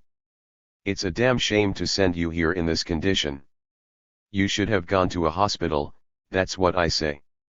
But cheer up, old boy, you won't have to serve your 3 years, you can bet on that. We'll all club together to get your case up for a pardon, won't we, boys? With unwanted energy the old yegg makes the rounds of the cage, taking pledges of contributions. Dr. George appears around the corner, industriously polishing the brasswork, and Bill appeals to him to corroborate his diagnosis of the blind man's condition. A smile of timid joy suffuses the sightless face, as Bill Nye slaps him on the shoulder, crying jovially, "What did I tell you, Ed? You'll be okay soon, and meantime keep your mind busy how to avenge the injustice done you," and with a violent wink in the direction of snakes, the yegg launches upon a reminiscence of his youth. As far as he can remember, he relates, the spirit of vengeance was strong within him. He has always religiously revenged any wrong he was made to suffer, but the incident that afforded him the greatest joy was an experience of his boyhood. He was 15 then, and living with his widowed mother and 3 elder sisters in a small country place. One evening, as the family gathered in the large sitting room, his sister Mary said something which deeply offended him. In great rage he left the house. Just as he was crossing the street, he was met by a tall, well-dressed gentleman, evidently a stranger in the town. The man guardedly inquired whether the boy could direct him to some address where one might pass the evening pleasantly. Quick as a flash a brilliant idea struck me, Bill narrates, warming to his story. Never short of them, anyhow, he remarks parenthetically, but here was my revenge. You mean a whorehouse, don't you? I asked the fellow. Yes, that's what was wanted, my man says. Why, says I to him, kind of suddenly, see the house there right across the street. That's the place you want, and I point out to him the house where the old lady and my 3 sisters are all sitting around a table, expectant like waiting for me, you know. Well, the man gives me a quarter, and up he goes, knocks on the door, and steps right in. I hide in a dark corner to see what's coming, you know, and sure enough, presently the door opens with a bang and something comes out with a rush, and falls on the veranda, and mother she's got a broom in her hand, and the girls, every blessed one of them, out with flat iron and dustpan, and biff, baff, they rain it upon that thing on the steps. I thought I'd split my sides laughing. By and by I return to the house, and mother and sisters are kind of excited, and I says, innocent like, "What's up, girls?" Well, you ought to hear 'em talk, did they? That beast of a man, the dirty thing that came to the house and insulted us with, they couldn't even mention the awful things he said, and Mary, that's the sis I got mad at, she cries, "Oh, Billy, you're so big and strong, I wish you was here when that nasty old thing came up." The boys are hilarious over the story, and Dr. George motions me aside to talk over old times. With a hearty pressure I greet my friend, whom I had not seen since the days of the first investigation. Suspected of complicity, he had been removed to the shops, and only recently returned to his former position in the block. His beautiful thick hair has grown thin and gray, he looks aged and worn.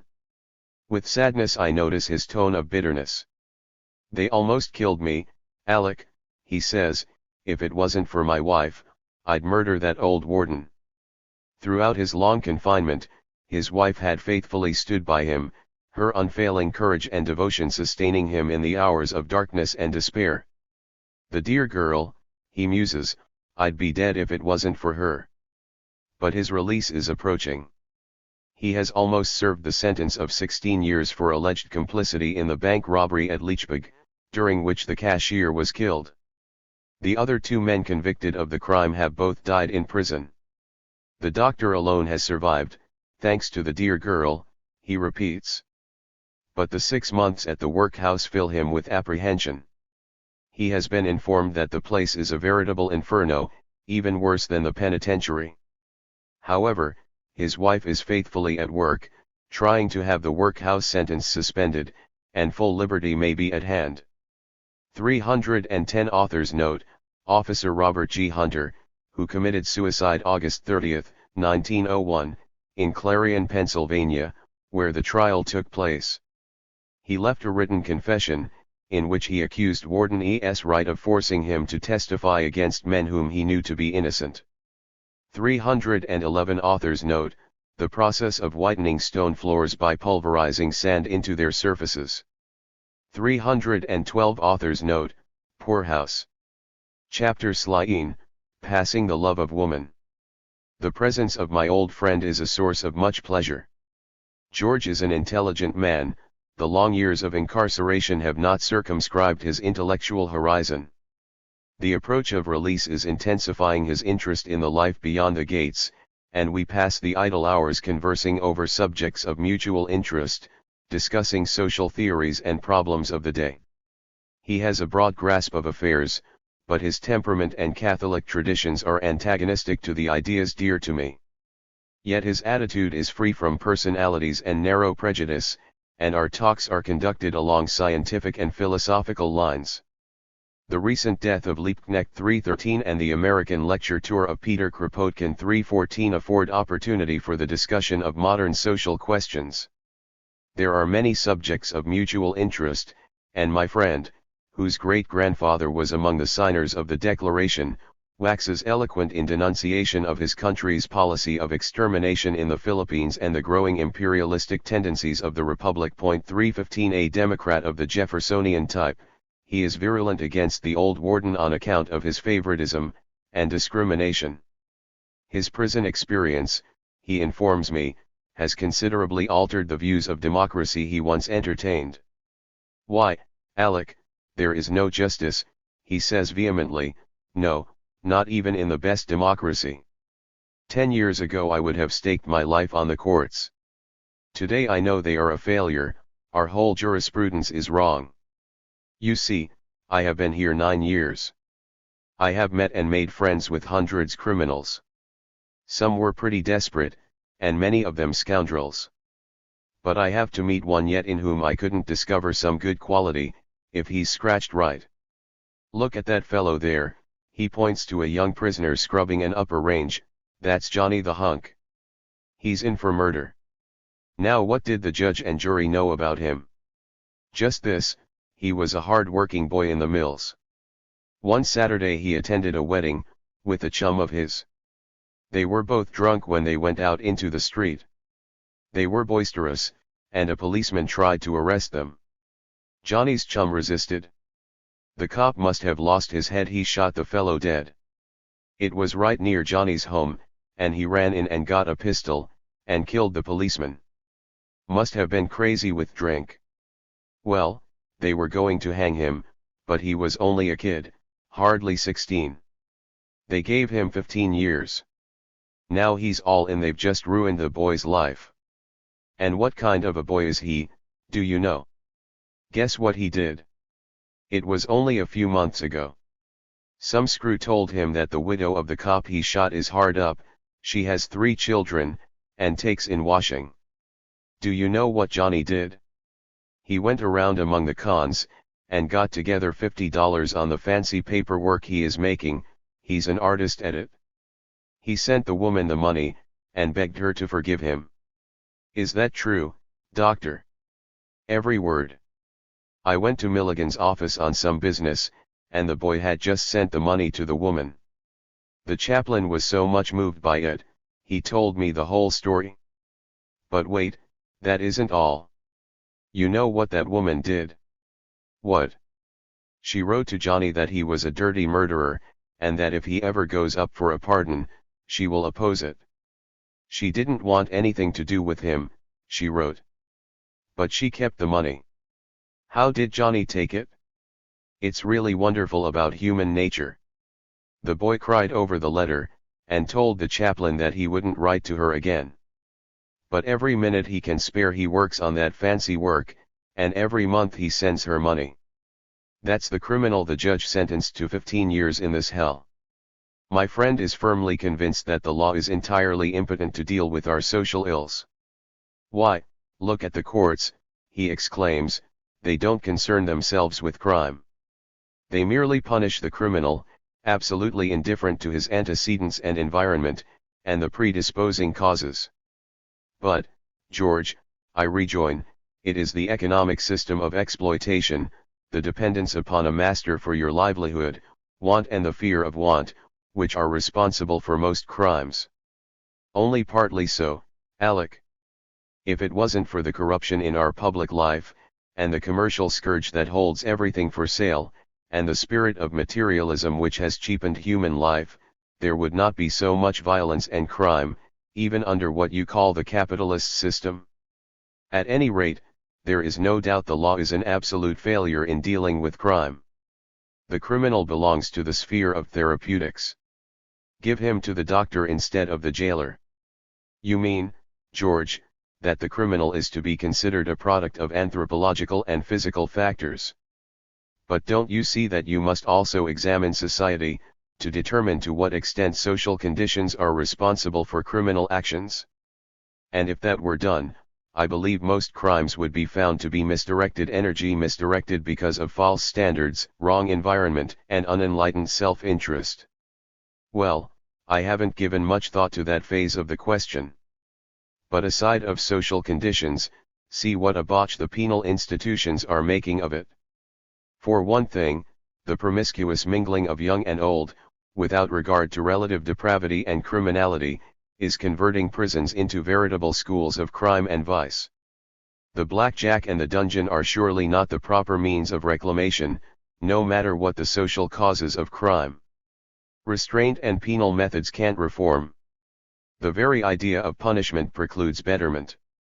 True reformation can emanate only from voluntary impulse, inspired and cultivated by intelligent advice and kind treatment.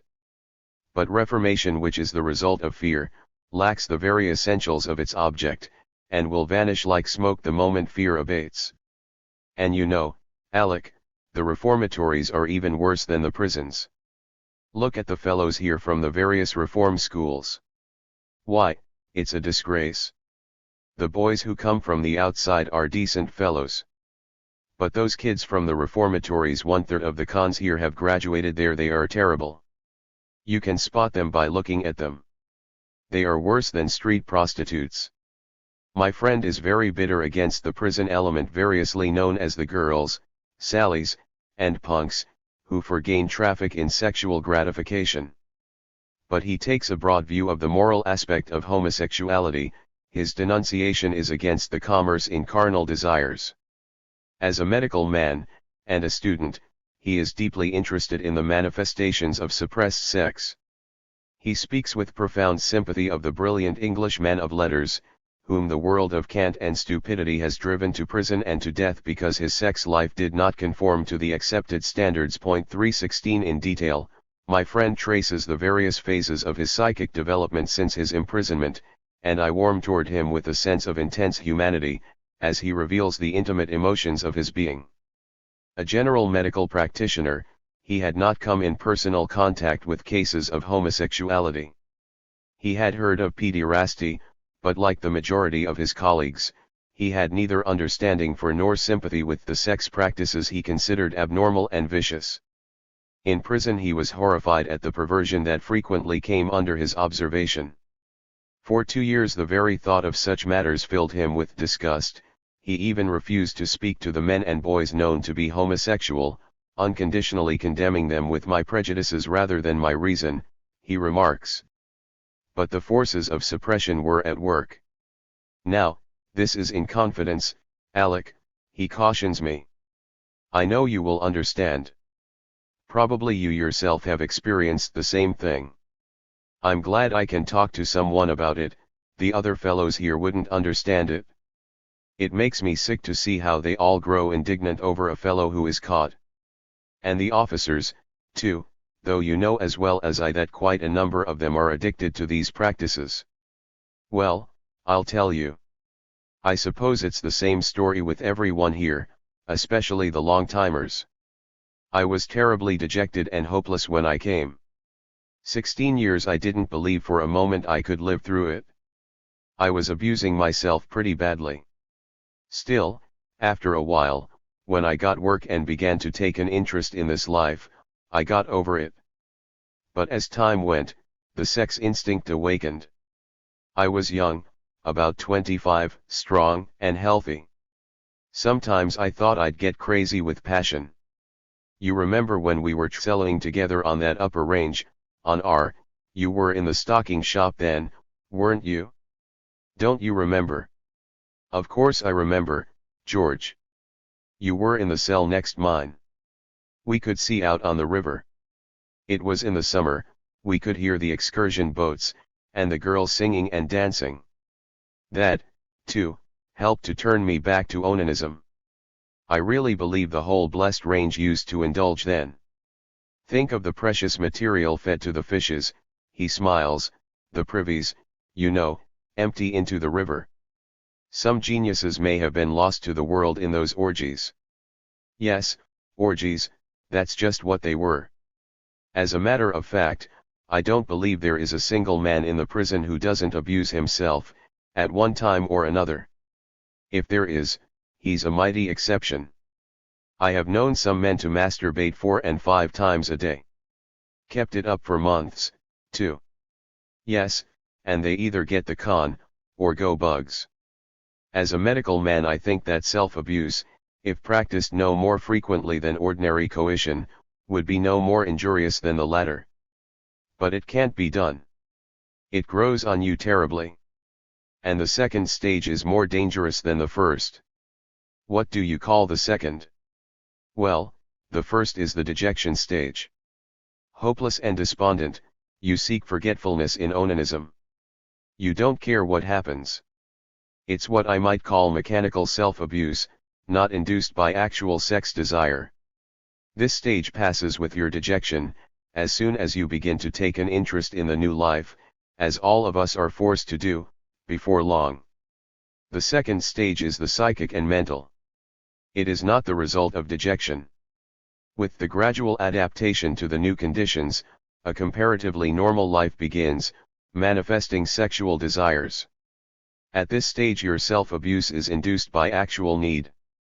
It is the more dangerous phase, because the frequency of the practice grows with the recurring thought of home, your wife, or sweetheart. While the first was mechanical, giving no special pleasure, and resulting only in increasing lassitude, the second stage revolves about the charms of some loved woman, or one desired, and affords intense joy. Therein is its allurement and danger, and that's why the habit gains in strength. The more miserable the life, the more frequently you will fall back upon your sole source of pleasure. Many become helpless victims. I have noticed that prisoners of lower intelligence are the worst in this respect. I have had the same experience. The narrower your mental horizon, the more you dwell upon your personal troubles and wrongs. That is probably the reason why the more illiterate go insane with confinement. No doubt of it. You have had exceptional opportunities for observation of the solitaries and the new men. What did you notice, Alec?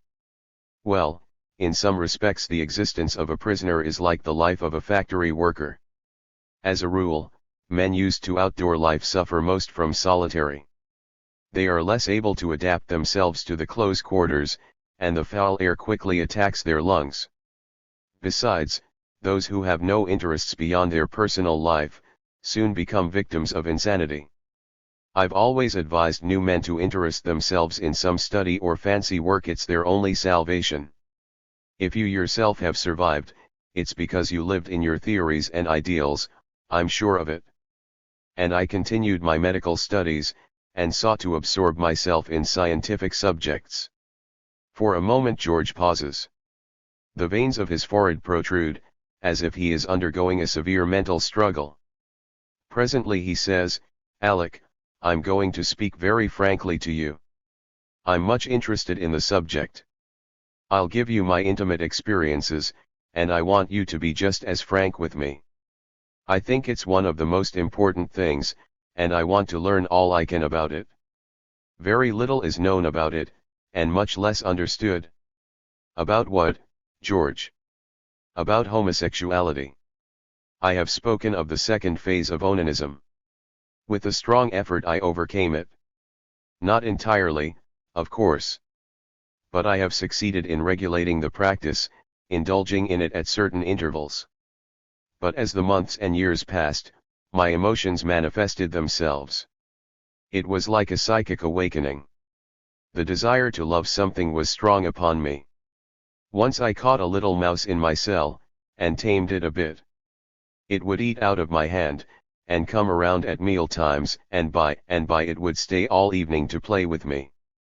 I learned to love it. Honestly, Alec, I cried when it died. And then, for a long time, I felt as if there was a void in my heart. I wanted something to love. It just swept me with a wild craving for affection. Somehow the thought of woman gradually faded from my mind. When I saw my wife, it was just like a dear friend. But I didn't feel toward her sexually. One day, as I was passing in the hall, I noticed a young boy. He had been in only a short time, and he was rosy-cheeked, with a smooth little face and sweet lips. He reminded me of a girl I used to court before I married. After that I frequently surprised myself thinking of the lad. I felt no desire toward him, except just to know him and get friendly. I became acquainted with him, and when he heard I was a medical man, he would often call to consult me about the stomach trouble he suffered. The doctor here persisted in giving the poor kid salts and physics all the time. Well, Alec, I could hardly believe it myself, but I grew so fond of the boy, I was miserable when a day passed without my seeing him. I would take big chances to get near him. I was Rang-Eman then, and he was assistant on a top tier. We often had opportunities to talk. I got him interested in literature, and advised him what to read, for he didn't know what to do with his time. He had a fine character, that boy, and he was bright and intelligent. At first it was only a liking for him, but it increased all the time, till I couldn't think of any woman. But don't misunderstand me, Alec, it wasn't that I wanted a kid. I swear to you, the other youths had no attraction for me whatever, but this boy, his name was Floyd, he became so dear to me. Why, I used to give him everything I could get. I had a friendly guard, and he'd bring me fruit and things. Sometimes I'd just die to eat it, but I always gave it to Floyd. And, Alec, you remember when I was down in the dungeon 6 days? Well, it was for the sake of that boy. He did something, and I took the blame on myself. And the last time they kept me 9 days chained up, I hit a fellow for abusing Floyd. He was small and couldn't defend himself.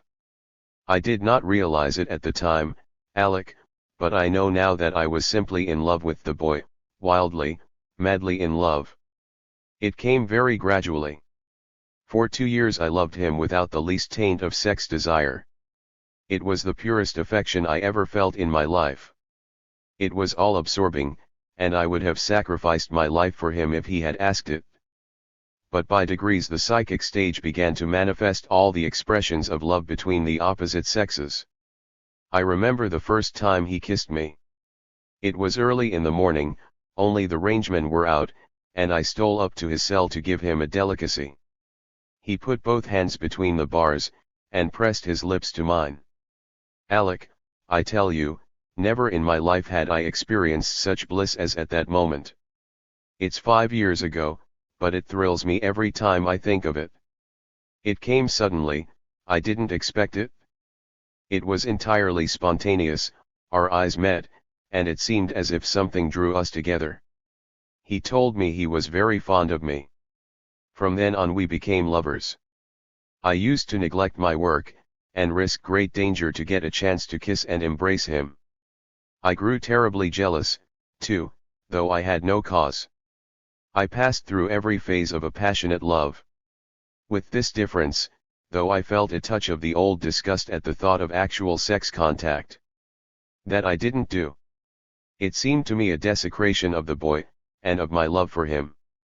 But after a while that feeling also wore off, and I desired sexual relation with him. He said he loved me enough to do even that for me, though he had never done it before. He hadn't been in any reformatory, you know. And yet, somehow I couldn't bring myself to do it. I loved the lad too much for it. Perhaps you will smile, Alec, but it was real, True love. When Floyd was unexpectedly transferred to the other block, I felt that I would be the happiest man if I could only touch his hand again, or get one more kiss. You're laughing, he asks abruptly, a touch of anxiety in his voice. No, George. I am grateful for your confidence. I think it is a wonderful thing, and, George, I had felt the same horror and disgust at these things, as you did. But now I think quite differently about them. Really, Alec? I'm glad you say so. Often I was troubled, is it viciousness or what, I wondered, but I could never talk to anyone about it. They take everything here in such a filthy sense. Yet I knew in my heart that it was a true, honest emotion. George, I think it a very beautiful emotion. Just as beautiful as love for a woman. I had a friend here, his name was Russell, perhaps you remember him. I felt no physical passion toward him, but I think I loved him with all my heart. His death was a most terrible shock to me. It almost drove me insane. Silently George holds out his hand. 313 Wilhelm Martin Philipp Christian Ludwig Liebknecht, 1826–1900, was a German socialist and one of the founders of the German Social Democratic Party. In London, where he was in exile after the 1848 revolutions, he became close to Karl Marx and Friedrich Engels. He returned to Germany after amnesty in 1862 and continued to be active in socialist politics. He was the father of Karl and Theodor Liebknecht. 314 Peter Kropotkin's second visit to the United States was from February until May 1901. Goldman arranged many of his lectures in New York. 315 Following the conclusion of the Spanish-American War in December 1898, the U.S. took control of the Philippines from Spain. While Filipinos had initially welcomed the U.S. intervention against Spain, once it became clear that U.S. soldiers would not leave, a 3-year-long insurrection ensued. In 1902, the Philippine-American War was officially declared over and the U.S. annexed the Philippine Islands. 316 A reference to Oscar Wilde, who had died in 1900. Chapter XLIV, Love's Daring. Castle on the Ohio. August 18, 1902. My dear Carolus. You know the saying, Der een hat den Beudel, der ander das Geld. 317 I find it a difficult problem to keep in touch with my correspondents. I have the leisure, but theirs is the advantage of the paper supply. Thus runs the world. But you, a most faithful correspondent, have been neglected a long while. Therefore this unexpected sub rosa chance is for you. My dear boy, whatever your experiences since you left me, don't fashion your philosophy in the image of disappointment. All life is a multiplied pain, its highest expressions, love and friendship, are sources of the most heartbreaking sorrow. That has been my experience, no doubt, yours also. And you are aware that here, under prison conditions, the disappointments, the grief and anguish, are so much more acute, more bitter and lasting. What then? Shall one seal his emotions, or barricade his heart? Ah, if it were possible, it would be wiser, some claim. But remember, dear Karl, mere wisdom is a barren life. I think it a natural reaction against your prison existence that you feel the need of self-indulgence. But it is a temporary phase, I hope. You want to live and enjoy, you say. But surely you are mistaken to believe that the time is past when we cheerfully sacrificed all to the needs of the cause. The first flush of emotional enthusiasm may have paled, but in its place there is the deeper and more lasting conviction that permeates one's whole being. There come moments when one asks himself the justification of his existence, the meaning of his life. No torment is more excruciating and overwhelming than the failure to find an answer. You will discover it neither in physical indulgence nor in coldly intellectual pleasure. Something more substantial is needed. In this regard, life outside does not differ so very much from prison existence. The narrower your horizon, the more absorbed you are in your immediate environment, and dependent upon it, the sooner you decay, morally and mentally. You can, in a measure, escape the sordidness of life only by living for something higher. Perhaps that is the secret of my survival. Wider interests have given me strength. And other phases there are. From your own experience you know what sustaining satisfaction is found in prison, in the constant fight for the feeling of human dignity, because of the constant attempt to strangle your sense of self-respect. I have seen prisoners offer most desperate resistance in defense of their manhood. On my part it has been a continuous struggle. Do you remember the last time I was in the dungeon? It was on the occasion of Comrade Kropotkin's presence in this country, during his last lecture tour. 318 The old warden was here then. He informed me that I would not be permitted to see our grand old man. I had a tilt with him, but I did not succeed in procuring a visiting card. A few days later I received a letter from Peter. On the envelope, under my name, was marked, "Political prisoner." The warden was furious. "We have no political prisoners in a free country," he thundered, tearing up the envelope. "But you have political grafters," I retorted. We argued the matter heatedly, and I demanded the envelope. The warden insisted that I apologize. Of course I refused, and I had to spend 3 days in the dungeon. There have been many changes since then. Your coming to Pittsburgh last year, and the threat to expose this place, they knew you had the facts, helped to bring matters to a point. 319 They assigned me to arrange, and I am still holding the position. The new warden is treating me more decently. He wants no trouble with me, he told me.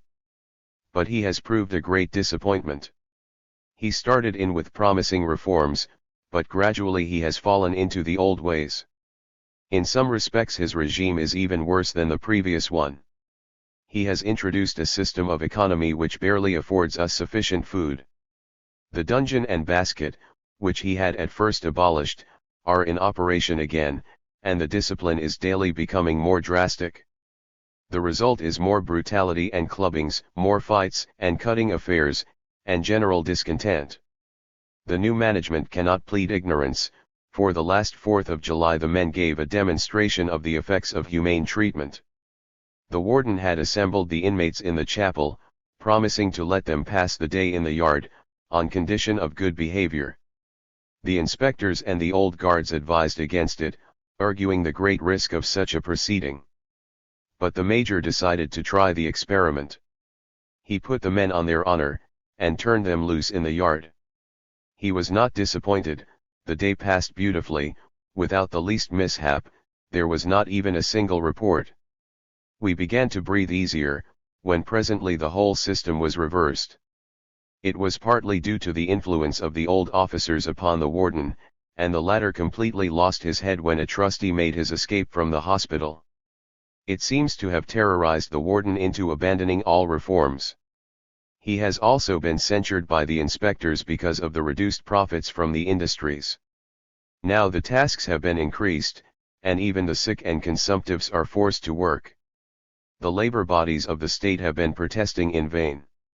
How miserably weak is the giant of toil, because unconscious of his strength. The men are groaning, and wishing old Sandy back. In short, things are just as they were during your time. Men and wardens may come and go, but the system prevails. More and more I am persuaded of the great truth. Given authority and the opportunity for exploitation, the results will be essentially the same, no matter what particular set of men, or of principles, happens to be in the saddle. Fortunately I am on the home run. I'm glad you felt that the failure of my application to the Superior Court would not depress me. 320 I built no castles upon it. Yet I am glad it has been tried. It was well to demonstrate once more that neither lower courts, pardon boards, nor higher tribunals, are interested in doing justice. My lawyers had such a strong case, from the legal standpoint, that the State Pardon Board resorted to every possible trick to avoid the presentation of it. And now the Superior Court thought it the better part of wisdom to ignore the argument that I am being illegally detained. They simply refused the application, with a few meaningless phrases that entirely evade the question at issue. Well, to hell with them. I have two in a stump, 11 months, and I feel the courage of perseverance. But I hope that the next legislature will not repeal the new commutation law. There is considerable talk of it, for the politicians are angry that their efforts in behalf of the wealthy U.S. grafters in the Eastern Penitentiary failed. They begrudge the common prisoner the increased allowance of good time. However, I shall make it. Of course, you understand that both French leave and Dutch act are out of the question now. Point 321 I have decided to stay till I can walk through the gates. In reference to French leave, have you read about the Biddle affair? I think it was the most remarkable attempt in the history of the country. Think of the wife of the jail warden helping prisoners to escape. The boys here were simply wild with joy. Everyone hoped they would make good their escape, and old Sammy told me he prayed they shouldn't be caught. But all the bloodhounds of the law were unchained, the Biddle boys got no chance at all. The story is this. The brothers Biddle, Jack and Ed, and Walter Dorman, while in the act of robbing a store, killed a man. It was Dorman who fired the shot, but he turned state's evidence. The state rewards treachery. Dorman escaped the noose, but the two brothers were sentenced to die. As is customary, they were visited in the jail by the gospel ladies, among them the wife of the warden. You probably remember him, Soffel. He was deputy warden when we were in the jail, and a rat he was, too. Well, Ed was a good-looking man, with soft manners, and so forth. Mrs. Soffel fell in love with him. It was mutual, I believe. Now witness the heroism a woman is capable of, when she loves. Mrs. Soffel determined to save the two brothers. I understand they promised her to quit their criminal life. Every day she would visit the condemned men, to console them. Pretending to read the gospel, she would stand close to the doors, to give them an opportunity to saw through the bars. She supplied them with revolvers, and they agreed to escape together. Of course, she could not go back to her husband, for she loved Ed, loved him well enough never even to see her children again. The night for the escape was set. The brothers intended to separate immediately after the break, subsequently to meet together with Mrs. Soffel. But the latter insisted on going with them. Ed begged her not to. He knew that it was sheer suicide for all of them. But she persisted, and Ed acquiesced, fully realizing that it would prove fatal. Don't you think it showed a noble trait in the boy? He did not want her to think that he was deserting her. The escape from the jail was made successfully, they even had several hours' start. But snow had fallen, and it was easy to trace two men and a woman in a sleigh. The brutality of the manhunters is past belief. When the detectives came upon the boys, they fired their Winchesters into the two brothers. Even when the wounded were stretched on the ground, bleeding and helpless, a detective emptied his revolver into Ed, killing him. Jack died later, and Mrs. Soffel was placed in jail. You can imagine the savage fury of the respectable mob. Mrs. Soffel was denounced by her husband, and all the good Christian women cried unclean, and clamored for the punishment of their unfortunate sister. She is now here, serving 2 years for aiding in the escape. I caught a glimpse of her when she came in. She has a sympathetic face, that bears signs of deep suffering. She must have gone through a terrible ordeal. Think of the struggle before she decided upon the desperate step, then the days and weeks of anxiety, as the boys were sawing the bars and preparing for the last chance. 322 I should appreciate the love of a woman whose affection is stronger than the iron fetters of convention. In some ways this woman reminds me of the girl, the type that possesses the courage and strength to rise above all considerations for the sake of the man or the cause held dear. How little the world understands the vital forces of life. A. 317 This is part of a German proverb and translates, one person has the wallet, the other has the money. 318 Peter Kropotkin first toured the United States in 1897, arriving in October after finishing a speaking tour in Canada.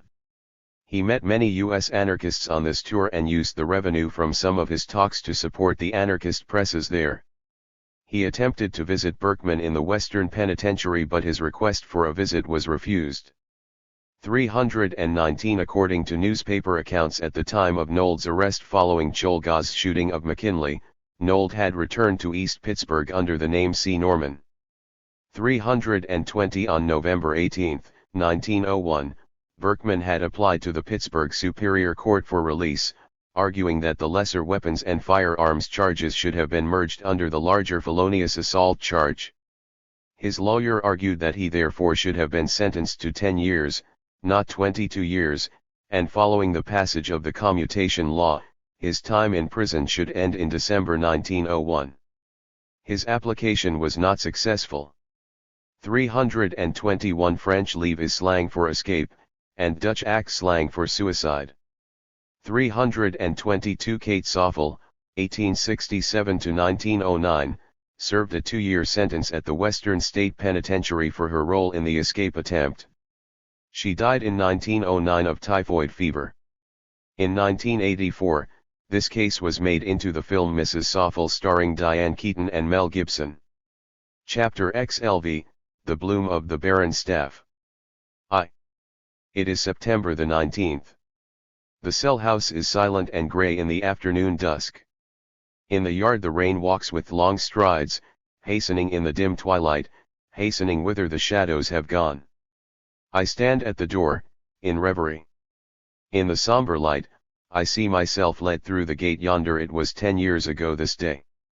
The walls towered menacingly in the dark, the iron gripped my heart, and I was lost in despair.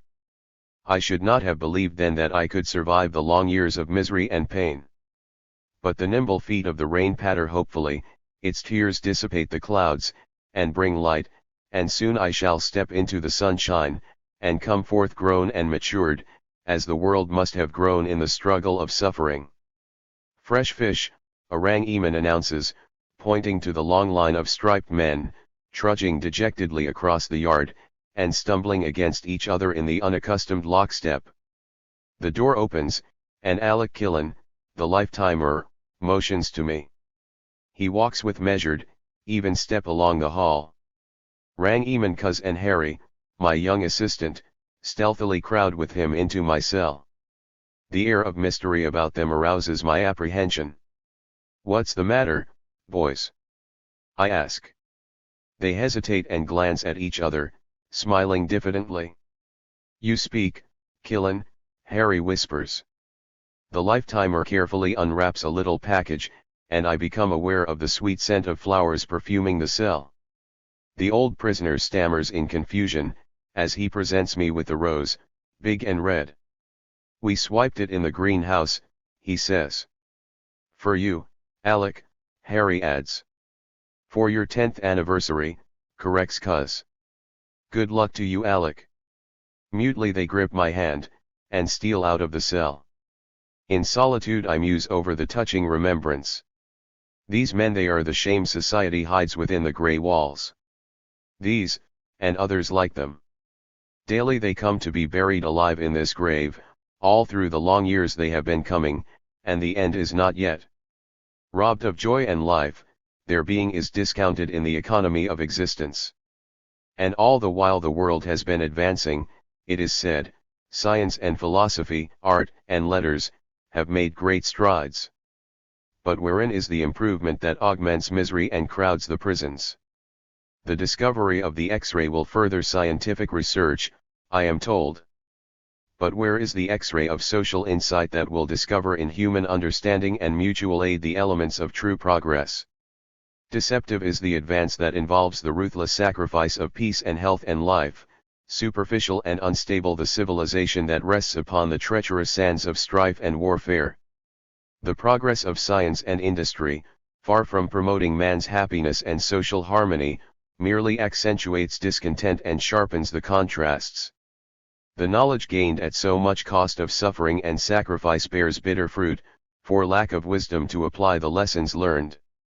There are no limits to the achievements of man, were not humanity divided against itself, exhausting its best energies in sanguinary conflict, suicidal and unnecessary. And these, the thousands step-mothered by cruel stupidity, are the victims castigated by society for her own folly and sins. There is young Harry. A child of the slums, he has never known the touch of a loving hand. Motherless, his father a drunkard, the heavy arm of the law was laid upon him at the age of 10. From reform school to reformatory the social orphan has been driven about, you know, Alec, he says, I never had no real square meal, to feel full, you know, cept once, on Christmas, in the ref. At the age of 19, he has not seen a day of liberty since early childhood. 3 years ago he was transferred to the penitentiary, under a sentence of 16 years for an attempted escape from the Morganza Reform School, which resulted in the death of a keeper. The latter was foreman in the tailor shop, in which Harry was employed together with a number of other youths. The officer had induced Harry to do overwork, above the regular task, for which he rewarded the boy with an occasional dainty of buttered bread or a piece of corn cake. By degrees Harry's voluntary effort became part of his routine work, and the reward in delicacies came more rarely. But when they entirely ceased the boy rebelled, refusing to exert himself above the required task. He was reported, but the superintendent censured the keeper for the unauthorized increase of work. Harry was elated, but presently began systematic persecution that made the boy's life daily more unbearable. In innumerable ways the hostile guard sought to revenge his defeat upon the lad, till at last, driven to desperation, Harry resolved upon escape. With several other inmates the 14-year-old boy planned to flee to the Rocky Mountains, there to hunt the wild Indians, and live the independent and carefree life of Jesse James. You know, Alec, Harry confides to me, reminiscently, we could have made it easy, there was 11 of us. But the kids was all sore on de foreman. He bust and beat us, and some of de boys wouldn't go cept we knocked de screw out first. It was me pal Nakey that hit I'm foist, good and hard, and den I hit I'm, lightly. But dey all said in court that I hit I'm both times. Nakey's people had money, and he beat the case, but I got soaked 16 years. His eyes fill with tears and he says plaintively, I haven't been outside since I was a little kid, and now I'm sick, and will die here maybe. 2. Conversing in low tones, we sweep the range. I shorten my strokes to enable Harry to keep pace. Weakly he drags the broom across the floor. His appearance is pitifully grotesque. The sickly features, pale with the color of the prison whitewash, resemble a little child's. But the eyes look oldish in their wrinkled sockets, the head painfully out of proportion with the puny, stunted body. Now and again he turns his gaze on me, and in his face there is melancholy wonder, as if he is seeking something that has passed him by. Often I ponder, is there a crime more appalling and heinous than the one society has committed upon him, who is neither man nor youth and never was child? Crushed by the heel of brutality, this plant had never budded. Yet there is the making of a true man in him. His mentality is pathetically primitive, but he possesses character and courage, and latent virgin forces.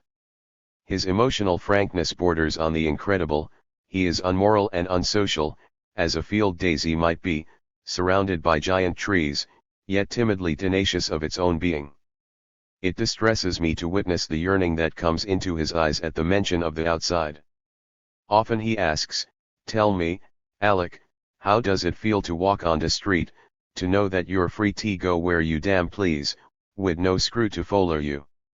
Ah, if he'd only have a chance, he reiterates, he'd be so careful not to get into trouble. He would like to keep company with a nice girl, he confides, blushingly, he had never had one. But he fears his days are numbered. His lungs are getting very bad, and now that his father has died, he has no one to help him get a pardon. Perhaps father wouldn't have helped him, either, he was always drunk, and never cared for his children. He had no business to have any children, Harry comments passionately. And he can't expect any assistance from his sister, the poor girl barely makes a living in the factory. She's been workin' ever so long in the pickle works, Harry explains. That feller, the boss there, must be rich, it's a big factory, He adds, naively, he oughter give er enough to marry on. But he fears he will die in the prison. There is no one to aid him, and he has no friends. I never had no friend, he says, wistfully, there ain't no real friends. De older boys in de ref always used me, and dey use all de kids. But dey was no friends, and every one was against me in de court, and dey put all de blame on me. Everybody was always against me, he repeats bitterly. Alone in the cell, I ponder over his words. Everybody was always against me, I hear the boy say. I wake at night, with the quivering cry in the darkness, everybody against me. Motherless in childhood, reared in the fumes of brutal inebriation, cast into the slums to be crushed under the wheels of the law's juggernaut, was the fate of this social orphan. Is this the fruit of progress? This the spirit of our Christian civilization? In the hours of solitude, the scheme of existence unfolds in kaleidoscope before me. In variegated design and divergent angle it presents an endless panorama of stunted minds and tortured bodies, of universal misery and wretchedness, in the elemental aspect of the boy's desolate life. And I behold all the suffering and agony resolve themselves in the dominance of the established, in tradition and custom that heavily encrust humanity, weighing down the already fettered soul till its wings break and it beats helplessly against the artificial barriers. The blanched face of misery is silhouetted against the night. The silence sobs with the piteous cry of the crushed boy. And I hear the cry, and it fills my whole being with the sense of terrible wrong and injustice, with the shame of my kind, that sheds crocodile tears while it swallows its helpless prey. The submerged moan in the dark. I will echo their agony to the ears of the world. I have suffered with them, I have looked into the heart of pain, and with its voice and anguish I will speak to humanity, to wake it from sloth and apathy, and lend hope to despair. The months speed in preparation for the great work. I must equip myself for the mission, for the combat with the world that struggles so desperately to defend its chains. The day of my resurrection is approaching, and I will devote my new life to the service of my fellow sufferers. The world shall hear the tortured, it shall behold the shame it has buried within these walls, yet not eliminated. The ghost of its crimes shall rise and harrow its ears, till the social conscience is roused to the cry of its victims. And perhaps with eyes once opened, it will behold the misery and suffering in the world beyond, and man will pause in his strife and mad race to ask himself, wherefore? Whither? Chapter XLVI, A Child's Heart Hunger. With deep gratification I observe the unfoldment of Harry's mind. My friendship has wakened in him hope and interest in life. Merely to please me, he smilingly reiterated, he would apply himself to reading the mapped-out course. But as time passed he became absorbed in the studies, developing a thirst for knowledge that is transforming his primitive intelligence into a mentality of great power and character. Often I marvel at the peculiar strength and aspiration springing from the depths of a prison friendship. I did not believe in friendship, Alec, Harry says, as we ply our brooms in the day's work, but now I feel that I wouldn't be here, if I had had then a real friend. It isn't only that we suffer together, but you have made me feel that our minds can rise above these rules and bars. You know, the screws have warned me against you, and I was afraid of you. I don't know how to put it, Alec, but the first time we had that long talk last year, I felt as if something walked right over from you to me. And since then I have had something to live for. You know, I have seen so much of the priests, I have no use for the church, and I don't believe in immortality. But the idea I got from you clung to me, and it was so persistent, I really think there is such a thing as immortality of an idea. For an instant the old look of helpless wonder is in his face, as if he is at a loss to master the thought. He pauses in his work, his eyes fastened on mine. I got it, Alec, he says, an eager smile lighting up his pallid features. You remember the story you told me about them fellers? Oh, he quickly corrects himself when I get excited, I drop into my former bad English. Well, you know the story you told me of the prisoners in Siberia, how they escape sometimes, and the peasants, though forbidden to house them, put food outside of their huts, so that an escaped man may not starve to death. You remember, Alec? Yes, Harry. I'm glad you haven't forgotten it. Forgotten? Why, Alec, a few weeks ago, sitting at my door, I saw a sparrow hopping about in the hall. It looked cold and hungry. I threw a piece of bread to it, but the warden came by and made me pick it up, and drive the bird away. Somehow I thought of the peasants in Siberia, and how they share their food with escaped men. Why should the bird starve as long as I have bread? Now every night I place a few pieces near the door, and in the morning, just when it begins to dawn, and everyone is asleep, the bird steals up and gets her breakfast. It's the immortality of an idea, Alec. 2. The inclement winter has laid a heavy hand upon Harry. The foul hot air of the cell house is aggravating his complaint, and now the physician has pronounced him in an advanced stage of consumption. The disease is ravaging the population. Hygienic rules are ignored, and no precautions are taken against contagion. Harry's health is fast failing. He walks with an evident effort, but bravely straightens as he meets my gaze.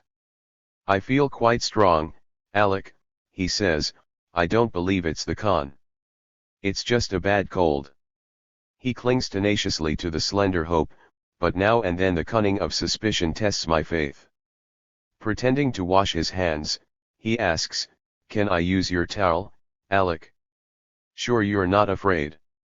My apparent confidence seems to allay his fears, and he visibly rallies with renewed hope. I strive to lighten his work on the range, and his friend Cuz, who attends the officer's table, shares with the sick boy the scraps of fruit and cake left after their meals. The kind-hearted Italian, serving a sentence of 20 years, spends his leisure weaving hair chains in the dim light of the cell, and invests the proceeds in warm underwear for his consumptive friend. I don't need it myself, I'm too hot-blooded, anyhow. He lightly waves aside Harry's objections. He shudders as the hollow cough shakes the feeble frame, and anxiously hovers over the boy, mothering him with unobtrusive tenderness. At the first sign of spring, Cuz conspires with me to procure for Harry the privilege of the yard.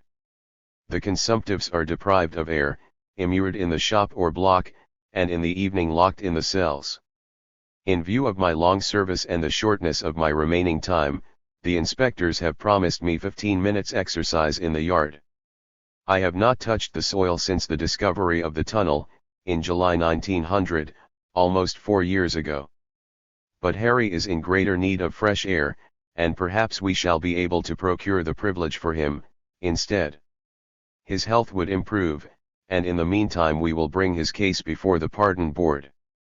It was an outrage to send him to the penitentiary, Cuz asserts vehemently. Harry was barely 14 then, a mere child.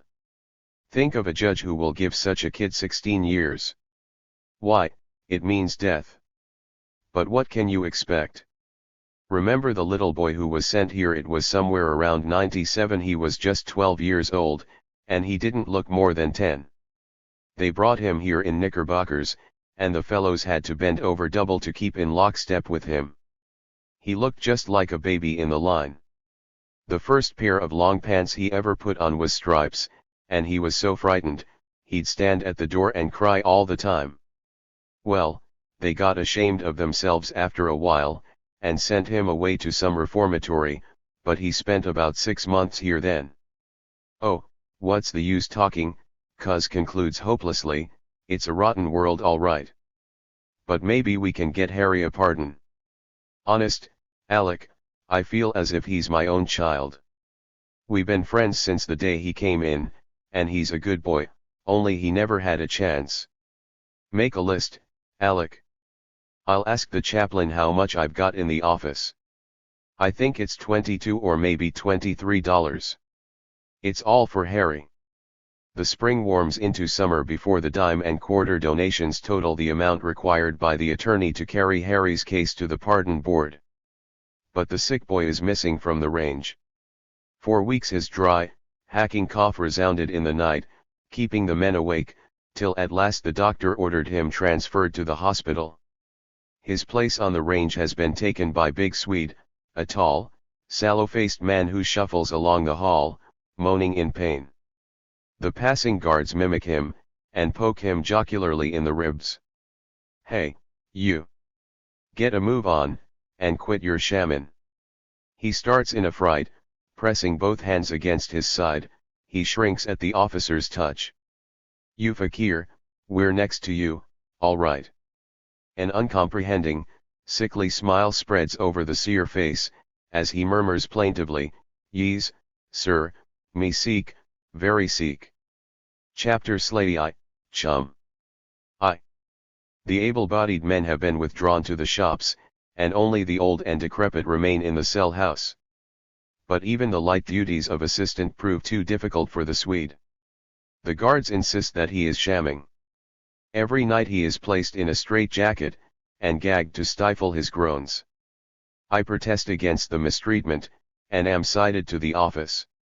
The deputy's desk is occupied by Big Head, the officer of the hosiery department, now promoted to the position of second assistant deputy.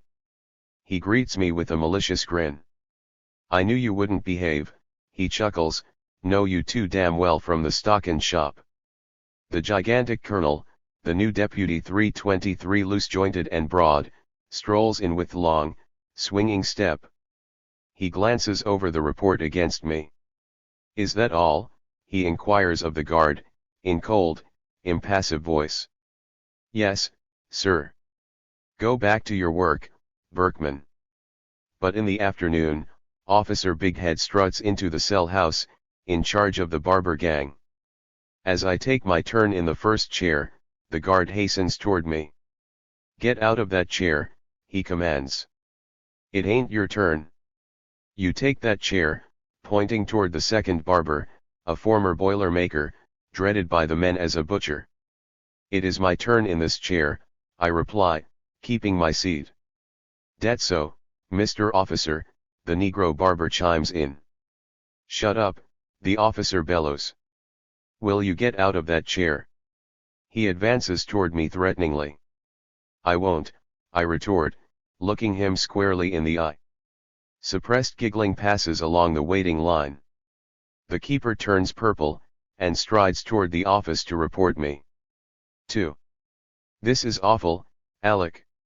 I'm so sorry you're locked up." "You were in the right, too," cuz whispers at my cell. "But never min, old boy," he smiles reassuringly, "you can count on me, all right. And you've got other friends. Here's a stiff someone sends you." He wants an answer right away. I'll call for it. The note mystifies me. The large, bold writing is unfamiliar. I cannot identify the signature, Jim M. The contents are puzzling. His sympathies are with me, the writer says. He has learned all the details of the trouble, and feels that I acted in the defense of my rights. It is an outrage to lock me up for resenting undeserved humiliation at the hands of an unfriendly guard, and he cannot bear to see me thus persecuted. My time is short, and the present trouble, if not corrected, may cause the loss of my commutation. He will immediately appeal to the warden to do me justice, but he should like to hear from me before taking action. I wonder at the identity of the writer. Evidently not a prisoner, intercession with the warden would be out of the question. Yet I cannot account for any officer who would take this attitude, or employ such means of communicating with me. Presently Cuz saunters past the cell. "Got your answer ready?" he whispers. "Who gave you the note, Cuz?"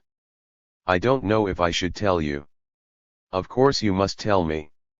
"I won't answer this note unless I know to whom I am writing." "Well, Alec," he hesitates, "he didn't say if I may tell you." "Then better go and ask him first." Considerable time elapses before Cuz returns. From the delay I judge that the man is in a distant part of the institution, or not easily accessible. At last the kindly face of the Italian appears at the cell. "It's all right, Alec," he says. "Who is he?" I ask impatiently. "I'll bet you'll never guess." Tell me, then. Well, I'll tell you. He is not a screw. Can't be a prisoner. No. Who, then? He is a fine fellow, Alec. Come now, tell me. He is a citizen. The foreman of the new shop. The weaving department. That's the man. Here's another stiff from him. Answer at once. 3. Dear Mr. JM 324. I hardly know how to write to you.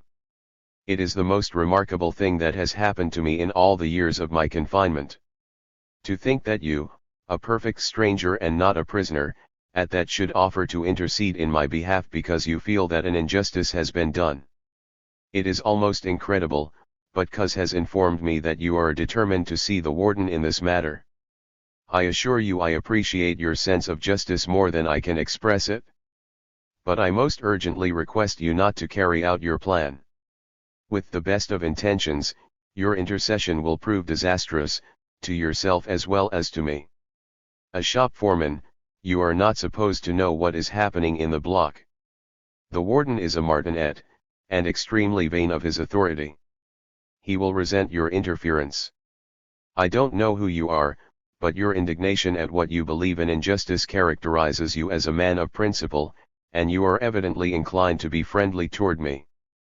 I should be very unhappy to be the cause of your discharge. You need your job, or you would not be here. I am very, very thankful to you, but I urge you most earnestly to drop the matter. I must fight my own battles. Moreover, the situation is not very serious, and I shall come out all right. With much appreciation. A.B. Dear Mr. M. I feel much relieved by your promise to accede to my request. It is best so. You need not worry about me. I expect to receive a hearing before the deputy, and he seems a decent chap. You will pardon me when I confess that I smiled at your question whether your correspondence was welcome. Your notes are a ray of sunshine in the darkness, and I am intensely interested in the personality of a man whose sense of justice transcends considerations of personal interest. You know, no great heroism is required to demand justice for oneself, in the furtherance of our own advantage. But where the other fellow is concerned, especially a stranger, it becomes a question of abstract justice, and but few people possess the manhood to jeopardize their reputation or comfort for that. Since our correspondence began, I have had occasion to speak to some of the men in your charge. I want to thank you in their name for your considerate and humane treatment of them. Cuz is at the door, and I must hurry. Trust no one with notes, except him. We have been friends for years, and he can tell you all you wish to know about my life here. Cordially. B. My dear M. There is no need whatever for your anxiety regarding the effects of the solitary upon me. I do not think they will keep me in long. At any rate, remember that I do not wish you to intercede. You will be pleased to know that my friend Harry shows signs of improvement, thanks to your generosity. Cuz has managed to deliver to him the TID bits and wine you sent. You know the story of the boy. He has never known the love of a mother, nor the care of a father. A typical child of the disinherited, he was thrown, almost in infancy, upon the tender mercies of the world. At the age of 10 the law declared him a criminal. He has never since seen a day of liberty. At 20 he is dying of prison consumption. Was the Spanish Inquisition ever guilty of such organized child murder? With desperate willpower he clutches at life, in the hope of a pardon. He is firmly convinced that fresh air would cure him, but the new rules confine him to the hospital. His friends here have collected a fund to bring his case before the pardon board. It is to be heard next month. That devoted soul, Cuz, has induced the doctor to issue a certificate of Harry's critical condition, and he may be released soon. I have grown very fond of the boy so much sinned against. I have watched his heart and mind blossom in the sunshine of a little kindness, and now I hope that at least his last wish will be gratified, just once to walk on the street, and not hear the harsh command of the guard. He begs me to express to his unknown friend his deepest gratitude. B. Dear M. The deputy has just released me. I am happy with a double happiness, for I know how pleased you will be at the good turn of affairs. It is probably due to the fact that my neighbor, the big Swede you've heard about him, was found dead in the straitjacket this morning. The doctor and officers all along pretended that he was shamming. It was a most cruel murder. By the warden's order the sick Swede was kept gagged and bound every night. I understand that the deputy opposed such brutal methods, and now it is rumored that he intends to resign. But I hope he will remain. There is something big and broad-minded about the gigantic colonel. He tries to be fair, and he has saved many a prisoner from the cruelty of the major. The latter is continually inventing new modes of punishment. It is characteristic that his methods involve curtailment of rations, and consequent saving, which is not accounted for on the books. He has recently cut the milk allowance of the hospital patients, notwithstanding the protests of the doctor. He has also introduced severe punishment for talking. You know, when you have not uttered a word for days and weeks, you are often seized with an uncontrollable desire to give vent to your feelings. These infractions of the rules are now punished by depriving you of tobacco and of your Sunday dinner. Every Sunday from 30 to 50 men are locked up on the top range, to remain without food all day. The system is called kill or cure, and it involves considerable graft, for I know numbers of men who have not received tobacco or a Sunday dinner for months. Warden W.M. Johnston seems innately cruel. Recently he introduced the blind cell door covered with solid sheet iron. It is much worse than the basket cell, for it virtually admits no air, and men are kept in it from 30 to 60 days. Prisoner Varnell was locked up in such a cell 79 days, becoming paralyzed. But even worse than these punishments is the more refined brutality of torturing the boys with the uncertainty of release and the increasing deprivation of good time. This system is developing insanity to an alarming extent. Amid all this heartlessness and cruelty, the chaplain is a refreshing oasis of humanity. I noticed in one of your letters the expression, because of economic necessity, and I wondered. To be sure, the effects of economic causes are not to be underestimated. But the extremists of the materialistic conception discount character, and thus help to vitiate it. The factor of personality is too often ignored by them. Take the chaplain, for instance. In spite of the surrounding swamp of cupidity and brutality, notwithstanding all disappointment and ingratitude, he is today, after 30 years of incumbency, as full of faith in human nature and as sympathetic and helpful, as years ago. He has had to contend against the various administrations, and he is a poor man. Necessity has not stifled his innate kindness. And this is why I wondered. Economic necessity has socialism pierced the prison walls? B. Dear comrade. Can you realize how your words, "I am socialistically inclined," warmed my heart? I wish I could express to you all the intensity of what I feel, my dear friend and comrade.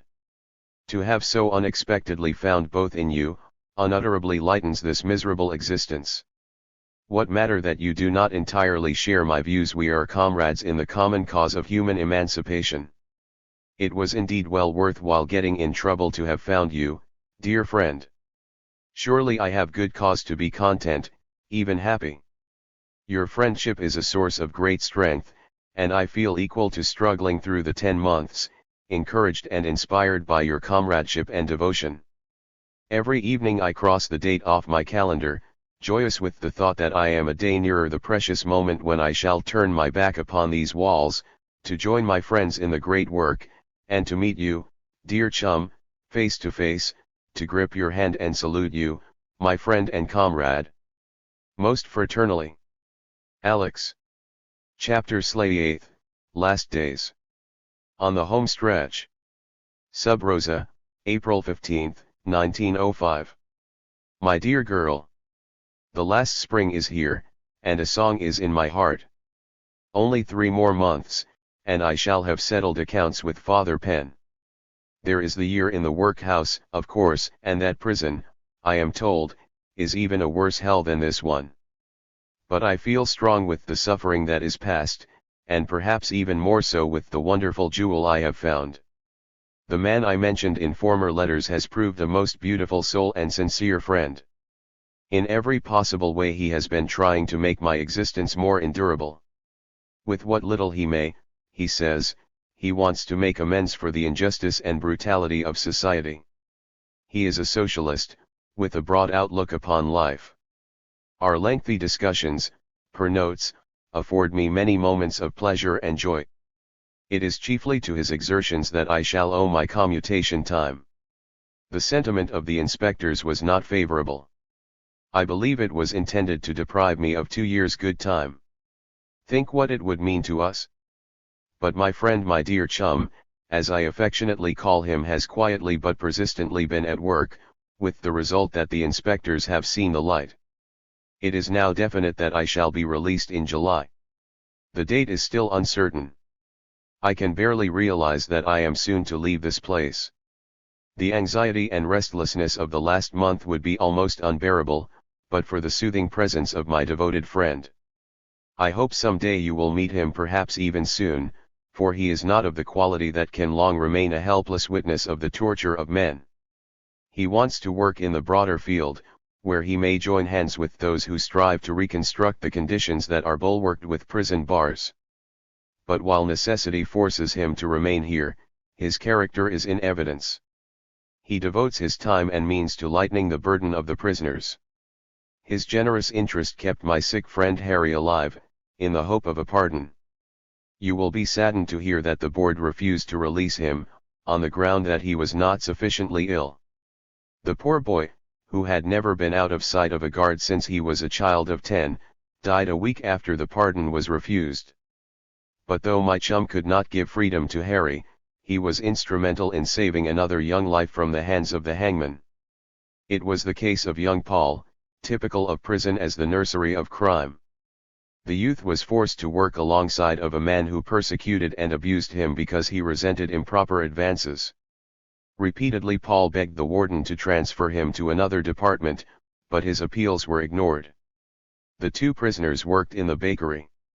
Early one morning, left alone, the man attempted to violate the boy. In the struggle that followed, the former was killed.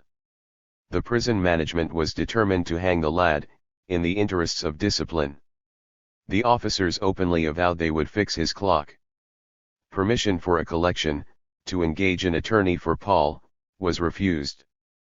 Prisoners who spoke in his behalf were severely punished. The boy was completely isolated preparatory to his trial. He stood absolutely helpless, alone. But the dear chum came to the rescue of Paul. The work had to be done secretly, and it was a most difficult task to secure witnesses for the defense among the prisoners terrorized by the guards. But Chum threw himself into the work with heart and soul. Day and night he labored to give the boy a chance for his life. He almost broke down before the ordeal was over. But the boy was saved. The jury acquitted him on the ground of self-defense. The proximity of release, if only to change cells, is nerve-wracking in the extreme. But even the mere change will be a relief. Meanwhile my faithful friend does everything in his power to help me bear the strain. Besides ministering to my physical comforts, he generously supplies me with books and publications. It helps to while away the leaden-heeled days, and keeps me abreast of the world's work. The chum is enthusiastic over the growing strength of socialism, and we often discuss the subject with much vigor. It appears to me, however, that the socialist anxiety for success is by degrees perverting essential principles. It is with much sorrow I have learned that political activity, formerly viewed merely as a means of spreading socialist ideas, has gradually become an end in itself. Straining for political power weakens the fibers of character and ideals. Daily contact with authority has strengthened my conviction that control of the governmental power is an illusory remedy for social evils. Inevitable consequences of false conceptions are not to be legislated out of existence. It is not merely the conditions, but the fundamental ideas of present civilization, that are to be transvalued, to give place to new social and individual relations. The emancipation of labor is the necessary first step along the road of a regenerated humanity, but even that can be accomplished only through the awakened consciousness of the toilers, acting on their own initiative and strength. On these and other points Chum differs with me, but his intense friendship knows no intellectual distinctions. He is to visit you during his August vacation. I know you will make him feel my gratitude, for I can never repay his boundless devotion. Sasha. Dearest Chum. It seemed as if all aspiration and hope suddenly went out of my life when you disappeared so mysteriously. I was tormented by the fear of some disaster. Your return has filled me with joy, and I am happy to know that you heard and responded unhesitatingly to the call of a sacred cause. I greatly envy your activity in the peace circle. The revolution in Russia has stirred me to the very depths. 325 The giant is awakening, the mute giant that has suffered so patiently, voicing his misery and agony only in the anguish-laden song and on the pages of his Gorky's. 326. Dear friend, you remember our discussion regarding play. 327 I may have been in error when I expressed the view that the execution of the monster, encouraging sign of individual revolutionary activity as it was, could not be regarded as a manifestation of social awakening. But the present uprising undoubtedly points to widespread rebellion permeating Russian life. Yet it would probably be too optimistic to hope for a very radical change. I have been absent from my native land for many years, but in my youth I was close to the life and thought of the peasant. Large, heavy bodies move slowly. The proletariat of the cities has surely become impregnated with revolutionary ideas, but the vital element of Russia is the agrarian population. I fear, moreover, that the dominant reaction is still very strong, though it has no doubt been somewhat weakened by the discontent manifesting in the army and, especially, in the navy. With all my heart I hope that the revolution will be successful. Perhaps a constitution is the most we can expect. But whatever the result, the bare fact of a revolution in long-suffering Russia is a tremendous inspiration. I should be the happiest of men to join in the glorious struggle. Long live the revolution. A. Dear Chum. Thanks for your kind offer. But I am absolutely opposed to having any steps taken to eliminate the workhouse sentence. I have served these many years and shall survive one more. I will ask no favors of the enemy. They will even twist their own law to deprive me of the 5 months good time, to which I am entitled on the last year. I understand that I shall be allowed only 2 months off, on the preposterous ground that the workhouse term constitutes the first year of a new sentence. But I do not wish you to trouble about the matter. You have more important work to do. Give all your energies to the good cause. Prepare the field for the mission of Tchaikovsky and Babushka, and I shall be with you in spirit when you embrace our brave comrades of the Russian Revolution, whose dear names were a hallowed treasure of my youth. 328. May success reward the efforts of our brothers in Russia. A. Chum. Just got word from the deputy that my papers are signed. I didn't wish to cause you anxiety, but I was apprehensive of some hitch. But it's positive and settled now. I go out on the 19th.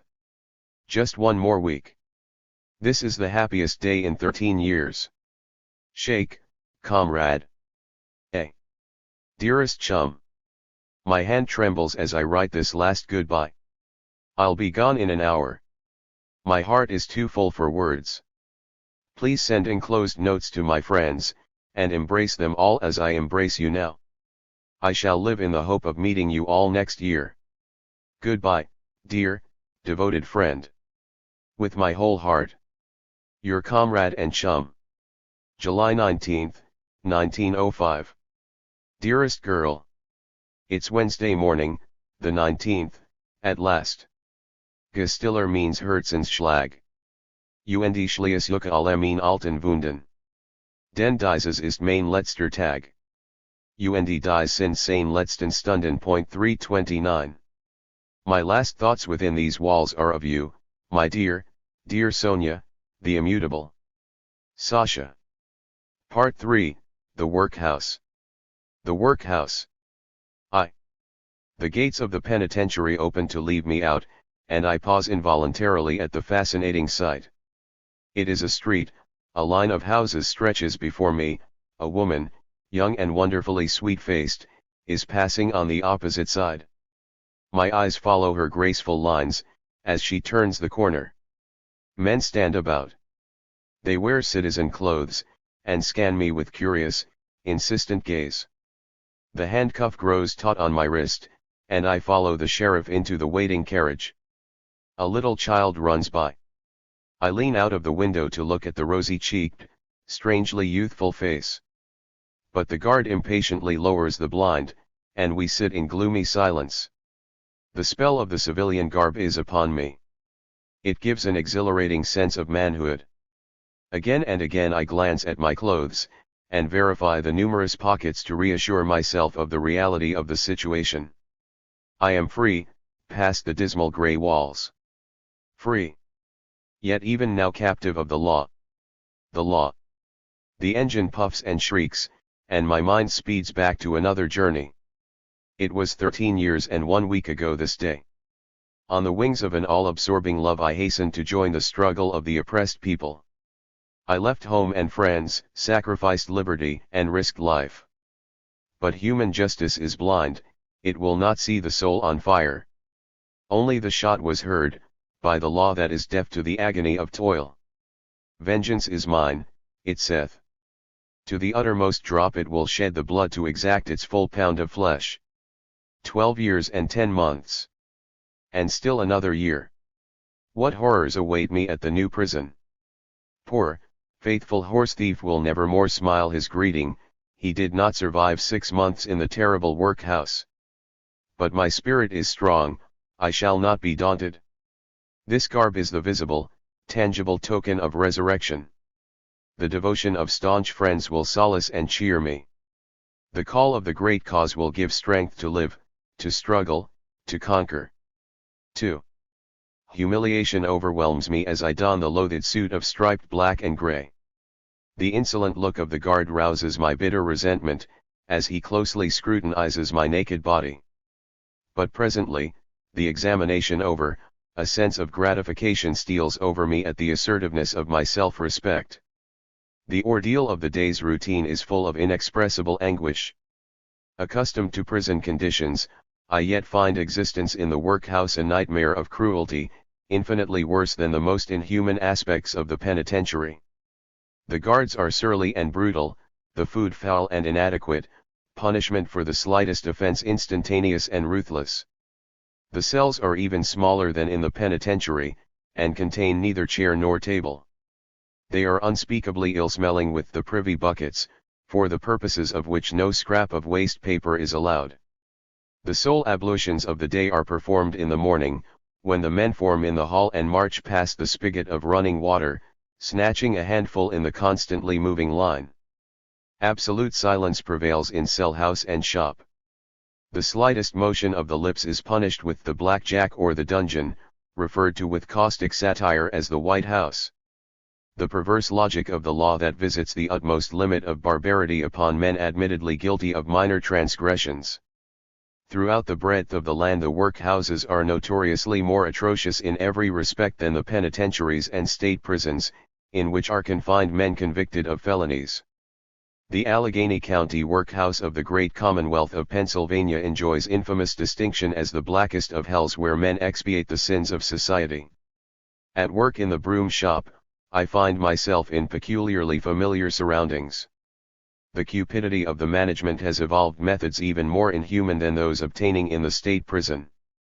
The tasks imposed upon the men necessitate feverish exertion. Insufficient product or deficient work is not palliated by physical inability or illness.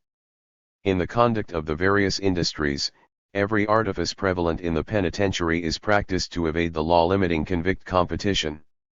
The number of men employed in productive work by far exceeds the legally permitted percentage, the provisions for the protection of free labor are skillfully circumvented, the tags attached to the shop products are designed to be obliterated as soon as the wares have left the prison, the words convict made stamped on the broom handles are pasted over with labels giving no indication of the place of manufacture.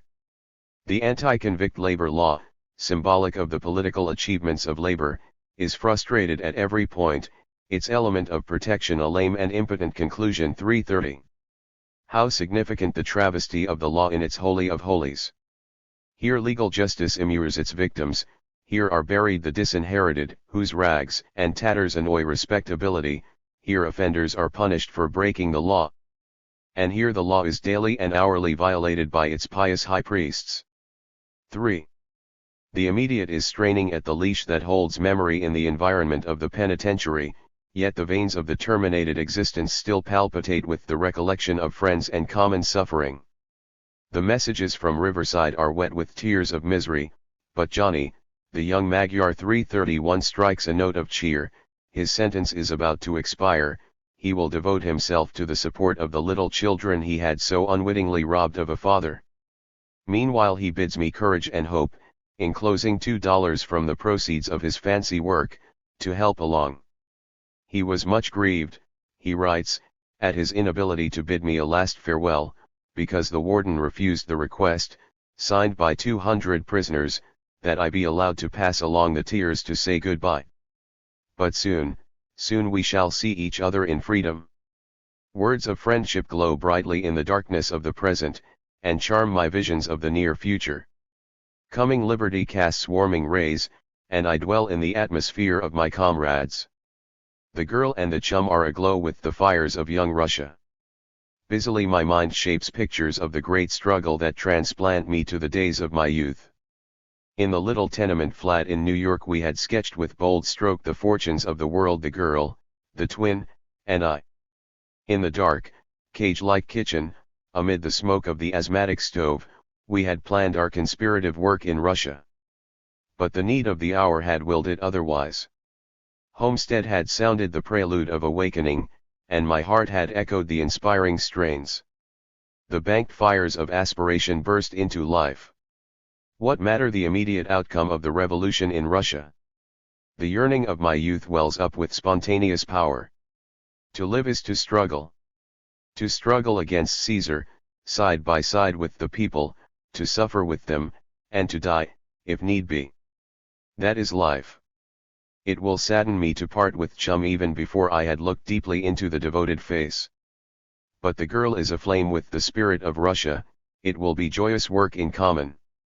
The soil of Monongahela 332, laden with years of anguish, has grown dear to me. Like the moan of a broken chord wails the thought of departure. But no ties of affection will strain at my heartstrings. Yet the sweet face of a little girl breaks in on my reverie, a look of reproaching sadness in the large, wistful eyes. It is little Stella. 333. The last years of my penitentiary life have snatched many a grace from her charming correspondence. Often I have sought consolation in the beautiful likeness of her soulful face. With mute tenderness she had shared my grief at the loss of Harry, her lips breathing sweet balm. Gray days had warmed at her smile, and I lavished upon her all the affection with which I was surcharged. It will be a violent stifling of her voice in my heart, but the call of the Mujik 334 rings clear, compelling. Yet who knows?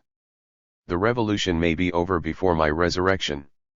In Republican Russia, with her enlightened social Protestantism, life would be fuller, richer than in this pitifully bourgeois democracy. Freedom will present the unaccustomed problem of self-support, but it is premature to form definite plans. Long imprisonment has probably incapacitated me for hard work, but I shall find means to earn my simple needs when I have cast off the fetters of my involuntary parasitism. The thought of affection, the love of woman, thrills me with ecstasy, and colors my existence with emotions of strange bliss. But the solitary hours are filled with recurring dread lest my life forever remain bare of woman's love. Often the fear possesses me with the intensity of despair, as my mind increasingly dwells on the opposite sex. Thoughts of woman eclipse the memory of the prison affections, and the darkness of the present is threaded with the silver needle of love hopes. 4. The monotony of the routine, the degradation and humiliation weigh heavier in the shadow of liberty. My strength is failing with the hard task in the shop, but the hope of receiving my full commutation sustains me. The law allows 5 months good time on every year beginning with the 9th year of a sentence.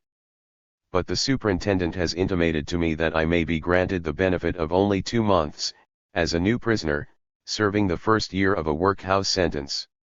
The board of directors will undoubtedly take that view, he often taunts me.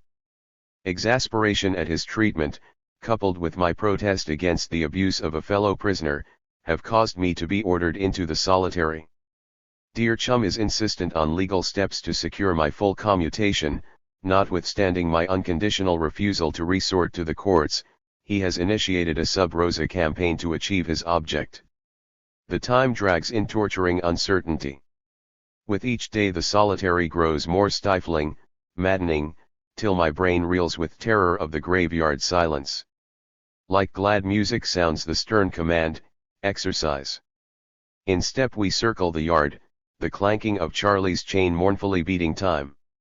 He had made an unsuccessful attempt to escape, for which he is punished with the ball and chain. The iron cuts into his ankle, and he trudges painfully under the heavy weight. Near me staggers Billy, his left side completely paralyzed since he was released from the White House. All about me are cripples. I am in the midst of the social refuse, the lame and the halt, the broken in body and spirit, past work, past even crime. These were the blessed of the Nazarene, these a Christian world breaks on the wheel. They, too, are within the scope of my mission, they above all others these the living indictments of a leper system, the excommunicated of God and man. The threshold of liberty is thickly sown with misery and torment. The days are unbearable with nervous restlessness, the nights hideous with the hours of agonizing stillness, the endless, endless hours. Feverishly I pace the cell. The day will pass, it must pass. With reverent emotion I bless the shamed sun as he dips beyond the western sky. One day nearer to the liberty that awaits me, with unrestricted sunshine and air and life beyond the hated walls of gray, out in the daylight, in the open. The open world. The scent of fresh mown hay is in my nostrils, green fields and forests stretch before me, sweetly ripples the mountain spring. Up to the mountain crest, to the breezes and the sunshine, where the storm breaks in its wild fury upon my uncovered head. Welcome the rain and the wind that sweep the foul prison dust off my heart, and blow life and strength into my being. Tremblingly rapturous is the thought of freedom. Out in the woods, away from the stench of the cannibal world I shall wander, nor lift my foot from soil or sod. Close to the breath of nature I will press my parched lips, on her bosom I will pass my days, drinking sustenance and strength from the universal mother. And there, in liberty and independence, in the vision of the mountain peaks, I shall voice the cry of the social orphans, of the buried and the disinherited, and visualize to the living the yearning, menacing face of pain. Part 4, The Resurrection. The Resurrection. All night I toss sleeplessly on the cot, and pace the cell in nervous agitation, waiting for the dawn. With restless joy I watch the darkness melt, as the first rays herald the coming of the day. It is the 18th of May, my last day, my very last, 3:35. A few more hours, and I shall walk through the gates, and drink in the warm sunshine and the balmy air, and be free to go and come as I please, after the nightmare of 13 years and 10 months in jail, penitentiary, and workhouse. My step quickens with the excitement of the outside, and I try to while away the heavy hours thinking of freedom and of friends. But my brain is in a turmoil, I cannot concentrate my thoughts. Visions of the near future, images of the past, flash before me, and crowd each other in bewildering confusion. Again and again my mind reverts to the unnecessary cruelty that has kept me in prison 3 months over and above my time. It was sheer sophistry to consider me a new prisoner, entitled only to 2 months' commutation. As a matter of fact, I was serving the last year of a 22-year sentence, and therefore I should have received 5 months' time off.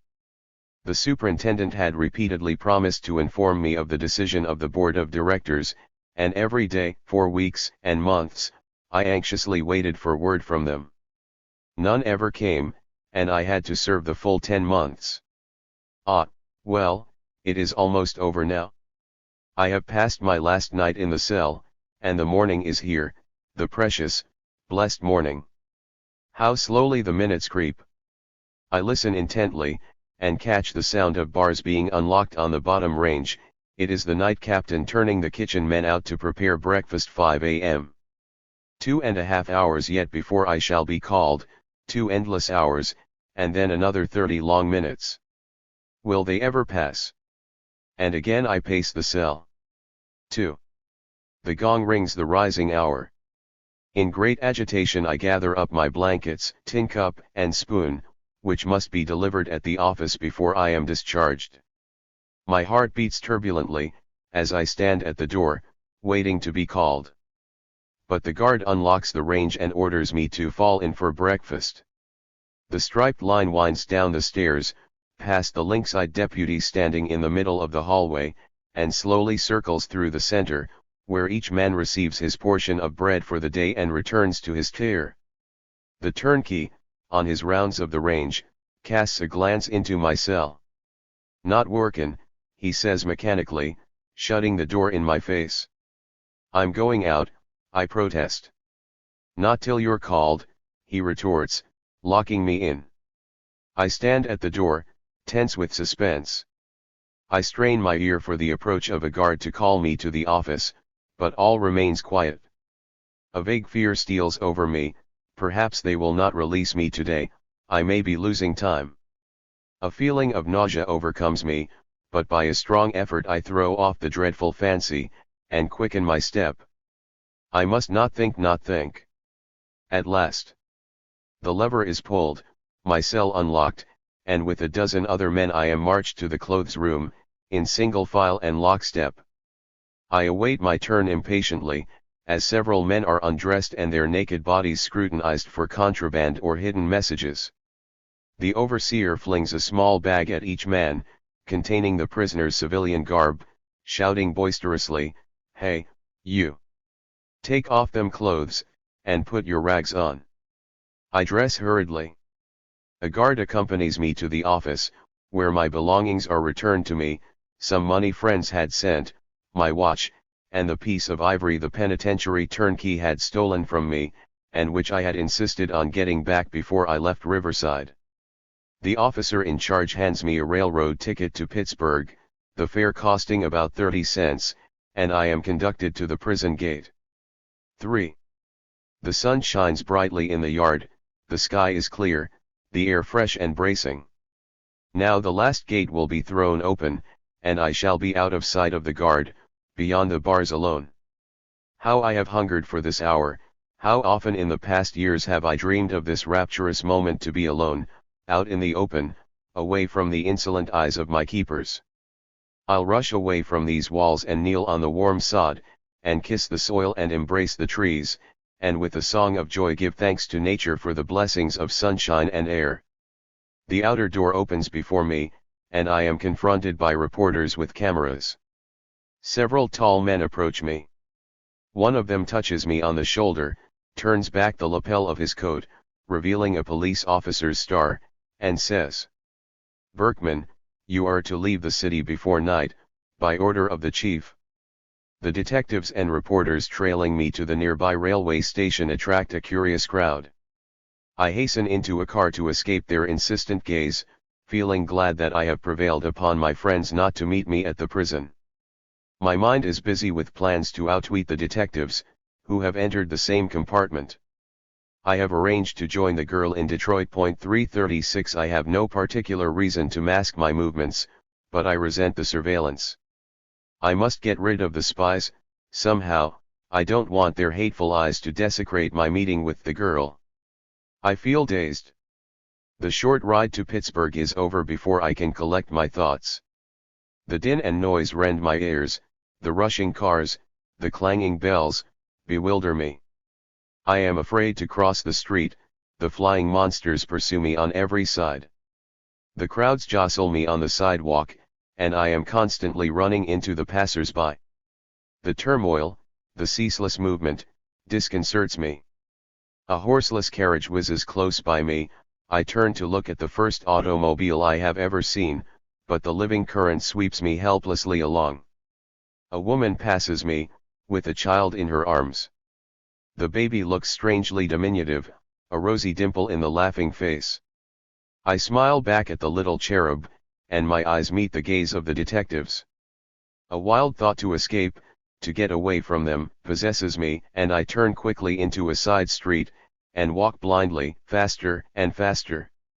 A sudden impulse seizes me at the sight of a passing car, and I dash after it. "Fare, please," the conductor sings out, and I almost laugh out aloud at the fleeting sense of the material reality of freedom. Conscious of the strangeness of my action, I produce a dollar bill, and a sense of exhilarating independence comes over me, as the man counts out the silver coins. I watch him closely for a sign of recognition. Does he realize that I am just out of prison? He turns away, and I feel thankful to the dear chum for having so thoughtfully provided me with a new suit of clothes. It is peculiar, however, that the conductor has failed to notice my closely cropped hair. But the man in the seat opposite seems to be watching me. Perhaps he has recognized me by my picture in the newspapers, or maybe it is my straw hat that has attracted his attention. I glance about me. No one wears summer headgear yet, it must be too early in the season. I ought to change it, the detectives could not follow me so easily then. Why, there they are on the back platform. At the next stop I jump off the car. A hat sign arrests my eye, and I walk into the store, and then slip quietly through a side entrance, a dark derby on my head. I walk quickly, for a long, long time, board several cars, and then walk again, till I find myself on a deserted street. No one is following me now, the detectives must have lost track of me. I feel worn and tired. Where could I rest up, I wonder, when I suddenly recollect that I was to go directly from the prison to the drugstore of Comrade M. My friends must be worried, and M is waiting to wire to the girl about my release. 3:37. It is long past noon when I enter the drugstore. M seems highly wrought up over something, he shakes my hand violently, and plies me with questions, as he leads me into his apartments in the rear of the store. It seems strange to be in a regular room, there is paper on the walls, and it feels so peculiar to the touch, so different from the whitewashed cell. I pass my hand over it caressingly, with a keen sense of pleasure. The chairs, too, look strange, and those quaint things on the table. The bric-a-brac absorbs my attention. The people in the room look hazy, their voices sound distant and confused. "Why don't you sit down, Alec?" The tones are musical and tender, a woman's, no doubt. "Yes," I reply, walking around the table, and picking up a bright toy. It represents Undine, rising from the water, the spray glistening in the sun. "Are you tired, Alec?" "And no. You have just come out." "Yes." It requires an effort to talk. The last year, in the workhouse, I have barely spoken a dozen words, there was always absolute silence. The voices disturb me. The presence of so many people, there are 3 or 4 about me, is oppressive. The room reminds me of the cell, and the desire seizes me to rush out into the open, to breathe the air and see the sky. "I'm going," I say, snatching up my hat. 4. The train speeds me to Detroit, and I wonder vaguely how I reached the station. My brain is numb, I cannot think. Field and forest flit by in the gathering dusk, but the surroundings wake no interest in me. I am rid of the detectives, the thought persists in my mind, and I feel something relax within me, and leave me cold, without emotion or desire. With an effort I descend to the platform, and sway from side to side, as I cross the station at Detroit. A man and a girl hasten toward me, and grasp me by the hand. I recognize Carl.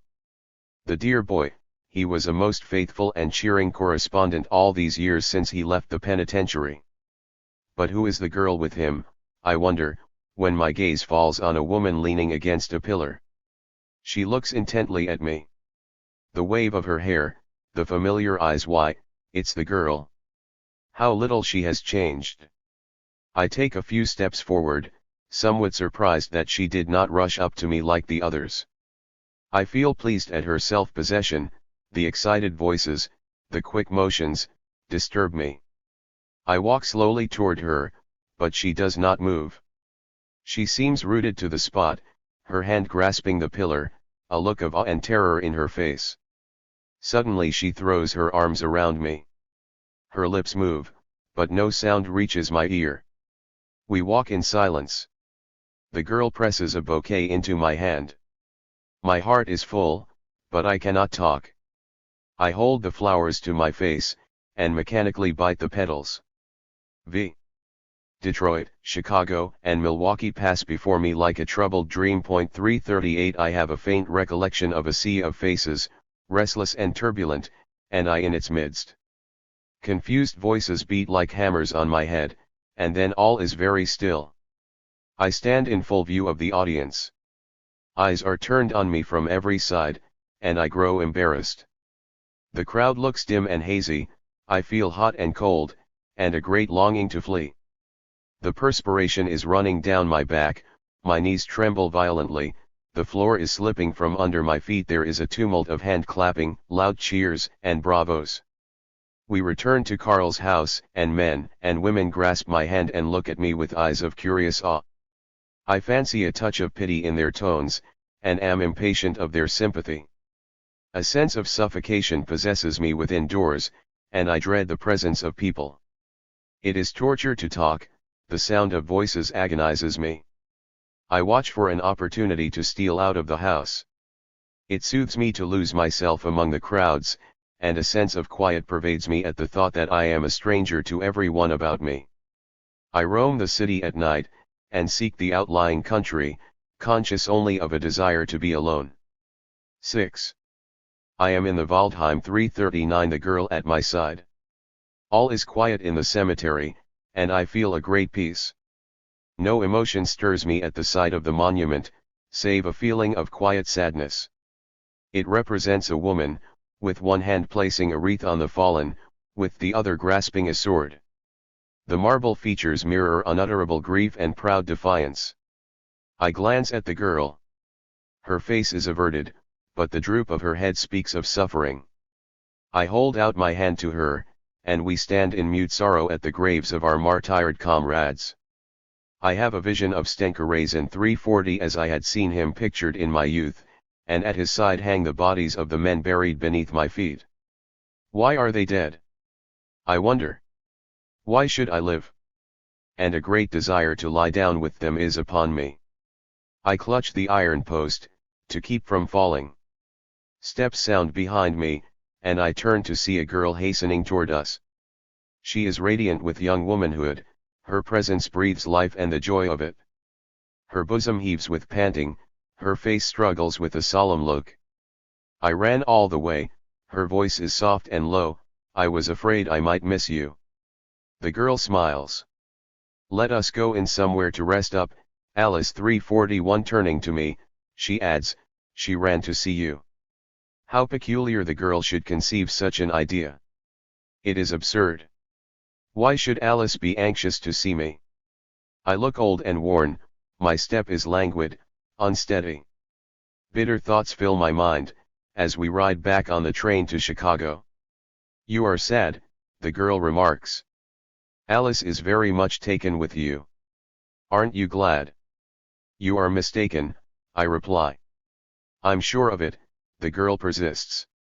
Shall I ask her? She turns to Alice. Oh, I like you so much, Sasha, Alice whispers. I look up timidly at her. She is leaning toward me in the abandon of artless tenderness, and a great joy steals over me, as I read in her eyes frank affection. 7. New York looks unexpectedly familiar, though I miss many old landmarks. It is torture to be indoors, and I roam the streets, experiencing a thrill of kinship when I locate one of my old haunts. I feel little interest in the large meeting arranged to greet me back into the world. 342 Yet I am conscious of some curiosity about the comrades I may meet there. Few of the old guard have remained. Some dropped from the ranks, others died. John Most will not be there. I cherished the hope of meeting him again, but he died a few months before my release. 343 He had been unjust to me, but who is free from moments of weakness? The passage of time has mellowed the bitterness of my resentment, and I think of him, my first teacher of anarchy, with old-time admiration. His unique personality stands out in strong relief upon the flat background of his time. His life was the tragedy of the ever unpopular pioneer.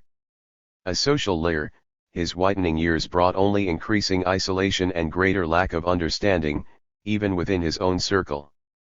He had struggled and suffered much, he gave his whole life to advance the cause, only to find at the last that he who crosses the threshold must leave all behind, even friendship, even comradeship. My old friend, Justice Schwab 344 is also gone, and Brady, the big Austrian. 345 Few of the comrades of my day have survived. The younger generation seems different, unsatisfactory. The ghetto I had known has also disappeared. Primitive Orchard Street, the scene of our pioneer meetings, has conformed to business respectability. The historic lecture hall, that rang with the breaking chains of the awakening people, has been turned into a dancing school. The little cafe around the corner, the intellectual arena of former years, is now a counting house. The fervid enthusiasm of the past, the spontaneous comradeship in the common cause, the intoxication of world-liberating zeal, all are gone with the days of my youth. I sense the spirit of cold deliberation in the new set, and a tone of disillusioned wisdom that chills and estranges me. The girl has also changed. The little sailor, my companion of the days that thrilled with the approach of the social revolution, has become a woman of the world. Her mind has matured, but her wider interests antagonize my old revolutionary traditions that inspired every day and colored our every act with the direct perception of the momentarily expected great upheaval. I feel an instinctive disapproval of many things, though particular instances are intangible and elude my analysis. I sense a foreign element in the circle she has gathered about her, and feel myself a stranger among them. Her friends and admirers crowd her home, and turn it into a sort of salon. They talk art and literature, discuss science and philosophize over the disharmony of life. But the groans of the dungeon find no gripping echo there. The girl is the most revolutionary of them all, but even she has been infected by the air of intellectual aloofness, false tolerance, and everlasting pessimism. I resent the situation, the more I become conscious of the chasm between the girl and myself. It seems unbridgeable, we cannot recover the intimate note of our former comradeship. With pain I witness her evident misery. She is untiring in her care and affection, the whole circle lavishes on me sympathy and tenderness. But through it all I feel the commiserating tolerance toward a sick child. I shun the atmosphere of the house, and flee to seek the solitude of the crowded streets and the companionship of the plain, untutored underworld. In a Bowery resort I come across Dan, my assistant on the range during my last year in the penitentiary. "Hello, Alec," he says, taking me aside, "awful glad to see you out of hell. Doing all right?" So, Dan. "And you?" "Rotten, Alec, rotten. You know it was my first bid, and I swore I'd never do a crooked job again. Well, they turned me out with a 5-spot, after 4 years steady work, mind you, and 3 of them working my head off on a loom. Then they handed me a pair of Kentucky jeans, that any fly cop could spot a mile off. My friends went back on me that 5-spot was all I had in the world, and it didn't go a long way. Liberty ain't what it looks to a fellow through the bars, Alec, but it's hell to go back. I don't know what to do. How do you happen here, Dan? Could you get no work at home, in Oil City?" "Home, hell. I wish I had a home and friends, like you, Alec. Christ, do you think I'd ever turn another trick? But I got no home and no friends. Mother died before I came out, and I found no home. I got a job in Oil City, but the bulls tipped me off for an ex-con, and I beat my way here. I tried to do the square thing, Alec, but where's a fellow to turn? I haven't a cent and not a friend in the world.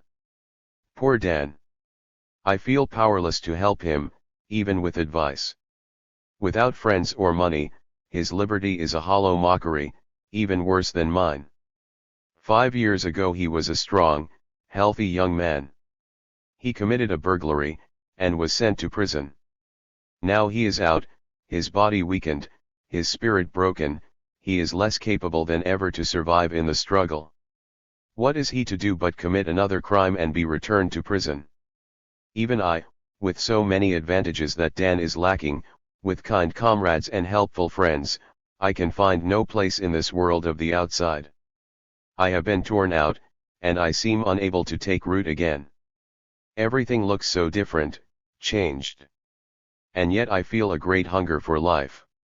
I could enjoy the sunshine, the open, and freedom of action. I could make my life and my prison experience useful to the world. But I am incapacitated for the struggle. I do not fit in any more, not even in the circle of my comrades. And this seething life, the turmoil and the noises of the city, agonize me. Perhaps it would be best for me to retire to the country, and there lead a simple life, close to nature. 8. The summer is fragrant with 1,000 perfumes, and a great peace is in the woods. The Hudson River shimmers in the distance, a solitary sail on its broad bosom. The Palisades on the opposite side look immutable, eternal, their undulating tops melting in the grayish-blue horizon. Puffs of smoke rise from the valley. Here, too, has penetrated the restless spirit. The muffled thunder of blasting breaks in upon the silence. The greedy hand of man is desecrating the Palisades, as it has desecrated the race. But the big river flows quietly, and the sailboat glides serenely on the waters. It skips over the foaming waves, near the spot I stand on, toward the great, busy city. Now it is floating past the high towers, with their forbidding aspect. It is Sing Sing prison. 346 men groan and suffer there, and are tortured in the dungeon. And I am a useless cog, an idler, while others toil, and I keep mute, while others suffer. My mind dwells in the prison. The silence rings with the cry of pain, the woods echo the agony of the dungeon. I start at the murmur of the leaves, the trees with their outstretched arms bar my way, menacing me like the guards on the prison walls. Their monster shapes follow me in the valley. At night I wake in cold terror. The agonized cry of crazy Smithy is in my ears, and again I hear the sickening thud of the riot clubs on the prisoner's head. The solitude is harrowing with the memory of the prison, it haunts me with the horrors of the basket cell. Away, I must away, to seek relief amidst the people. Back in the city, I face the problem of support. The sense of dependence gnaws me. The hospitality of my friends is boundless, but I cannot continue as the beneficiary of their generosity. I had declined the money gift presented to me on my release by the comrades.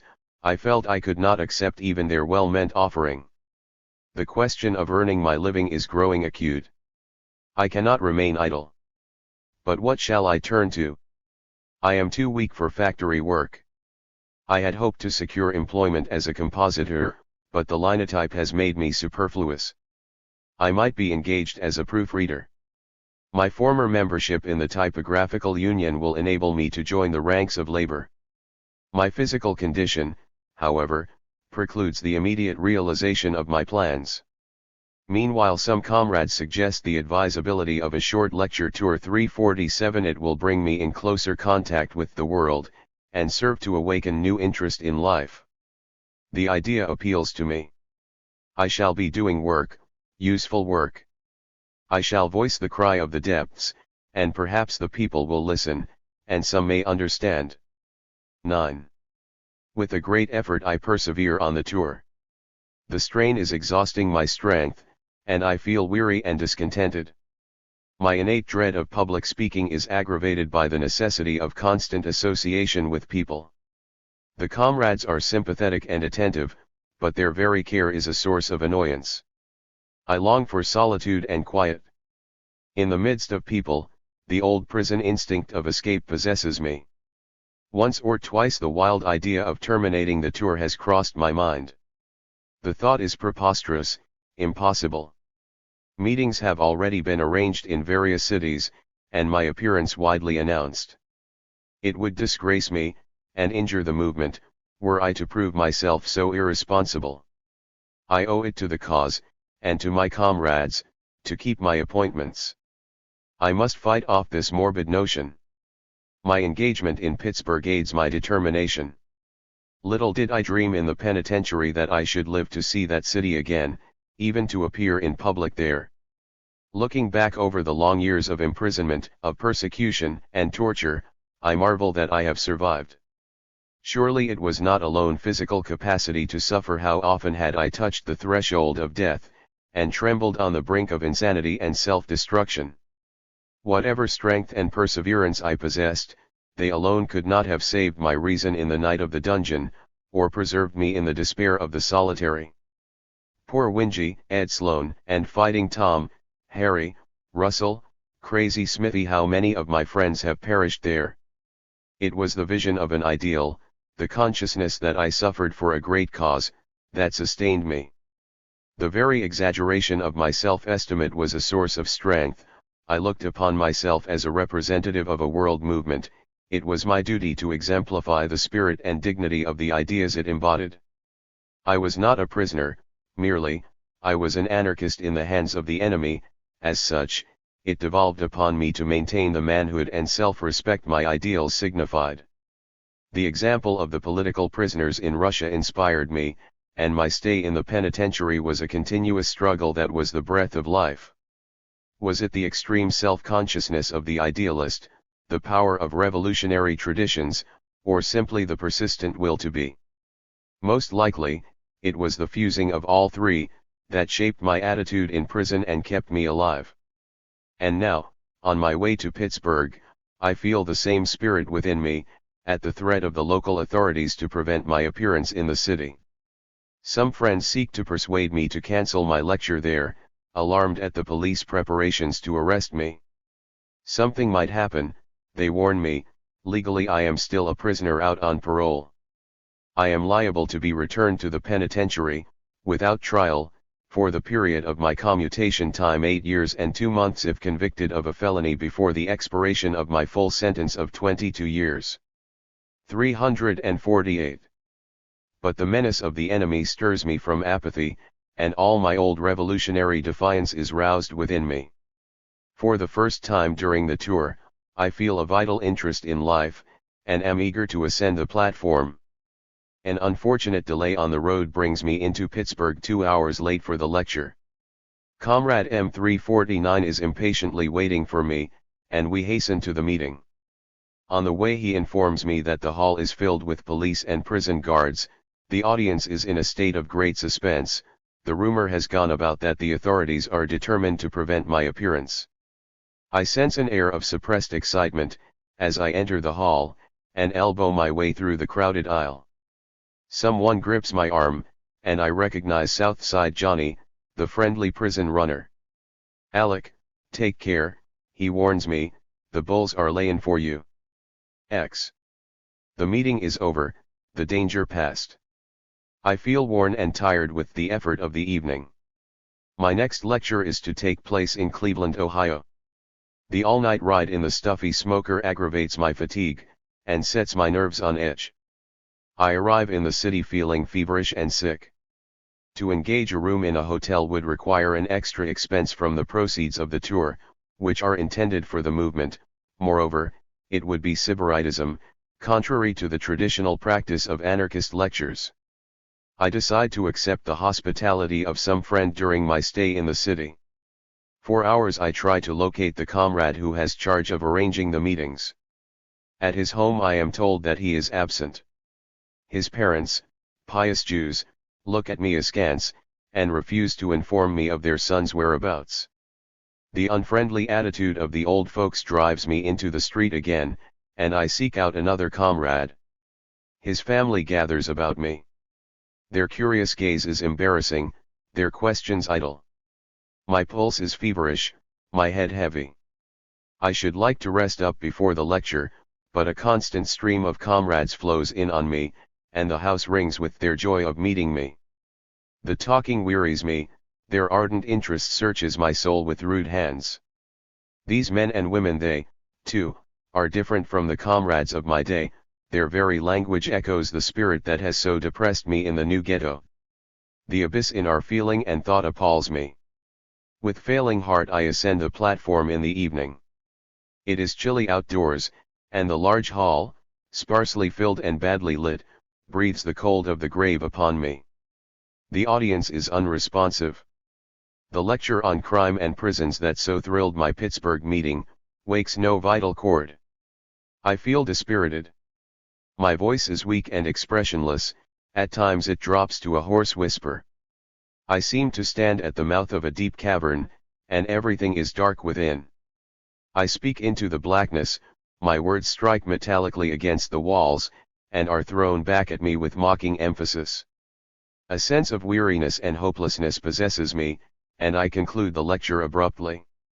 The comrades surround me, grasp my hand, and ply me with questions about my prison life, the joy of liberty and of work. They are undisguisedly disappointed at my anxiety to retire, but presently it is decided that I should accept the proffered hospitality of a comrade who owns a large house in the suburbs.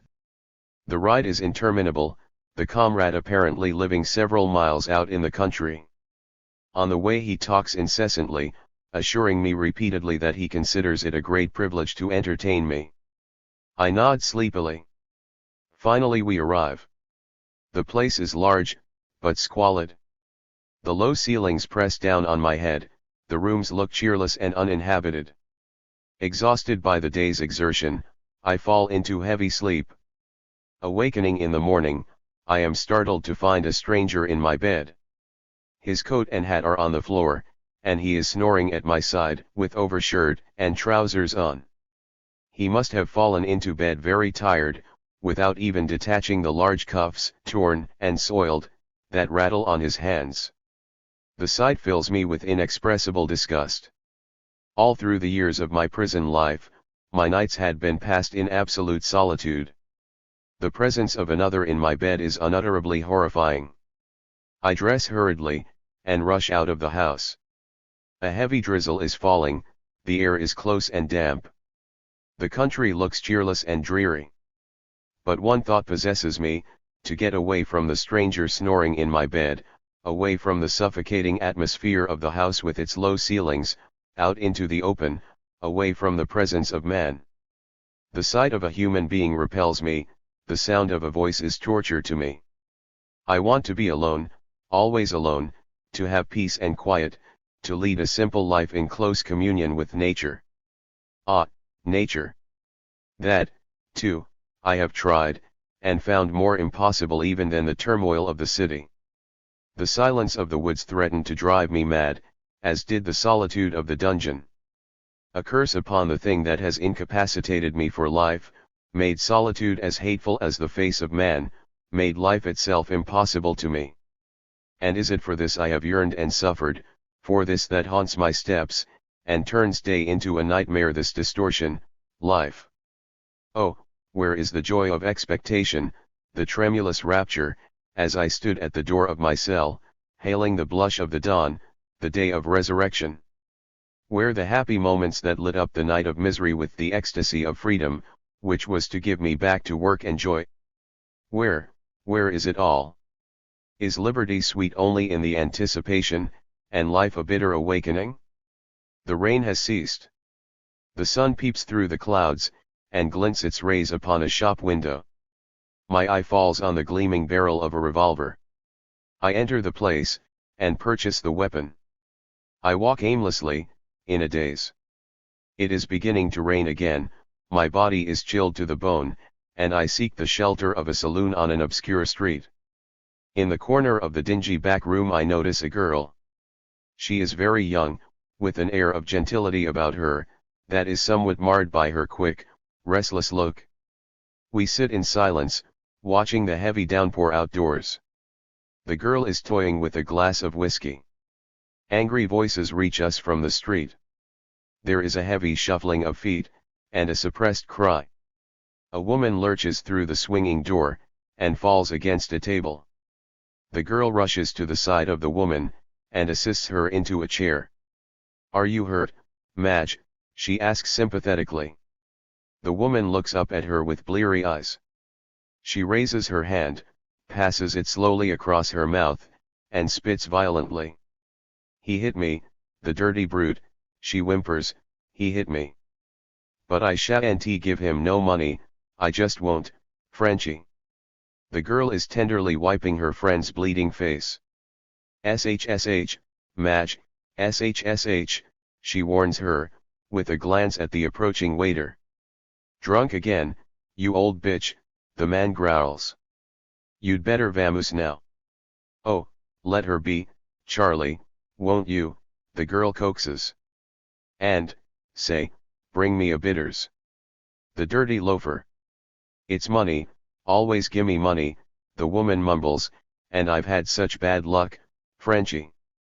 You know it's true. Don't you, Frenchy?" Yes, dear," the girl soothes her. "Don't talk now. Lean your head on my shoulder, so. You'll be all right in a minute."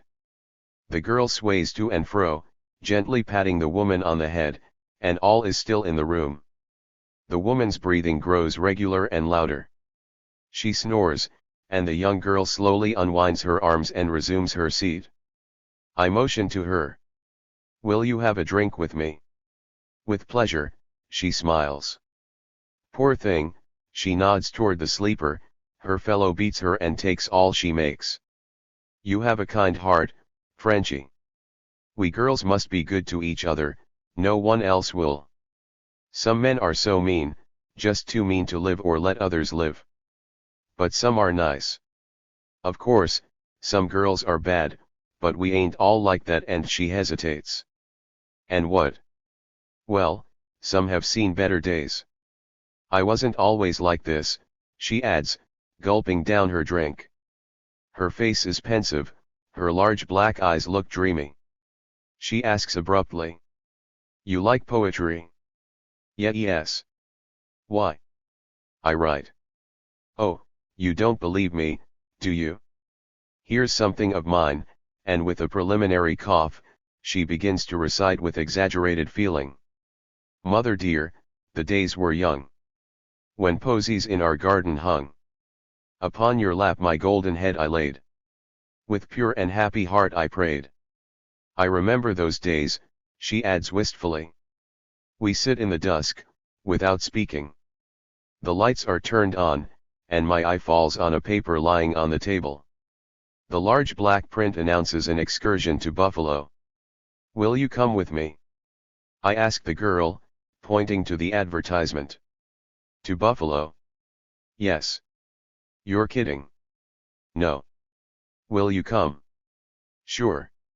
Alone with me in the stateroom, Frenchy grows tender and playful. She notices my sadness, and tries to amuse me. But I am thinking of the lecture that is to take place in Cleveland this very hour. 3:50. The anxiety of my comrades, the disappointment of the audience, my absence, all prey on my mind. But who am I, to presume to teach? I have lost my bearings, there is no place for me in life. My bridges are burned. The girl is in high spirits, but her jollity angers me. I crave to speak to her, to share my misery and my grief. I hint at the impossibility of life, and my superfluity in the world, but she looks bored, not grasping the significance of my words.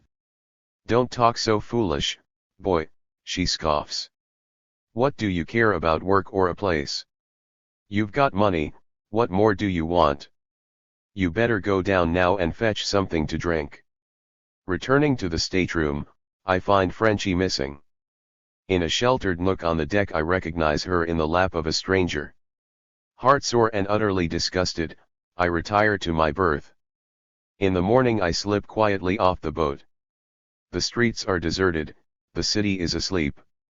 In the fog and rain, the gray buildings resemble the prison walls, the tall factory chimneys standing guard like monster sentinels.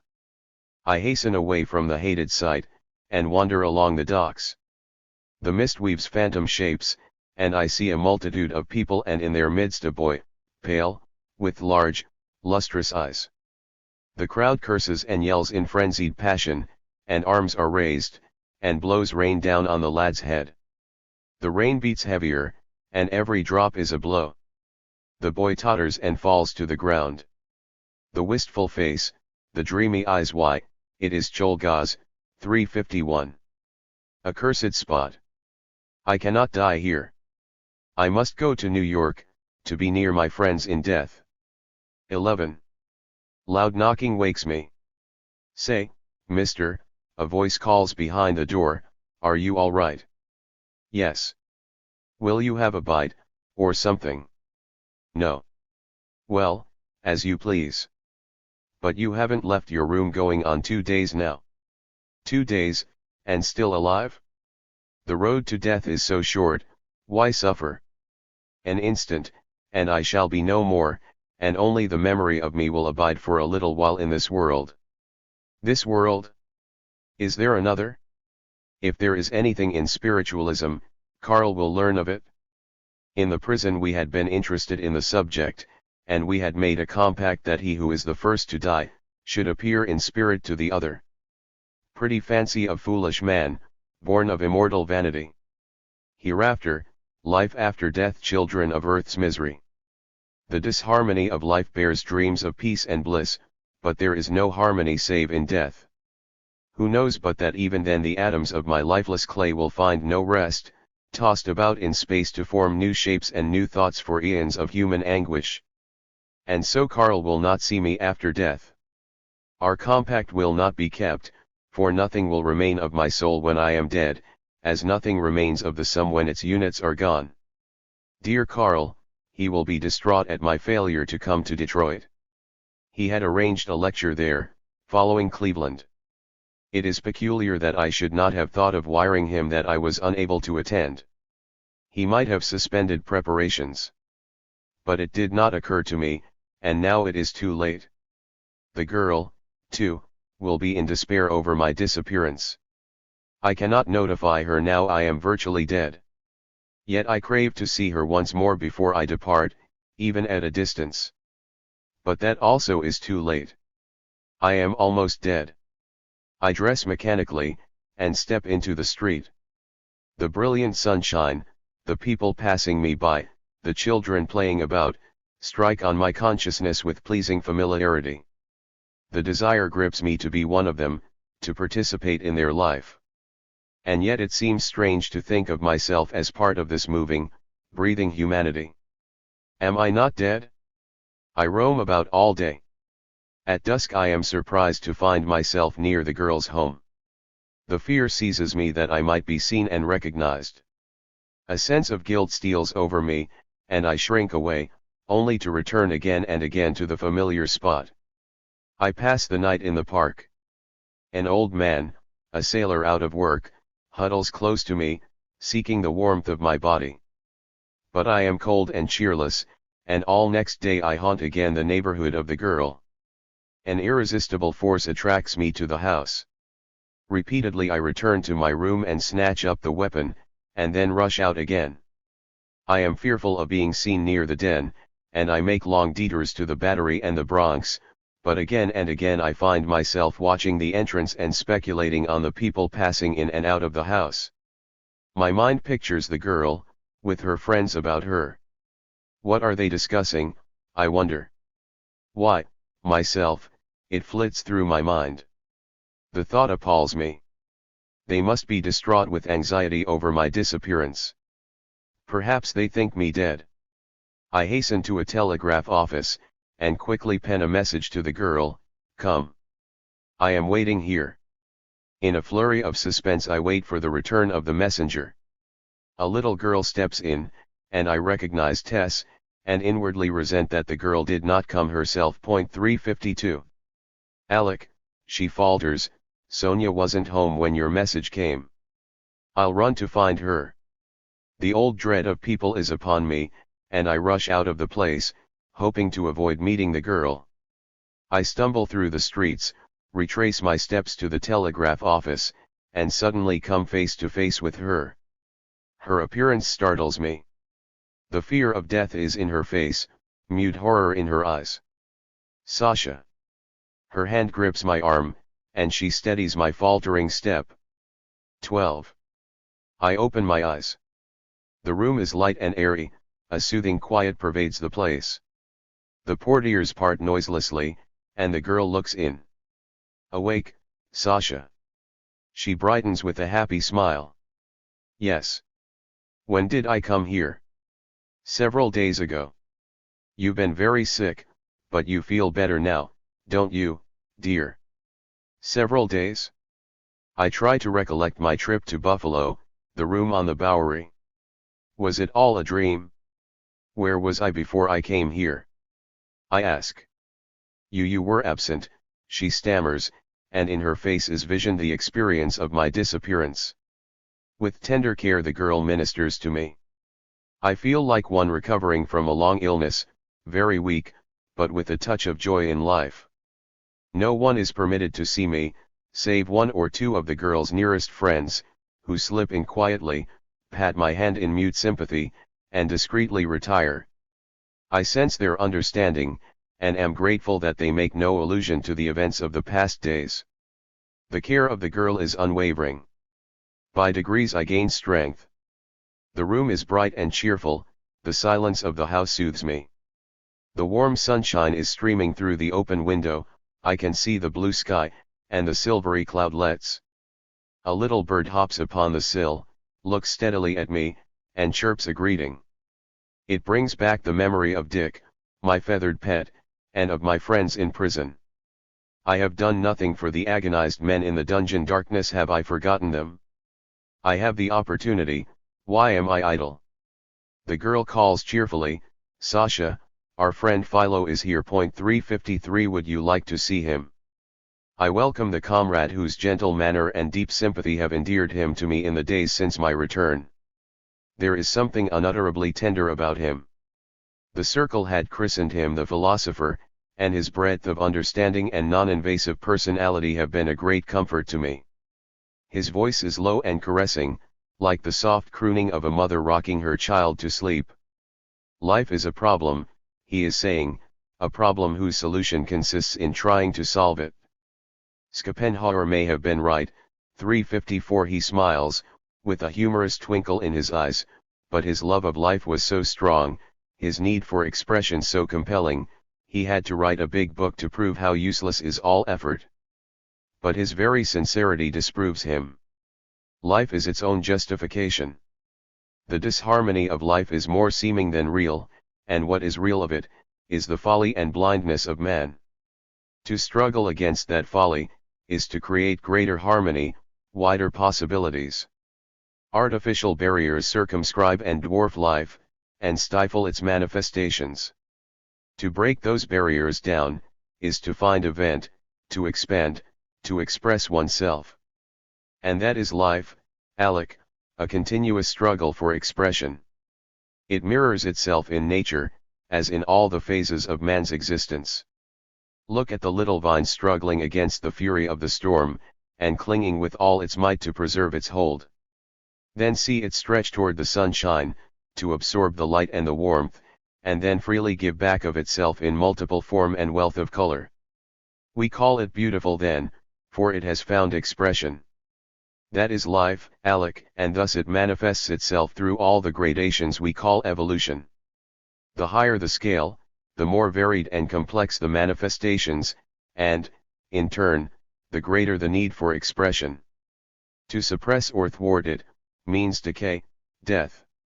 And in this, Alec, is to be found the main source of suffering and misery. The hunger of life storms at the gates that exclude it from the joy of being, and the individual soul multiplies its expressions by being mirrored in the collective, as the little vine mirrors itself in its many flowers, or as the acorn individualizes itself 1,000-fold in the many-leafed oak. But I am tiring you, Alec. No, Philo. Continue, I want to hear more. Well, Alec, as with nature, so with man. Life is never at a standstill, everywhere and ever it seeks new manifestations, more expansion.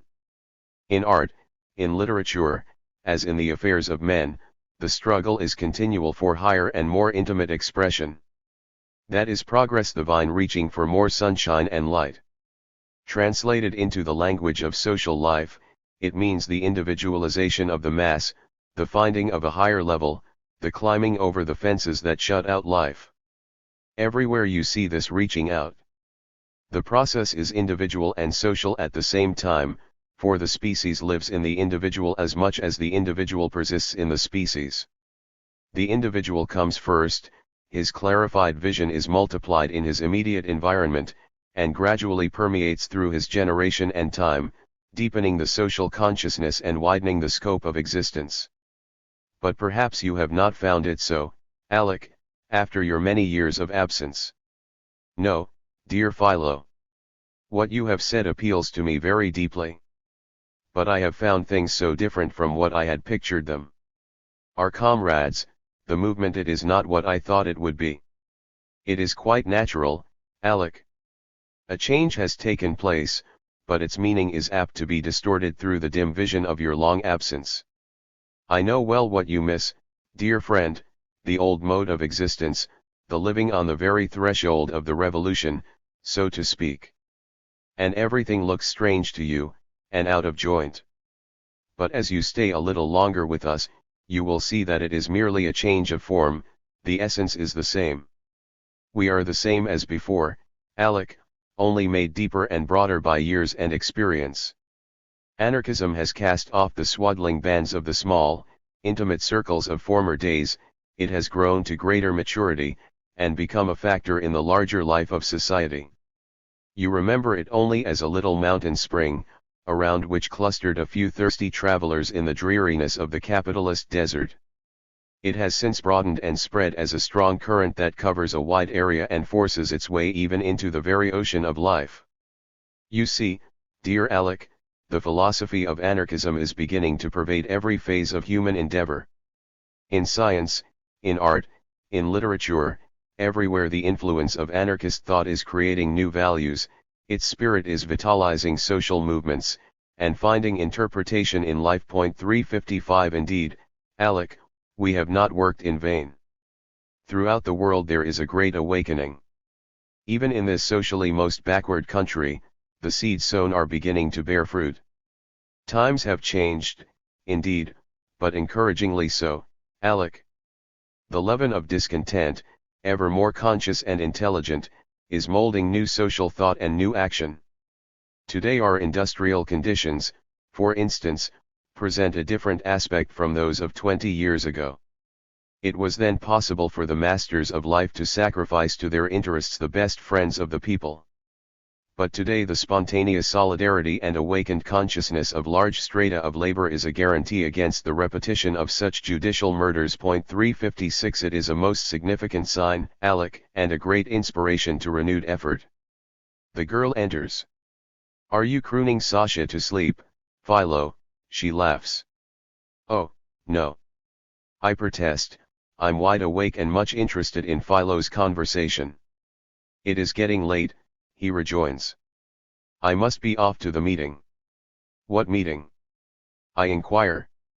The Cholga's anniversary commemoration. 357. I think I'd like to come along. Better not, Sasha, my friend advises. You need some light distraction.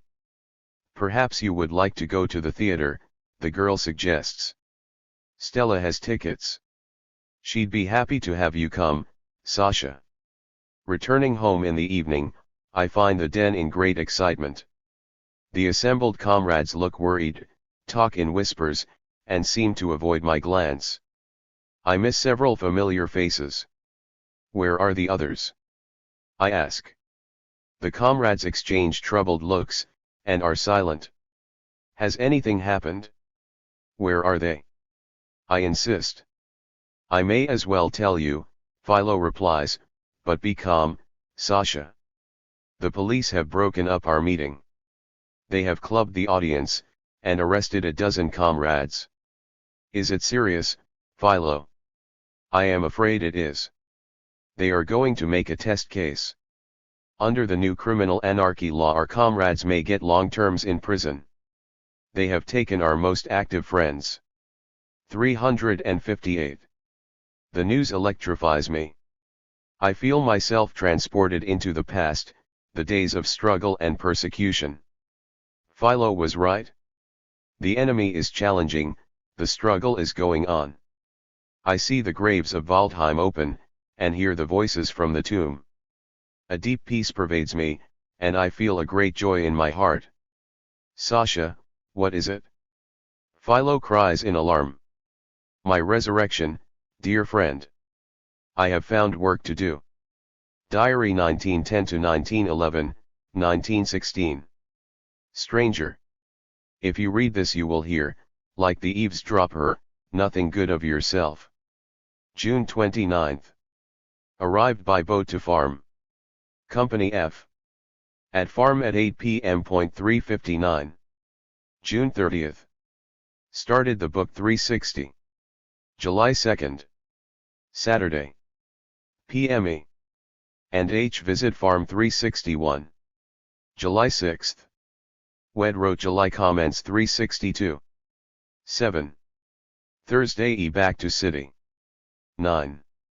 Sat read desperate letter from me. The call of wild takes me to NY that evening. 10. Sunday 3 p.m. Kant. P with F. 11. Monday visit from Beck 363. 12. Tuesday fateful day with F. Also previous hour, from 6 p.m. Sunday 3 p.m. to CENTP till 1 a.m. Monday at printers, then F at 6 p.m. Horvala. Went Tuesday. At 10 a.m. on business. Met Louis F at 1 p.m. 7:30 p.m. train for Assen. July 18th. Monday. Becky came unexpected. Lost position hosp. Patient UEP. E is in NY. Ben hurt, bicycle 364. Beck hurt, bicycle. August 6th. To NY. We returned August 9th very late in rain and dark. Visit Annie Livshes and Deaf Boy. 365. Visit MO 366. August 12th. M falls, lamp extinguished, hurt knee. August 13th. Saturday. Eve, E to NY, Stella arrives 14, typewrite manuscripts 367. August 15th. MO called to New York, E's afraid kneecap broken. Correcting E's MSS for book. 368. Argument on minorities vs majorities, majorities no account, E says. See Emerson's Essays. 369. Beck back to New York August 12th, when MO and I returned from seeing her off, E came out to meet us and fell. Mike angry, August 15.370. Much difficulty in beginning part 2 of my book. A week passes, began with letter style. No good. Start again in style of part I. On stationery of Washington Trust Company Diary, November 1910, printed across page. E here. Began working. Monday, September 26, 1910. Just arrived in New York from Ossing. Impossible to remain on the farm with Ben and E. I could not write, the atmosphere was choking me. Yesterday Ben defended John Burns. When I remarked that JB was a traitor and faker, we had some words. 371. E also was hurt by B's argument, but she seems not see much bimeth. It showed to me that B is a potential Burns himself. He even asked us what would some say if I someday join the church. I think it was a feeler. He will be very angry that I left, in fact. Sep 27. He very angry. Things must have assumed a new and different aspect in her imagination. She writes angry letters. Arguments will lead to writing, but I can't ignore her self-defending, her accusations. After all, the whole thing is small and disgusting. October 1st. Angry letter from me from the farm. How little we understand each other, and that after some 20 years of intimacy and friendship. We met in 1889, in the summer. No, it must have been in the winter. I remember the incident of her slipping on the pavement, and I caught her in my arms, all a tremble. It must have been in midwinter. October 2nd. Ben back from farm. I was in my room, and he did not come in to see me. I'm glad of it. I hate to pretend a civility I do not feel. Perhaps I'm getting too morbidly sensitive. The very presence of a person I dislike sets me off my temper. It's foolish, I know, but how can one help it? October 3rd. E's wonderful imagination. She must have told terrible things about me to Saint the latter just back from farm after a day's visit with brother Sax. 372. St looked daggers at me. E seems to imagine I have deserted her on the farm, though I left Ben with her. October 4th. Beck looking for work. No answer from City Hosp about her application as nurse. Rotten system. I, too, must look for work, and not only look, but find a job. I can't live on the movement. It sickens me to the very soul. The little money I borrowed is almost gone, and life is so dear in NY. The book may suffer, but this principle is with me, or is it just a feeling, an instinct, the supreme consideration? If I get money from the book, I must give a lot to the movement, kind of restitution. October 5th. Stella borrowed a small sum. Gave her cash. Leaving, she accused me of cross-examining her. I had only asked her a few questions about her home and brother. I only meant to show a little interest. She looked so wan and worn. There is no such a thing as understanding of motives, of souls. Mean natures accuse those they dislike, or fail to understand, of smallness. I was really angry. Perhaps H is right. Nietzsche, he says, was not insane at all. He refused to talk, for the idiots could not understand him, anyhow, and talk is artificial science of the worst misunderstanding. I feel tempted to do likewise. I won't talk to St anymore, for a starter. October 6th. Wrote a long letter to E, explained my dissatisfaction with the movement and the feudal propaganda. I am as of old. I don't and can't justify living on the movement, at least not for myself. An editor, etc., one constantly giving his whole time, may be justified, or forced to it. But I don't give all my time. ME isn't a daily, nor even a weekly paper. I won't do it. I was teaching all winter, and now I must find work. 373. The book is very important, but this parasitism is even a more weighty consideration. There can be such a thing as parasitism within even the AN movement. That be again. She is impossible. My patience is not equal to it. At times I realize with terror and pain how vulgarizing life is, and especially life with a woman. I could never in all my life understand or justify a man striking a woman. But she gets so on my nerves, I almost feel tempted to strike. I must control my temper, perhaps even avoid overmuch of her company. Tonight I began to translate H's biography. Sketch of E.374, a good piece of work, from the purely literary standpoint. H seems tremendously proud of it.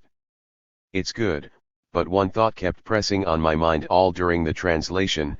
It interfered with the work, too. I wondered why one cannot be big enough to write his autobiography, or allow his biography to be written, in accordance with, well, I will say honesty. It isn't the right word. One may be unconsciously dishonest, especially with himself, especially with herself, I mean.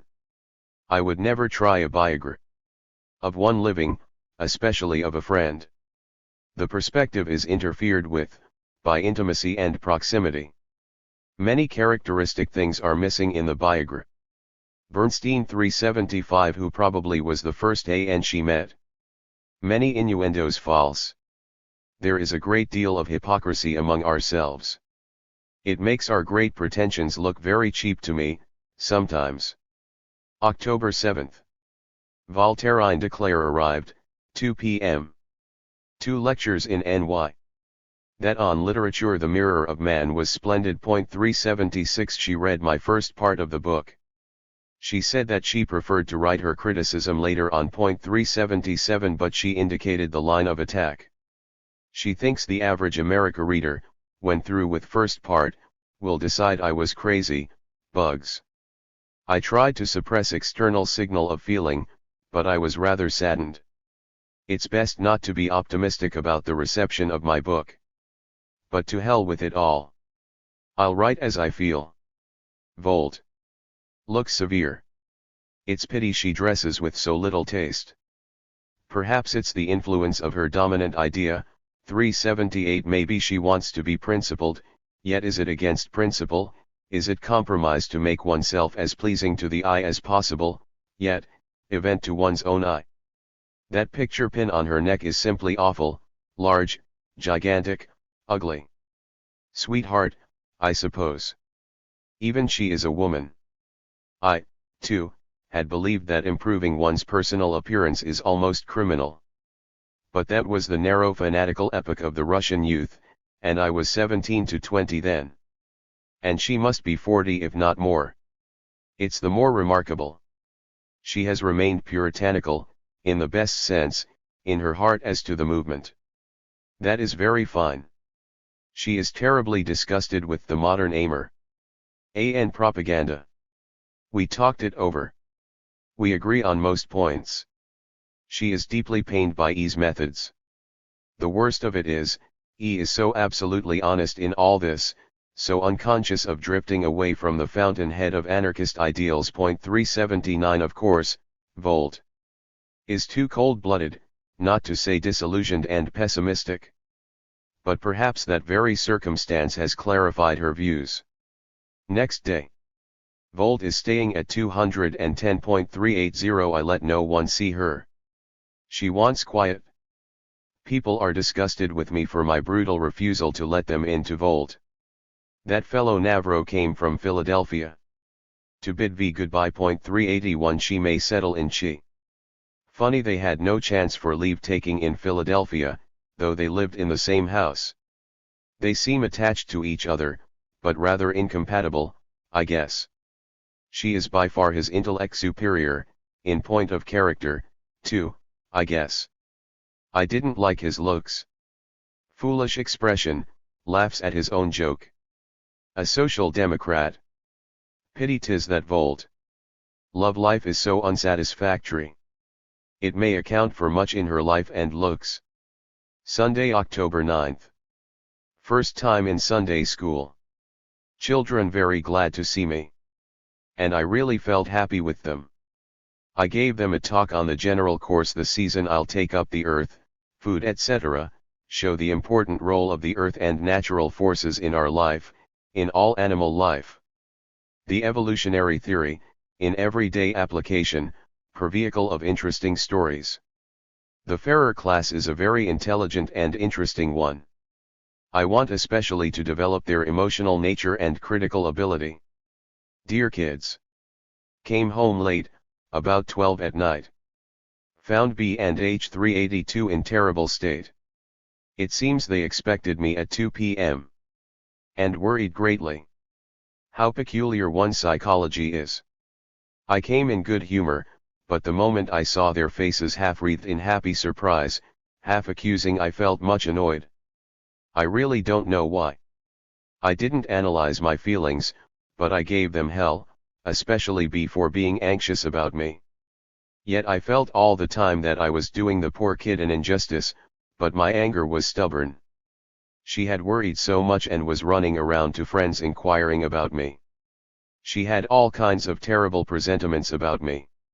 She cried. I felt sorry, but I remained stubborn. I had an appointment with H to translate his biography. Sketch. He waited for me at 2 p.m. That's why they worried. I was not in the mood for trouble and went for a walk with Miss L.'s fine. Later F went home and we went to Central Park. She seems a very affectionate soul, too much so in fact, for my comfort. I will avoid her. It's awful to think of our so-called emancipated girl, especially the older ones.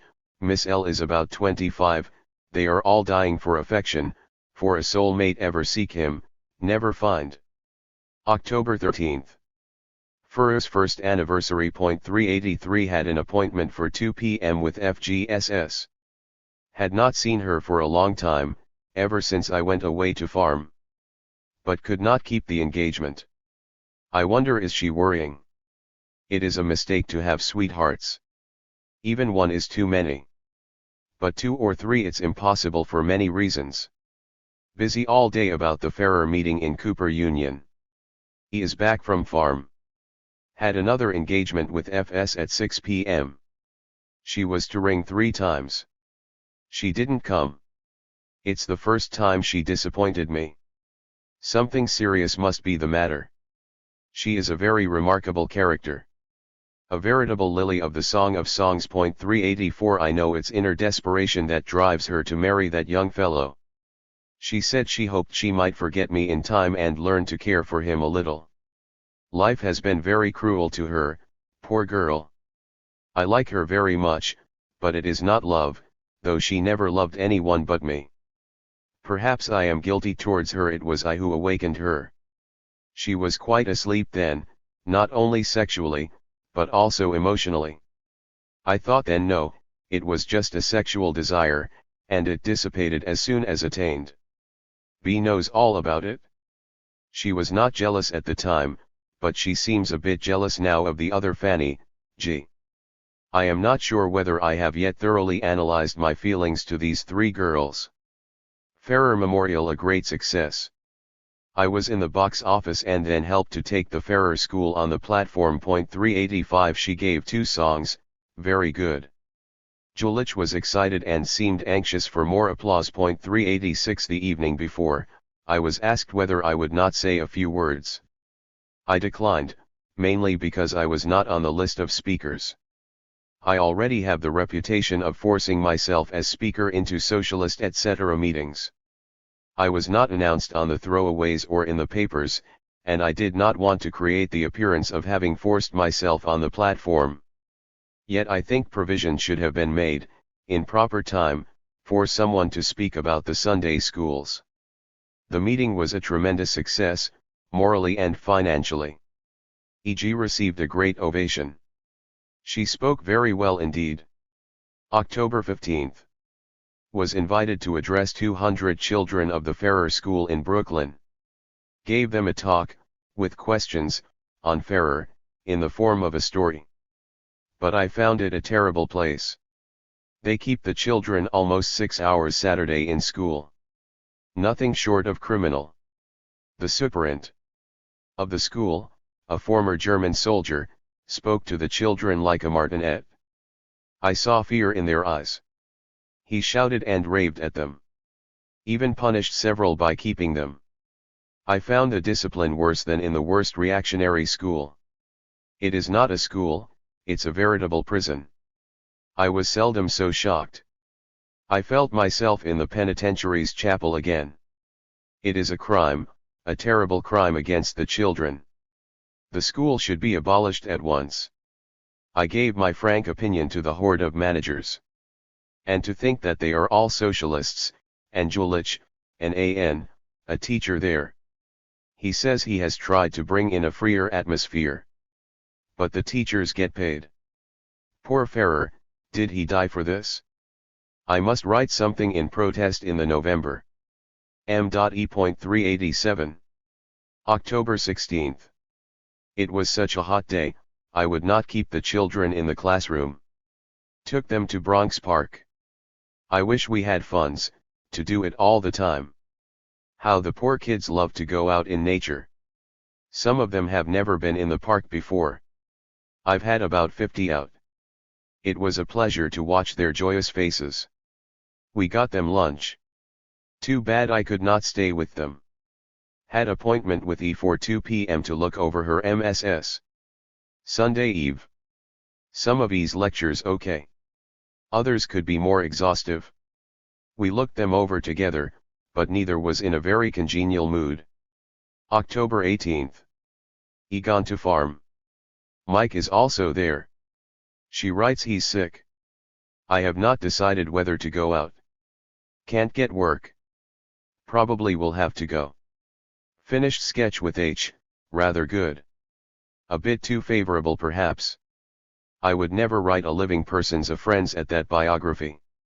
Impossible to be honest, for one may be dishonest quite unconsciously. October 18th. Saw FG last night. Poor girl cried. Said she feared I was angry, I had not written to her so long. I consoled her.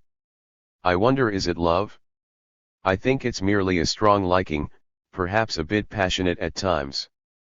Rather it was. Much love seems necessary to me. Yet I do not give as much as I receive. I think she has a pretty strong will. It attracts me, though she has never shown any antagonism. But she is capable of willpower. Her love seems of the quiet kind, her passion by no means wild. But she is very young, about 19. Only eligible experienced women are capable of strong passionate outbursts. I can't give her much time. Lack of sex relation may be very tragic. But too much of it is as bad. One girl is about enough use, a spec. Now that my mind is on the book. The requirements of my sex nature are not very strong now. I think B was a bit jealous today about F. I told her I saw the girl, though I slept at home. After all, jealousy seems a thing we all feel, in spite of our free ideals and protestations. This is the 18.388E alone remembered the day. I myself had forgotten it. The dear soul, she never forgets it. Of course, it meant to no one as much as to her. B got a position with the cloak makers, a kind of clerk. 389. Hope she'll keep it. October 20th. On the farm. Finally decided to come. No use wasting time in NY. I can't work there on the book. And life is dear. Borrowed money again. The fatality of dissension. Argued with E, one thing and another. The futility of her propaganda, her bourgeois leanings. Both were in bad humor and we both exaggerated and hurt each other. How foolish it all is. I am fighting with everyone. Left B in anger in NY, 2. October 21st. Got up early. What a beautiful place. The play of colors in the trees beyond description. The golden tree on the right of the house, how delicate and aristocratic it looks among the variegated coloring surrounding it. Beautiful beyond words. And the flaming red, I wish I knew the names of all these trees and plants. Indian summer is grand. This is really an ideal place, if it were not for this constant treading on each other's toes, this constant irritating antagonism. I long for peace. And it seems so disharmonious to continue these petty quarrels in this idyllic place. This time I feel no antagonism toward Ben. Today he really seemed to me simple, natural, almost lovable. So childishly naive sometimes. And Mike has been really sick, I learn.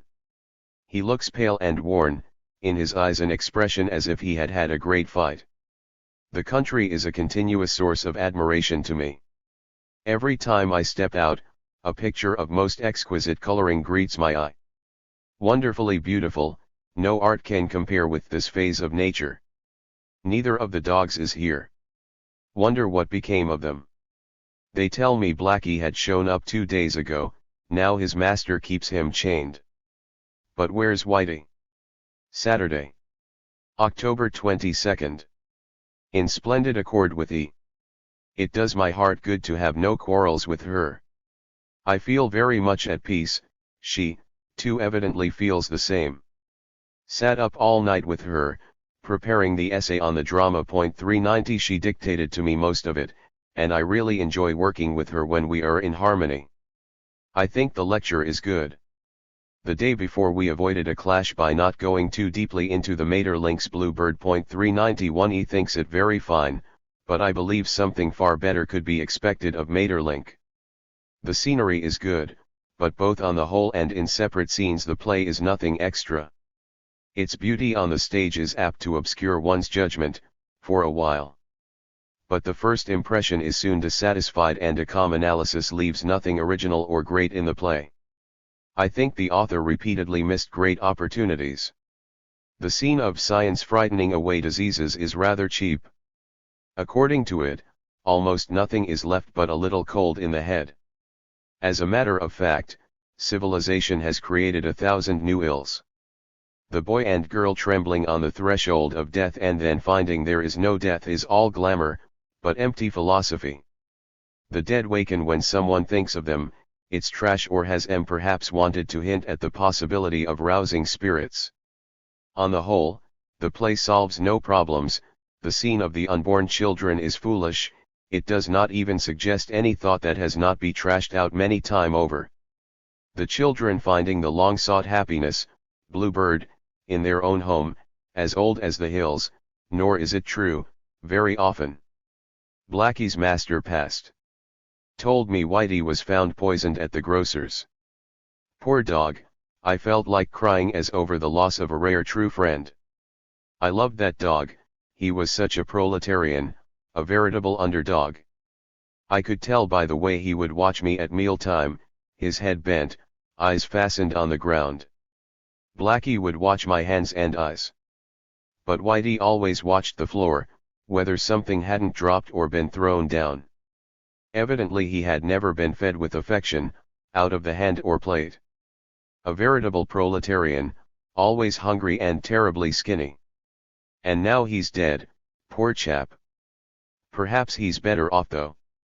I wonder why the soul or mind of such a dog should not continue to survive, if man's soul does. I'm sure he was superior to many men, in character and intelligence. He often gave me proof of actual thinking capacity. I can't say that much for some people I know. But he was a very unlucky dog. Perhaps because he would always be absorbed in thought. An automobile ran over him, as he followed my bicycle some weeks ago. I could never get him to follow me after that accident further than the fork in the state road. He did not approve of automobiles. Nor does H. We never approve of the things we fear, or don't understand. It's the same, perhaps. I liked the dog for this show of sovereignty, he was no abject slave. But one grudge I had and held against him, he was a coward, he did not care to fight and would run away from a pup half his size. They tell me his breed foxhound does not fight. It was, then, man's fault for having produced a cowardly breed even of dogs. Had a letter from B. I left her in anger, but she wrote affectionately. After all, she is a dear, loyal heart. Her character is noble and lovable, if she only were not so, oh, well, then she'd be an angel, heaven save me. October 23rd. Time is flying here. I haven't done anything on my book yet. Put the finishing touches yesterday on E's article. All is lovely here, it's just a joy to stay. I hope I'll be able to write here, if I do, I'll stay till the book is done. Maybe till our Christmas ball. 392 though I'd like to be in for the next meeting of the Francisco Ferrer Association. It's necessary to organize the whole damn thing and make them do something, some real work. Well, E will be there, she can accomplish the miracle putting life into corpses. And I'd like to be at the November 11th meeting 393 and also to see my children of the Sunday schools. I have arranged for Miss Luenson's brother, Colum. Student, to take my class over temporarily. 394 hope he will prove okay, the main thing is whether the children will like him. Maybe all this will prove the nucleus of a real Ferrer Day school, or rather one better than Ferrer's. It's very peculiar, no definite information, not a single textbook is obtainable as to F schools in Spain. I'm afraid there was more smoke than fire. 395. Mike went to city. He is physic. Improved, mentally well, we are not sympathetic.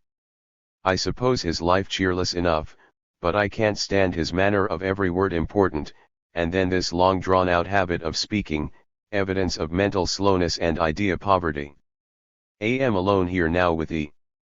Have felt peculiarly toward her the last few days. I even believe I am growing passionate toward her. How peculiar we humans are. Deep in my heart I feel very tenderly and affectionate toward her, even if she easily rouses my distemper, as the farmers say of dogs. She is sitting in the other room now 7p.m. and reading Havelock Ellis. 396. It's quiet and peaceful in the house. We two are alone, with Blackie sleeping on the cot in the kitchen. He must have had dreams, he is uneasy. Outside it's dark and quiet, except for the wind now and then walking among the trees and leading them in a state of violent agitation. He, the winds, must be a very unpleasant person judging by the commotion he causes among the branches. A low prolonged train whistle reaches me here, even here civilize. Reaches, Moloch is abroad and you can't hide from him anywhere. But otherwise it's idyllic here. The neighbors don't think us very unsociable, if not worse glad of it, they leave us alone. Expect H tomorrow. Will do the translation of his article for the November. M.E.397 and then perhaps I can begin work on my book on Tuesday. I hate to be interrupted, once I am in the prison atmosphere. I should have finished the book by end of this month, but E's accident to her knee, ME, and a variety of other things, caused the loss of much time. Will have to give up my work on ME till I'm through with book. Would be great if it would be done for Christmas. Will try hard, if I can only stand it here alone. October 28th. E is gone to NY. Meetings begin. We had a discussion in regard to Volt. Dece's report published in the Jewish Friar Arb. Stimi 398 and to be published in November. ME. Volt. Is disgusted with her lecture tour bourgeois, respectable propaganda. We have gone wrong, she says. I agree with her. E disagreed.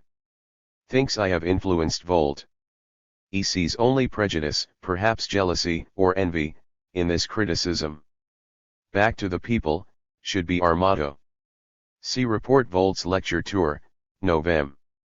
1910 M.E.399. AM all alone. Had tough experience returning last night from Ossining. Could get no wagon for E walked was rather hard on her injured knee. Train was late, too. I returned in the dark and storm. Could not see my way and tried to swipe a lantern from the street in process of repair. Night watchman nabbed me, threatened to shoot.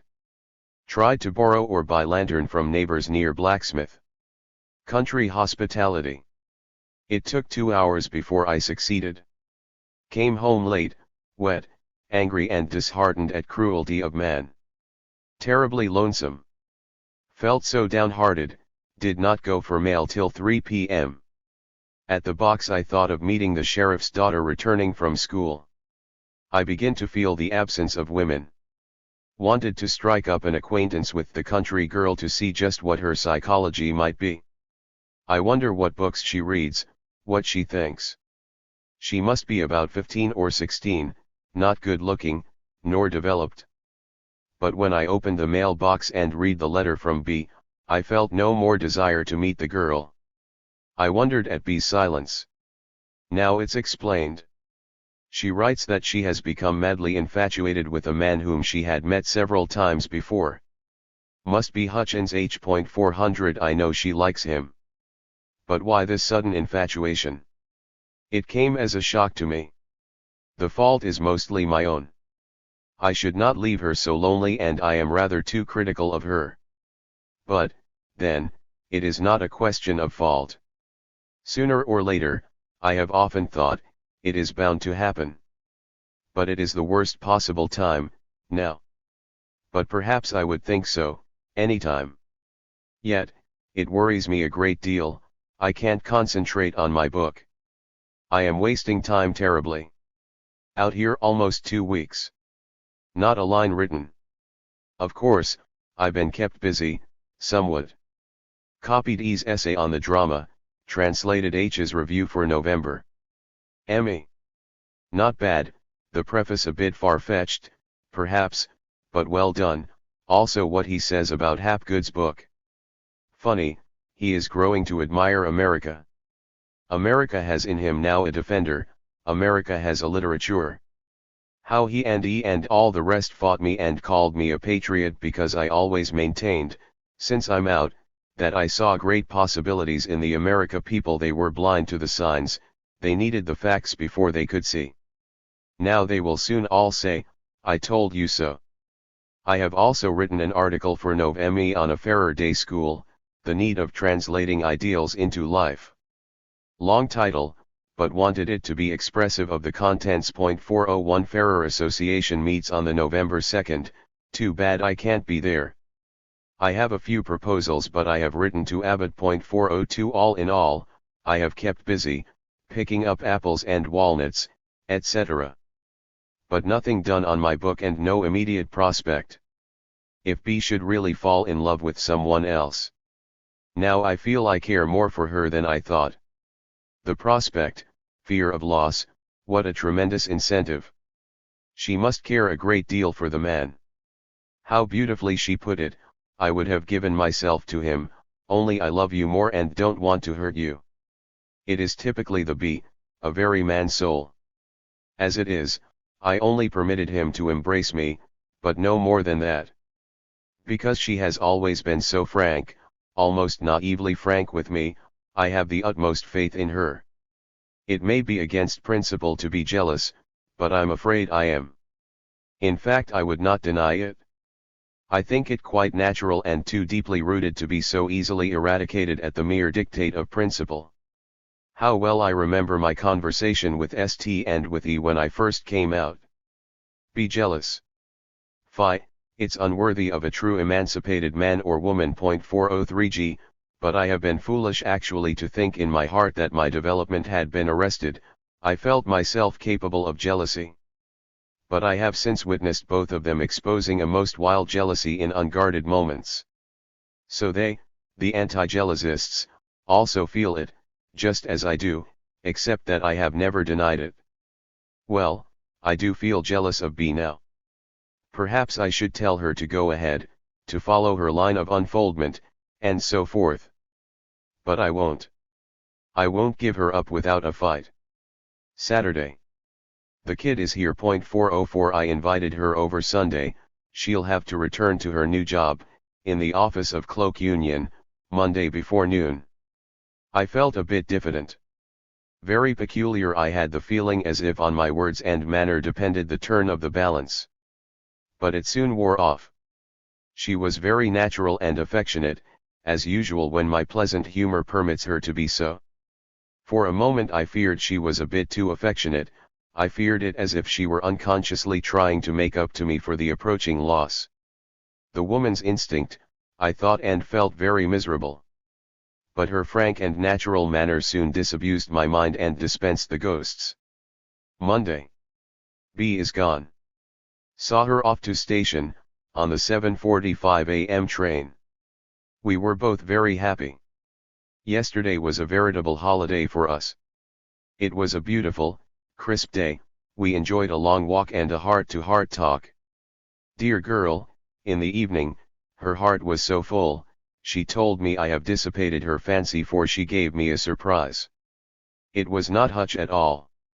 Someone else, she did not mention who, and I did not ask. It really makes no difference, since she now feels it was only a moment's fancy. Later she said, you wonder why I didn't tell you who it is, I'll point him out to you.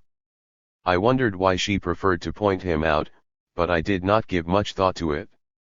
I feel quite happy that she does not really care for him, whoever he may be. She is very loyal and her affection is constant.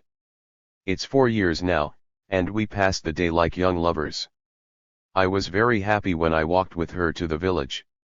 The air was fresh and invigorating, the country looked beautiful and chaste in its first frost on the fields. We felt like young lambkins, and she looked rosy-cheeked and happy, her eyes shining with love and the joy of life. It was a truly memorable morning. Evening. How one's moods change. I feel depressed and miserable, unstable. I had a terrible afternoon. The words in that letter, he embraced me, haunt me continually and give rise to fantasies of jealous brooding. Am I influenced by the sad results of the promiscuity misnamed free love? Or is it my innate jealous temperament and sexual instinct of the monopolist? Probably both. Love is free, of course. But I am more and more losing faith in the possibility of loving two persons equally well, for different qualities etc., as those arguments go. I think it's trash. I held this view myself, but experience proved me wrong. We may have a physical attraction or spiritual towards several persons, but it is not what I should call love. A very strong passion can be felt, I think, only for one. Especially, a great passion plus intellectual and soul kinship. I do not feel that I love FG. She did strongly attract me physically, never otherwise. But it is almost quite dissipated, perhaps too easy satisfaction is responsible for it. She is a nice girl, but I can't say that I love her. I am almost sure I would not be jealous of her. Yet I am undoubtedly jealous of B. The difference is plain. Tonight idle fears and pale though and brooding worry me. I must get to work and forget it. I have H.K.'s article on the November 11th to correct. Better to work, 4:05. November 1st. The first of the month, and nothing written yet, for my book, since I came out to the farm October 20th. Today I looked over my last chapter. It was written September 25th. How much time wasted, it's criminal. Have in the meantime translated H's sketch, biographical, 4EG book and did a few other things, but nothing on the book. Tried to write today, but the prison atmosphere is lacking. I am at page 246, chapter X, second part. I have been living the last month in a different world, but I must return to the prison. Mike came last night. As he entered, he said to me, I am sick as a dog, but no one believes me. He had a snack. He began with a pie which he had baked here last week, then he ate the painted cake I bought at the corner grocery, he followed it up with a liberal allowance of bread, butter and cheese, supplemented by 2 large bowls of hot water with milk and sugar. Then he had some apple sauce and cake, and finally went to bed, assuring me that he was not physically quite himself. I felt like agreeing with him, for he has evidently robbed some pig of his stomach and appropriated it himself, for his own anatomy. Just now I can hardly eat. But generally my appetite is rather generous, yet I could not compete with Mike's performance of last night. A tender, loving letter from B. It helped to soothe. Yet I feel quite disheartened in my mind over her experiences while I was absent from NY. Nothing serious, really, only a fleeting fancy of a lonely hour. Yet, it rather upset me. Mike reports E's first Jewish meeting of the season splendid. Hall by far too small. But English meeting rather so-so. Ben sold a lot of literature. 406. Evening. Tried, but can't write. I feel the undefinable sex desire which seeks not physical expression, but merely longs for the presence of woman. I was in the village on the bike and passed the house where seemed to live a widow and her 2 daughters. The sight of the healthy, well-developed girl seems to have awakened my sex. But I feel all my desires at present centering on B. One of those girls I saw when I took E into the village. She was just opening the little wooden gate for a buggy to pass through. The wind was blowing rather hard. I was struck by the girl's face framed in her disorderly hair, flying about the round face. Her skirt was short, she held the gate with one hand, with the other holding fast the cheap calico waist that the gust of wind threatened to loosen upon her. My eye was attracted by her prominent bust. Evidently she wore no corsets. The outline of the breasts was well defined, they seemed splendidly developed, young, firm and virginal, swelling beneath the thin covering with longing to be felt, manfully and manly grasped and pressed. I felt at the moment an overpowering desire to stop and admire the beautiful picture, the windswept hair making an oval background for the face growing indistinct and mysterious in the approaching twilight, the girl standing, almost half-clad, at the gate, one hand instinctively protecting the projecting, swelling breast. For an instant I felt the romantic night, to fall at her feet and adore at the altar of the firm young breast. Why have those days passed? Or have they existed only in past's fancy? But I kept walking with and forced myself not to turn back, though I felt the girl still standing at the gate and gazing at us, the passing strangers. Today, returning from the village, I saw the girl again, at the house of the widow with 2 daughters. She wore a close-fitting black coat and carried kindling wood in her arms. Her face was red and coarse, in her eyes a leery expression, and then she spoke to her sister aloud, vulgar voice. My altar was shattered. But the 2 sisters, both very young, awakened my sex impulses in a kind of objective woman, till my thoughts centered on B. Dear girl, she has all those girls' attractions of face and body and much more that the others can never attain. I'm longing for Saturday. Perhaps she'll come. November 4th. I have had no desire even for you, dear little diary. It is Friday, and I haven't said anything to you since Tuesday. I didn't seem to have any ambition for anything, a speck in the pen and ink line. And yet it's a great comfort to have you, little booklet, and to entrust to you my innermost thoughts and feelings. Perhaps you understand me better than anyone else. Yes, I'm sure you do. I am all alone. I am even getting to like this solitary life. Mikey went in when in PM said he wanted to be present at the Father Ferrer Association meeting. I wonder why he came out, anyhow. He wasn't in 2 minutes when I felt his presence irritating. Perhaps the aura theory is correct. I don't see anything unreasonable in the supposition that human beings emanate some essence, or whatever it may be. Flowers and animals do, I'm sure men, too. In fact, because of much association with Negroes, I learned to smell them in prison. And the dog can smell any man. It's the same thing. Well, maybe some auras are naturally repellent. At any rate, the very presence of Mikey rattles me. I tried to control my dislike last Tuesday. After all, he is a poor fellow, and I guess his soul can suffer as much as we who imagine themselves the intellectual superiors. What rot it is, this aristocracy of intellect. It is running nowadays to stupidity, narrow-mindedness and intolerance. An intellectual man. Rats. Usually it means a vain ass, lacking all originality of thought and appearing learned because he has immersed his sponge brain in the printed stuff of olden days. I'd rather a man of little such pseudo-knowledge, but with the courage to think and speak unafraid and unconventional, unaccepted thought. Well, I was rather friendly with Mikey last Tuesday evening. The trouble with him is, he thaws out on the least provocation and then it's bore ad infinitum. It began to rain when evening. I felt solitary and alone. I think we never fully appreciate the pioneer. Not only the intellectual pioneer, but the physical one either. A falling apple rolling down the hillside made me start up in instinctive fright. And yet I'm not a coward. I never thought of locking the door at night, till the wind began to blow it open. I am not afraid of any intruder.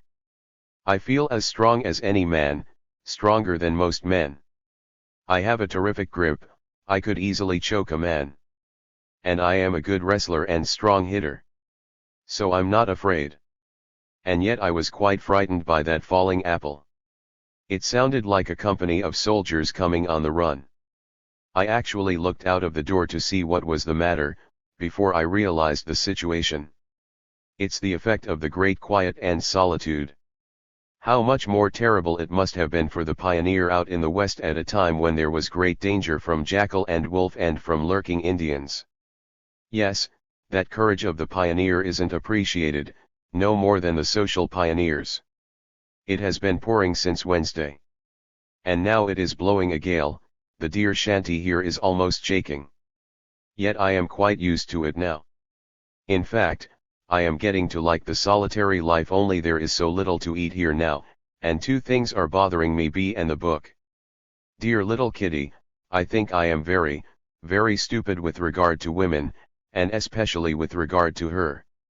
It's the danger of losing, that makes me appreciate her. And the truth is, I have always been rather hypocritical with her. She has faults and they aggravate me.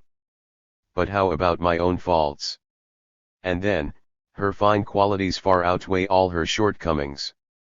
I am as anxious these days to get a letter from her as if I had just fallen in love. In fact, I am terribly in love with her now. I have always considered myself an inveterate varietist, but now she fills my heart and mind to the exclusion of anyone else. Peculiar that I have never fully realized that she suffered as much from my varietist tendencies as I would, in her place. Her feelings on the matter were rather vague to me. Perhaps because I never gave it much thought. Pure selfishness on my part. And something else, too. I have always looked upon her as just a little girl, and of course, she could not feel as a woman, much less as a man. I was an ass, all right, all right. A real man. And she suffered all the time quietly, uncomplainingly. By gosh, she almost reminds me of Mrs. Alving, in Ghosts 407. Well, I know now, she is woman, a grown woman, and a splendid one at that. I think it's because of the shock she recently administered to me quite innocently that I can't work on my book. She fills my mind all the time, I can hardly think of anything else. I am in love, verily. Not bad, though, after over 4 years of intimacy with her. A splendid proof of the possibilities of free co-living.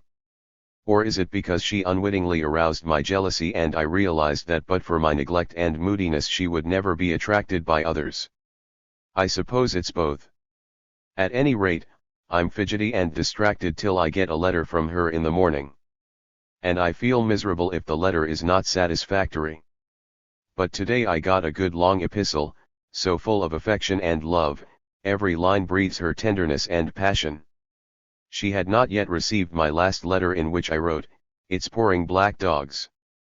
But whatever the weather, I'll be at the station tomorrow at 5 a.m.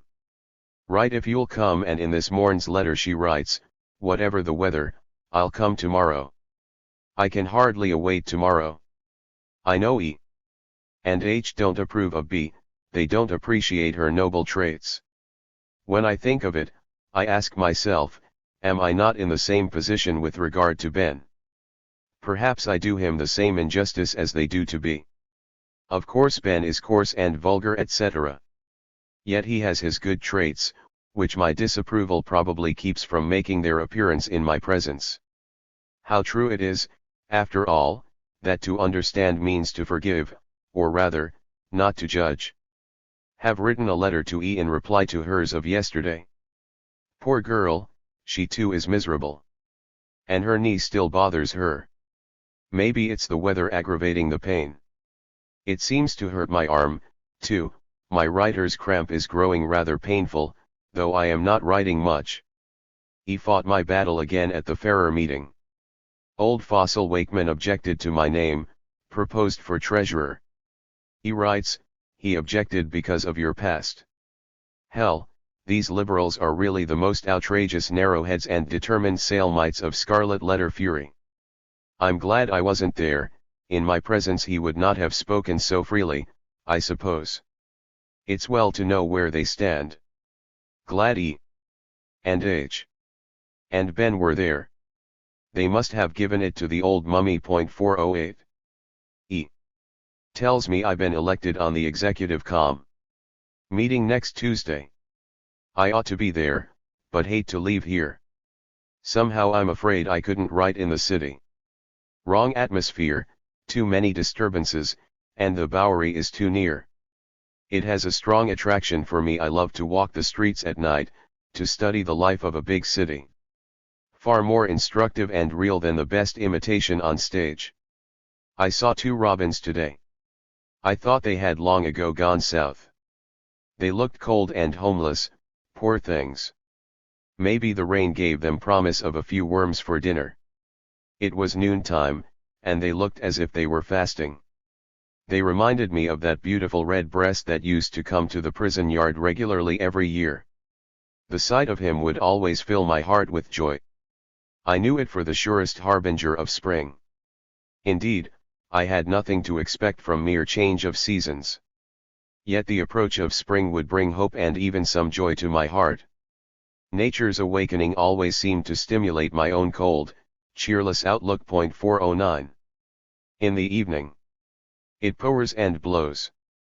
Yet it is quite cheerful and cozy here in the kitchen. I have been trying to write, but no success whatever. I seem to forget what I have already said in Book 2, I mean, Part 2 of book. I have therefore made out a table of contents, chapter by chapter. Now, a glance informs me what incidents I have written about, etc. But my task now is much more difficult. In part I have presented the social etc. causes and their influence upon the attentator. In Part 2 up to chapter X I have given my first impressions of prison. But I cannot continue with mere impressions. The psychology will gradually be developed. But I want more in the book. I want to show the physic, moral, mental and sexual effects of prison life on A, myself, B, on other prisoners, C, on the guards, and finally, by reaction, D, on society. And not merely the brutality of the officers I want to portray, but the unspeakable injustice, uselessness and evil of the whole system of punishment, of the idea, indeed. Writing mere impressions will not do. And it would require half a dozen volumes to give all the incidents etc., even only the typical ones of a life of 14 years. I must therefore select, combine types and incidents into typical representation. I must, so to speak, first correctly imagine my plot, then adequately describe it. I must guide, there should be proper distinctiveness and vitality in the execution, as well as in the conception. So far, I think Part 2 is distinctive and vital in the expression, the representation. Conception did not much enter there, as it is mostly personal psychology. But now I must formulate more clearly my conception as to the total ensemble and purpose, so to speak. Only then can I begin the execution. And that's why I find it difficult to proceed with the writing. I haven't clarified to myself the ensemble, I am in danger of being swamped by my wealth of material. I must be selective. I have given much thought to the matter this week. Maybe I can soon begin to do the work. It's high time. It worries me. The book I figured to be completed by end of October. I've lost precious time, no end of it. And it grows ever harder to come back. It's already the 4th of November. Yet I feel within me the confidence to accomplish my work. It presses for expression. It rages, and this perhaps because of that very rage that I can't work. I must put my soul house in order, as it were. They may talk of spontaneity and inspiration. A poem, an incident may be written thus. I felt it when I wrote certain chapters, for instance E's first visit to me in prison. I felt inspired. But the plan of the work must be ordered unless one sees where the things are in his room, how is he to describe them in their coherent interdependence? And in my mind's room just now it looks like in the proverbial artist's studio, mostly half-smoked cigarettes and ashes. I must get a mental move on. Not even the dogs are here. Only the rats are playing a tattoo overhead. I wish it was tomorrow. November 18th. It's quite a while since I wrote down impressions. The solitude was so oppressive, I could not bring myself to touch a pen. In the meantime he has been here twice for short stays, and Mickey, too. He got on me nerves the first day. I lost my temper and said to him, "Mike, the farm isn't big enough for both of us." He was very quiet after that. Washed and cleaned, ate dinner with E and myself, and then he went up to his room. I was engaged with E in looking over some essays, when Mike came down, about 5 p.m., all dressed. "I'm going to the city," he announced. Poor fellow almost cried as he tried to explain to E, behind closed doors, that I said the farm wasn't big enough, etc. He wrote the words down on a paper, with date and hour, signed my name to it and handed it to E. But E was in no mood to babyfy him. So he went off to New York, and I understand he's been bellyaking there about my driving him away. He's getting impossible to everyone. H sent me a definition swelled head, which was apparently designed to fit Mike. Went along splendidly with E for 2 days. Then the storm came. Argued till 3 a.m., and the longer we argued, the further apart we grew, visibly. Poor girl suffered, and I felt put out for the rest of the week. Was still in rotten humor when I met B Saturday. But when she left Monday, I was myself again. Can't work on the book. He came again Monday. I was quite worried. She was to come by boat with Max. 410 arrived at 10:30 p.m. I suppose Max disappointed her usual thing with him. But I understand he grows angry when someone disappoints him. This time the stay of E was beautiful. Grand weather, and not a shadow to mar our harmony. She brought me inspiration. I started to write. Wrote Tuesday 2 words for 11, Wednesday 2500. Pretty good stuff, too, I think. He liked it? It seems it was the solitude and loneliness kept me from writing. But especially, I think, the harmonious relations with E helped. If she could stay here and if we'd get along peaceably, I'd soon finish the book. But she can't stay. Busy in NY. Meetings, fairer affairs, and now the matter of the Japanese anarchists. 412 We will not change the death sentence, but a strong protest should be made. Wouldn't be bad to smash the windows of Japanese consulate, but not, as H suggested, by 1 or 2 men. Should be done after the meeting, in corpore. 413 Otherwise no moral effect. If H attempts it, single-handed, he'll surely be arrested. But I don't think he will. I wish I could be in NY. Getting pretty lively there. He is really wonderful. She washed and cooked and baked, and was jolly and happy because I could write. Wouldn't let me help her with the work. I think she's almost more anxious to see the book out than I am. Naturally, it's part of her own life, so to speak. She speaks of my book as the baby soon to be born. Well, they say giving birth to a first child is very painful, and my literary accouchement is certainly a difficult matter. Is it because my intellectual womb is virgin? I felt very happy during E's last stay here. Such harmony we've not had for a long time. It seemed just like old times. That's why I could write, I think. But it was terrible after she left, at 2 p.m. Thursday. Rousseau came in his buggy for her. I don't think I ever before felt so lonesome. It was the reaction. I strained all my willpower to continue working. Did 2,200 words, difficult conversation with Boston read on boy love. But today I could not force myself. Worked 10 hours and only wrote some 700 words. It's rotten. It was too much like masturbation, so I gave it up. Masturbation, though, gives some pleasure, but this literary forcing lacks all mitigating circumstances, as the lawyer would say.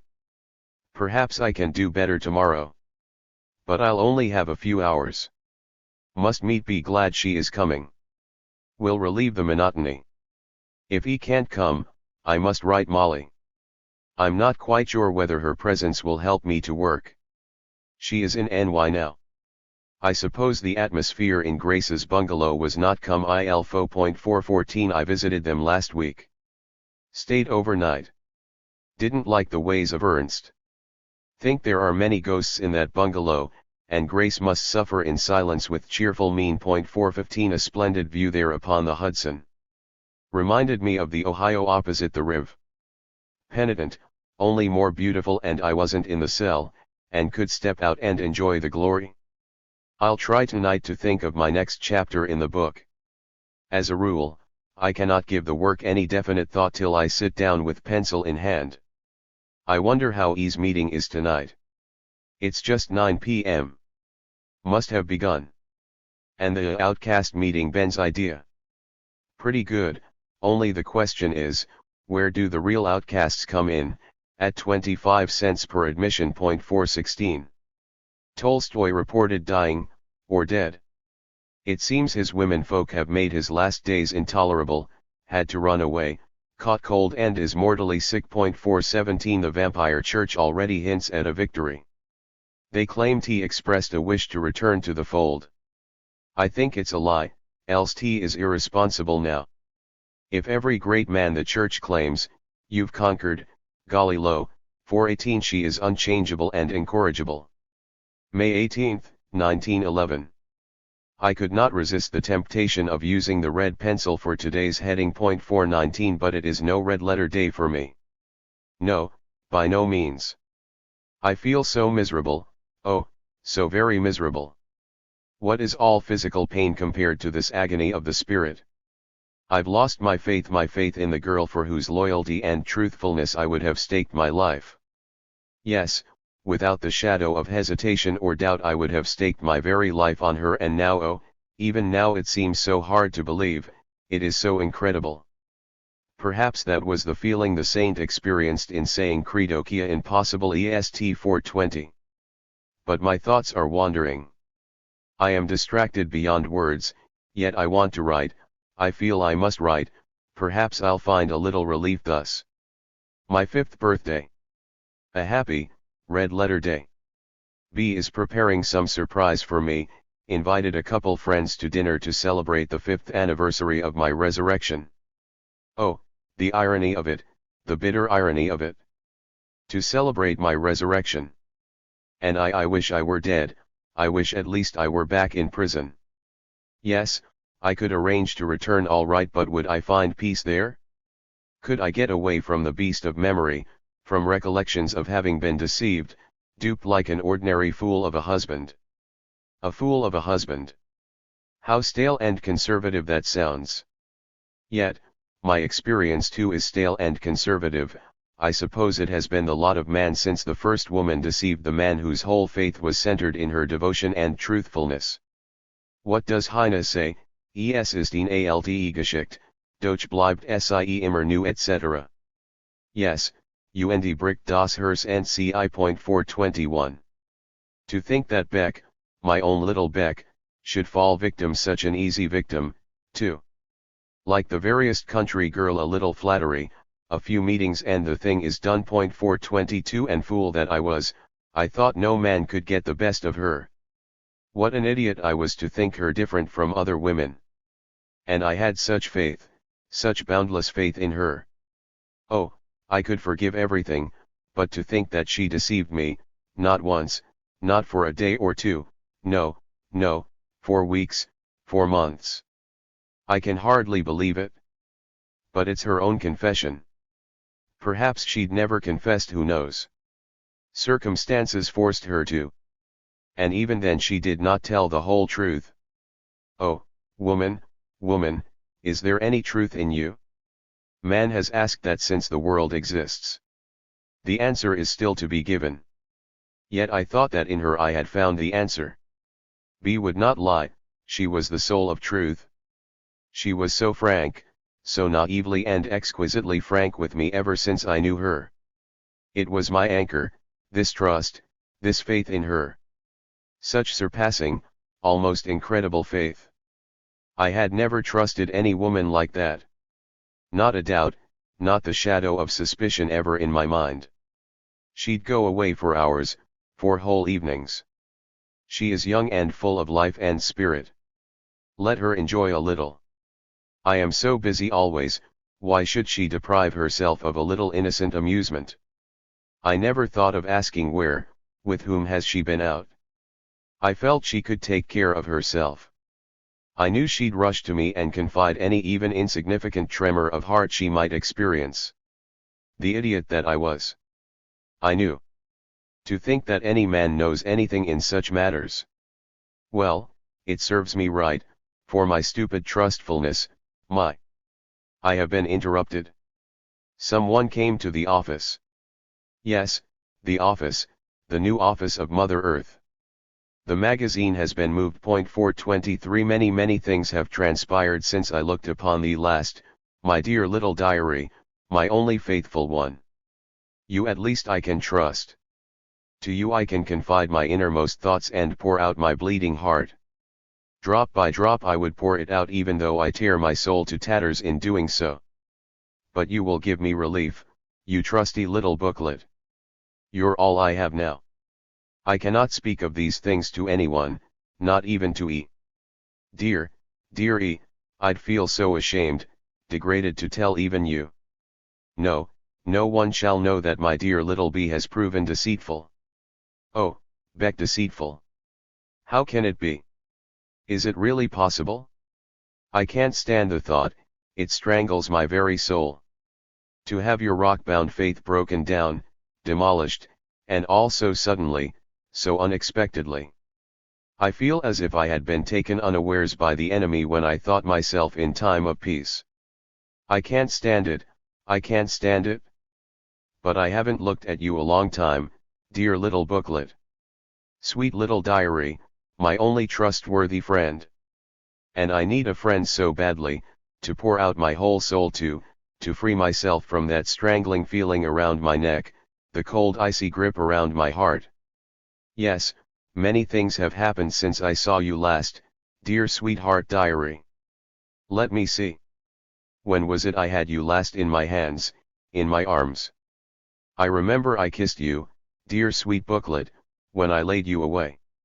May 29th. Many days have passed since I left the farm last December.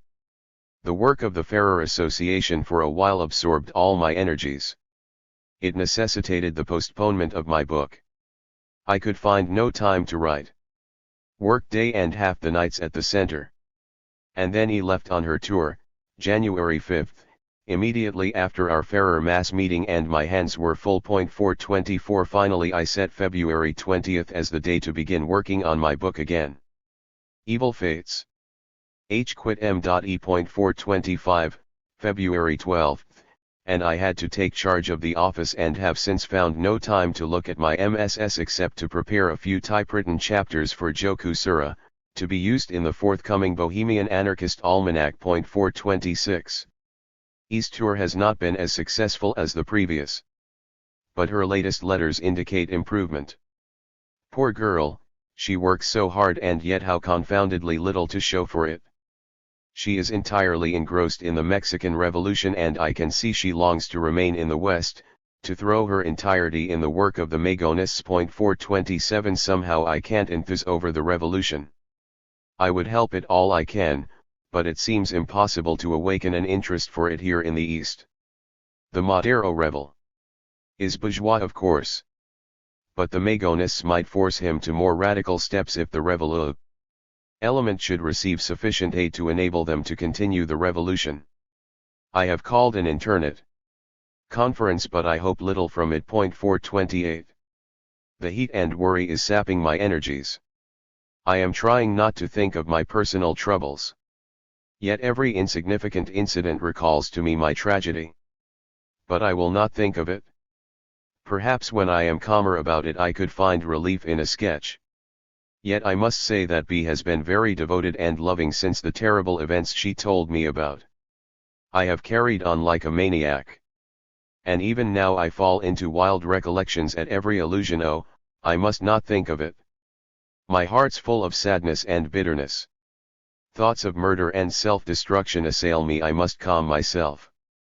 July 28, 1911. Events have come and gone, the world is still in the same place though. No matter how important things may seem to us, nothing is changed if you look at it from far away enough. He returned from the tour. Worn out and tired, but externally as blooming as ever. Never seems to change.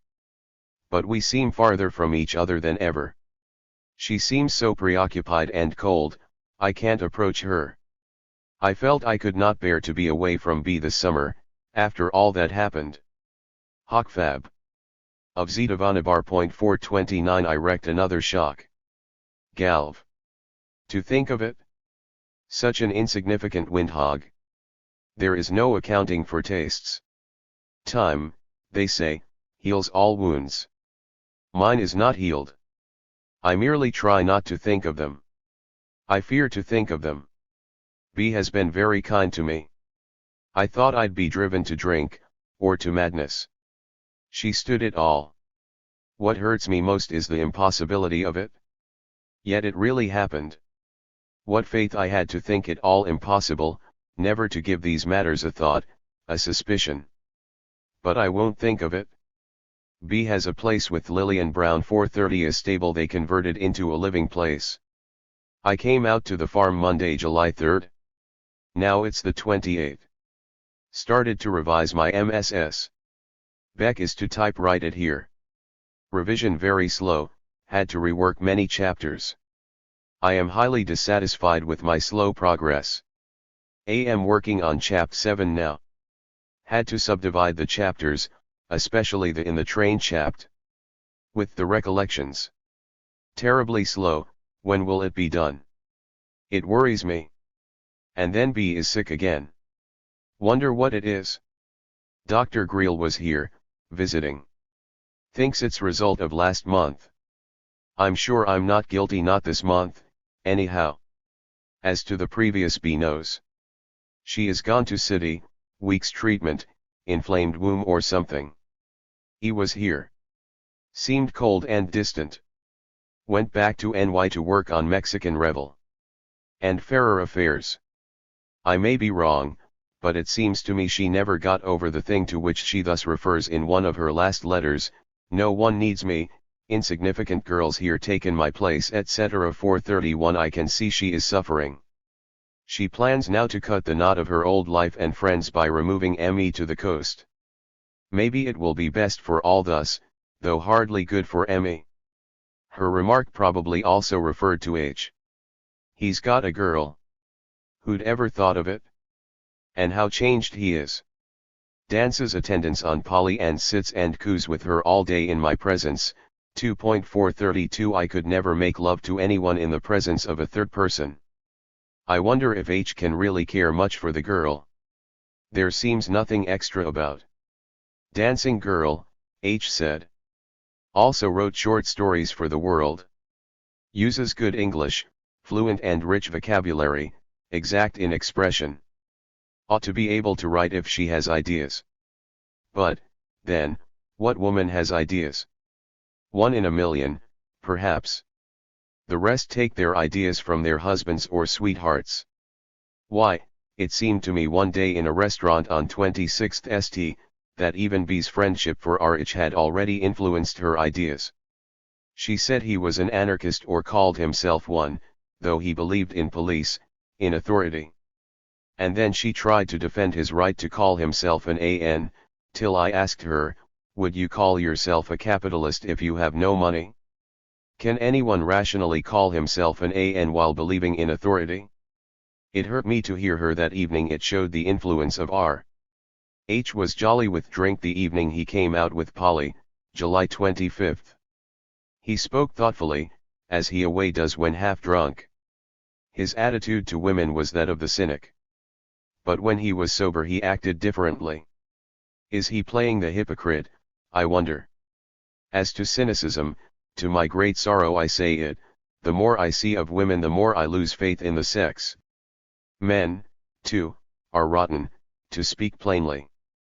They can't think, follow the beaten groove, repeat the views of others, what they had read, etc. But at least occasionally a man thinks independently. Do women ever? Sometimes I am inclined to subscribe to Schopenhauer and even Wieringer. He writes she is coming tomorrow. Very glad of it. It seems to me I can write only when she is about. Yet she now insists I do not need her for the book. I think I do, though. I'm sure of it. If necessary, of course, I must finish the book without the atmosphere. But he does bring the right atmosphere. H. And P gone a while ago. It feels lonesome. I wish B were here. I'll try to work. If I can't, I'll read. I read the preface of Shaw to Doctor's Dilemma. He thought it wonderful. Commonplace, I think. All stuff said many times before. The preface to Bruyère's dramas is far better, though mostly a repetition of what Shaw has written in other prefaces, notably in the one on the Pioneer, in the Quintessence of Ibsenism. 433. September 11, 1911. Have been too much occupied with book and other troubles, to write. But I've just been handed by her letter to B. And it moved me so much, I must resort to my diary. I must copy a passage. Dearest girl, I feel with all my soul with you in this hardest and most mysterious of moments in a woman's life. I wish deeply circumstances were such that you could bring forth the being nature meant you to, but as things are its coming would mean no joy to itself, nor either to you or a be brave then, near little mother, and of good cheer etc. September 13th. I feel depressed. Have written very little since I am out this summer.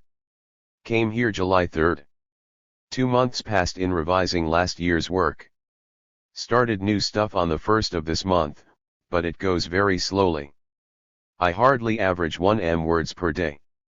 Last year I did twice and thrice as much. What I have written is pretty fair, I think, but I must have the book out before New Year's. The case of B worries me. I hope all will be well. G is over and could not help her. Ben is to do it, already started. 434. He has confidence in his ability and I trust all will be well. B writes both B and H treat her kindly. Why her letters are cheerful and very loving. Dear Kitty, my heart goes out to her and I miss her much. He is very kind. Today she told me I'd have to watch myself in future, it should not happen again. The dear soul, it was like a knife thrust. But of course, she does not dream well, I must drive away such thoughts. Yesterday they worried me much. That and the hard passage I wrote about Annie in New Haven went hard on me. 435. I tried to depict the scene exactly as it happened. I remember every word of the reality, I've lived through it so often in prison. And when you read it, she said, it's poetic and very fine, but it isn't true. It was such a shock to me. Of course I understand her, she had in mind the other scene, her surprising Annie and me making love, which is yet to be described. I worked hard on that chapter yesterday, but today my mood had changed and I couldn't go on. Revised the chapter and added the feature of the knee, but could not write a line. At dusk I went out for a short ride on the bike, the first time since I rode with the kid some weeks ago. Rode only a short distance, returned played out, felt faint and had to ask E for a whiskey. I have grown very weak and poor lately. Appetite also decreasing. I'll have to stop jerking off, did it twice yesterday, to help me write the chapter of Annie and get the right atmosphere. But I feel the effects today. Must quit. Some say so. Sinclair in Love's Pilgrimage. 436. To save the sex energy increases intellect and concentration power. Must try the truth of it. Will write a bit to B. And turn in early. September 14th. About 10 a.m. a telephone at Feeks. He went over. Returned out of health, fear in her eyes. B suddenly got pains, on wed night. Ben and Mo were at phone. B said she carried on terribly. In awful pain. They are to take her to hosp. It upset me terribly. He looks frightened. Can't work. I feel like going to NY. But B wired in the meantime he taken her to hosp. I couldn't see her, he says. Terribly worried. Friday 10 a.m. September 15th. Read last night, for the first time in weeks. He had broken her glasses, felt miserable and retired to own rooms early. Think of E going to bed at 9 p.m. I lay in bed, reading Love's Pilgrimage. Turned to the description of labor pains. It gripped me. How the pain hit, B must be suffering, I am so helpless. I wish I were with her now. She'd feel better. Fell asleep at 12. Woke up at 2:30 in the morn. I felt as if B was in great danger that moment. Spectres of death sat at my bedside. I was in terrible agony all night, couldn't sleep and imagined footsteps, someone coming from NY. Fell into a heavy sleep about 6 a.m. and woke with a start, a knock at the door. Rushed down to Feek's telephone. It was 8 a.m. Ben at the other end. All is okay and over. I felt a stone rolling off my chest. He said Kay was present, it was at 2 a.m. And all is well. Max also resting. 4:37. How relieved I felt, and when I ran back to tell E, I called from a distance, she was at the door on the stoop, it's all right. And when I came into the kitchen, she broke down and cried. Must have had a terrible strain all these days of waiting. We both feel relieved a lot and glad B didn't go to hosp. I feared it somehow and the consequences in case something, and E was wild with apprehension, though she bravely tried to hide it. I'm glad she cried a bit, it's a relief. I feel like it myself, but somehow I can't. And then E and I began to talk and it ended in a little peak on both sides. I said the title autobiography was too inclusive. I only intend a fragment of an autob my prison period. One thing and another, I tell E she at times seems too anxious I should write more and make better time, and it hurts me and really delays me. It hurt her that I spoke so. The dear girl, I know she wants to do all that's possible for my book, and yet it puts me out when she looks dissatisfied with my slow progress and reminds me of work. I'm too sensitive about it, I told her. Ben said, it's a boy and I'm going to bring him to you. 4:38. You robbed me of a grandchild, he said. Well, I don't want to think of it now. I was in the throes of misery and love and hatred and jealousy last night. I think I experienced the whole gamut of emotion in a few hours, but now I feel at ease. It's over. I hope the kitty is out of pain.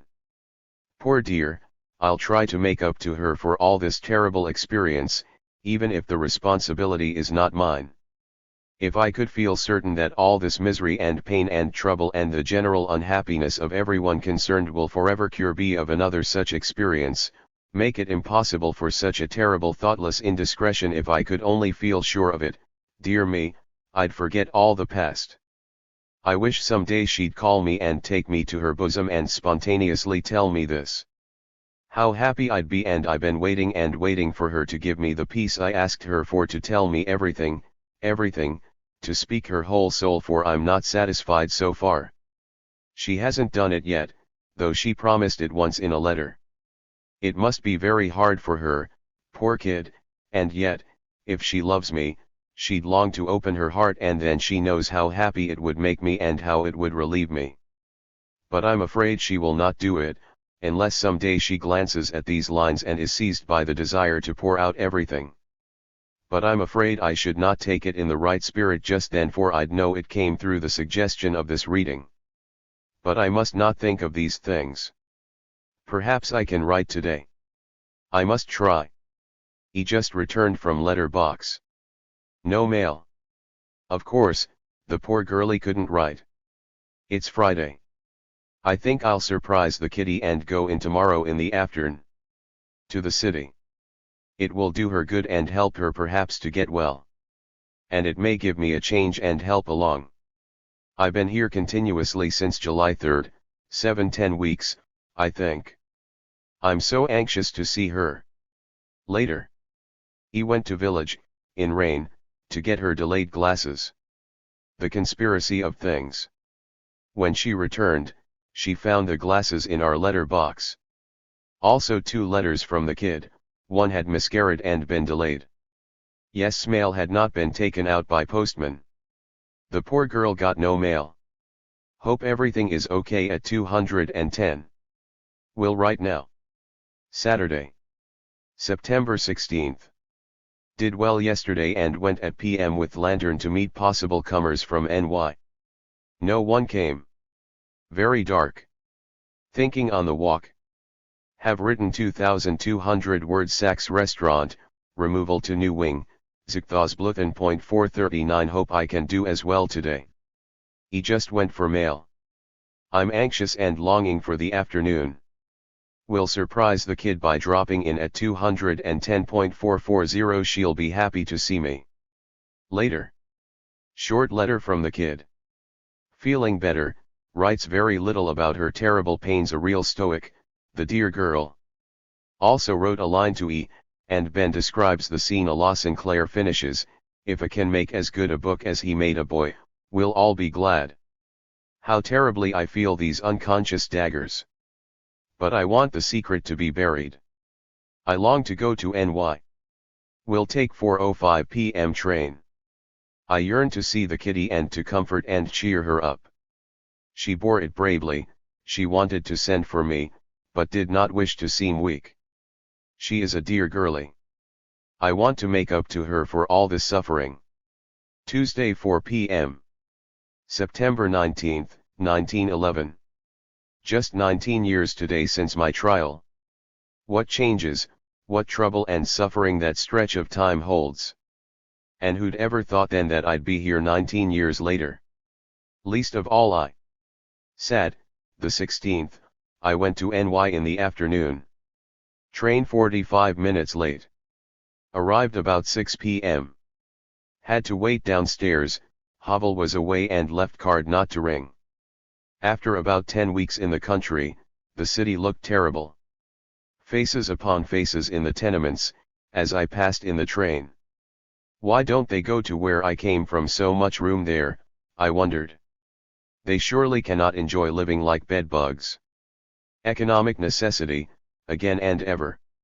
It was hot and the streets just ran with children. It turned my stomach. And 14th St looked plastic and more vulgar than ever. The only thing new, the changed faces of the prostitutes. I wonder what becomes of the others. H told B a gentleman came to see her. When I entered I was struck by the peaked look on her face. She looked so thin and emaciated, like after a long sickness, and the lines of suffering were in her face. But the expression of her eyes cut me like a knife. They were unnaturally small, and the wonder in them was almost terrifying. It may have been my fancy, but I thought there was not only tremendous surprise in her eyes as I stepped in her room, but almost the shadow of fear. I wondered and could not understand. But she seemed very, very happy to see me. It was such a surprise to her.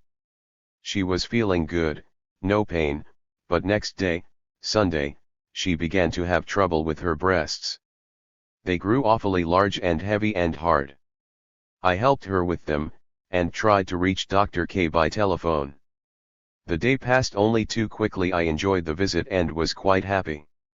B was full of thankfulness for Ben and H and K. Of Ben especially she spoke in glowing terms, how kindly he treated her, what a fine nurse he was, how thoughtful, etc. In the afternoon I wasted a bit of time to K, as she had pain in the breasts and gas on stomach. Before I realized it, I had to bid her goodbye. She seemed very cheerful and I was quite happy. But in the train a sense of oppression took hold of me. Some premonition, it seemed to me. But the country was beautiful, there was no moon, but the stars glowed with such brilliancy, the road was light. I could not tear my eyes away from the sky and the stars, and I enjoyed the walk, and beautiful thoughts were in my mind, and it seemed to me the stars shed light and joy in my heart. I planned a long letter to B to tell her of the witchery of a moonless but starlit sky, and then I came home. Ben just woke up and he and E both asked, "How is B?" I replied, "She's fine, and the only thing I'm afraid of is that she'll fall in love with Ben." I said it lightheartedly, to express her gratitude to Ben, but it seemed to me that he suddenly grew serious. I wondered and could not understand. A letter was waiting for me from B. She had given it to Ben, who came out Saturday, but missed me on the road. I did not open the letter, wanted to read it just before going to bed, to dream over it. Ben at once went to city and he retired. I went up to my room, feeling light and happy and thinking of B. As I was to drop into bed, I opened B's letter and I thought someone stabbed me in the back as I read the lines, "I long to be kissed by you." Ben kissed me and I kissed him. You don't mind, do you? I am so thankful to him for so many things, that I simply couldn't refuse when he asked me to kiss him. I did not wonder, I understood. How terribly those lines made me suffer. Why did she not tell me in person? Is that the explanation for the fear I thought I saw in her eye as I entered, surprising her secret thought, perhaps her hope of Ben returning? And is that why he grew serious at my innocent remark about B falling in love with Ben? And is therefore that why B spoke to me all the time of Ben? Perhaps she is unconsciously falling in love with Ben. You don't mind, do you? How the words cut me, the very words she spoke on the 13th of Feb or whatever date it was, Lincoln's birthday, when she went to see R and declared her love for him to him, telling me it was just a visit and I wouldn't mind, would I? I lay awake almost all night in the very depths of misery. I was not jealous of Ben, the kiss was probably innocent enough. But why didn't she tell me? She forgot, I suppose, or did not think it important, like the visit of VL. She never thinks anything important. That cuts me to the very bone. That is the tragedy. But if I am not jealous of Ben, I am certainly jealous of Becky. I never realized it as now that the very worst she has done to me was not the affair with W or any other indiscretion, but that she has robbed me of that tremendous faith I had, robbed me of my peace of soul. It is not so easily replaced. I should have thought nothing if she kissed B were it not that I am robbed of the peace I had. And then she does not even take the trouble to say if it was just one kiss or many, on repeated occasions. That makes a big difference, and I might regain my composure if I knew all the facts, but I don't know them even in the previous cases. And to think that she is still in bed, as a result of the other thing, and already she terrifies me with the shadow of another. I thought I'd go crazy that night, and I woke in the morning with a terrible sob. What shall I do? I always tell her all my fears and feelings, but I can't even mention them to her now. She is sick and might get a temperature. I wonder will not her woman's intuition tell her how I suffer? And yet it may all be quite innocent. He was so kind, she could not refuse a kiss. It's quite simple, but why did she not tell me in person? And why have I such a fear in my heart? There was a time when I felt so sure of her, but now it's terrible torture. Christ, I wish I was dead. No writing, of course. I can't keep a pencil in hand or concentrate on my book, I'm insane with anxiety. And now she crowns the thing by writing, I'd like to be of help in your work, etc. Hell, how little people understand each other. She wants to help me work and kisses someone. Oh, damn it, what's the use? Will I ever again have peace with her? I really have grown to like Ben. And I wouldn't mind if she had kissed him once, in thoughtfulness, so to speak. But this anxiety, sometimes I feel I could choke her to death for it, for robbing me like that of a sublime, inexpressible faith. And sometimes again I wish she'd go away with someone only that I should not see her again. But this fear is worst of all. I have her and I haven't got her, and I don't know which it is. I wish night was here and I'd forget it all in gazing at the stars. Are they really so many worlds? What are all these troubles and all one's life, how insignificant in the face of the vast expanse of sky and worlds. Unfortunately it's no lasting consolation. Yesterday was the 18th and I woke with the memory of that letter about Ben. How ironical life is. But dear E remembered and brought me up flowers. I revised typewritten MSS and E took it to city, to show Mitchell Canorally. Also letter is to be sent to subs. Of M.E.441 she went to city last eve. On the road we discussed her coming lectures. One of them, why the poor should not procreate 442, caused a little vexation to both. He speaks so lightly of the maternal instinct, it's only a matter of example and association, she insisted. Well, talk about logic. I'm a fool to discuss, and with a woman at that. In such matters especially there is a distinct sex standpoint. It's easy to mouth, don't procreate. But where does the theory come in? If anyone had no right to procreate, it's surely Max. But he's got a baby all right. 443 What's the use of propagating empty theories that have no support in actual human needs and desires? Whether we should or should not procreate is at best a matter for individual determination. And we can't advise preventatives, either. I myself was always bitterly opposed to having children. Yet B's last experience I have caught myself in a vague longing. It was a boy, I understand. If it had been mine, I know I'd feel like a murderer. Somehow I am conscious of the awakening of the paternal instinct. And he laughs at these things. There is no paternal instinct, she says, it's only a kind of instinctive habit, so to speak. Well, well. It strikes me just now that instead of not procreating, the poor should insist on plenty children. A regular Rooseveltian viewpoint 444, but I go on the principle of increased wants. The less wants the worker has, the less wages he'll get. Hence no children means reduction of wants and wages. That the child of the poor is doomed to slavery, well, let him. And let him work for his emancipation. What idiocy it would be to liberate the future generations by abolishing them. My view of more children is rather something new for a radical. I'll have to give it more thought, but it looks to me just now quite sound. Neo-Malthusianism will not liberate us. 445 How the world's theories depend on trifles. Maybe the bad cooking of some country woman is responsible for Schopenhauer's philosophy. And my brand new attitude to procreation is perhaps due to B's experience. I'm now quite sure I'd have felt it a great sorrow and a loss if the child had been my own. So there is a paternal instinct even in me, who always thought himself absolutely immune. Thursday, September 21st. How the time flies. And I'm doing very little. Haven't written even 2 words since I started this year. Last year I once wrote 3,400 words and usually averaged 2 Last night I have been troubled about the title.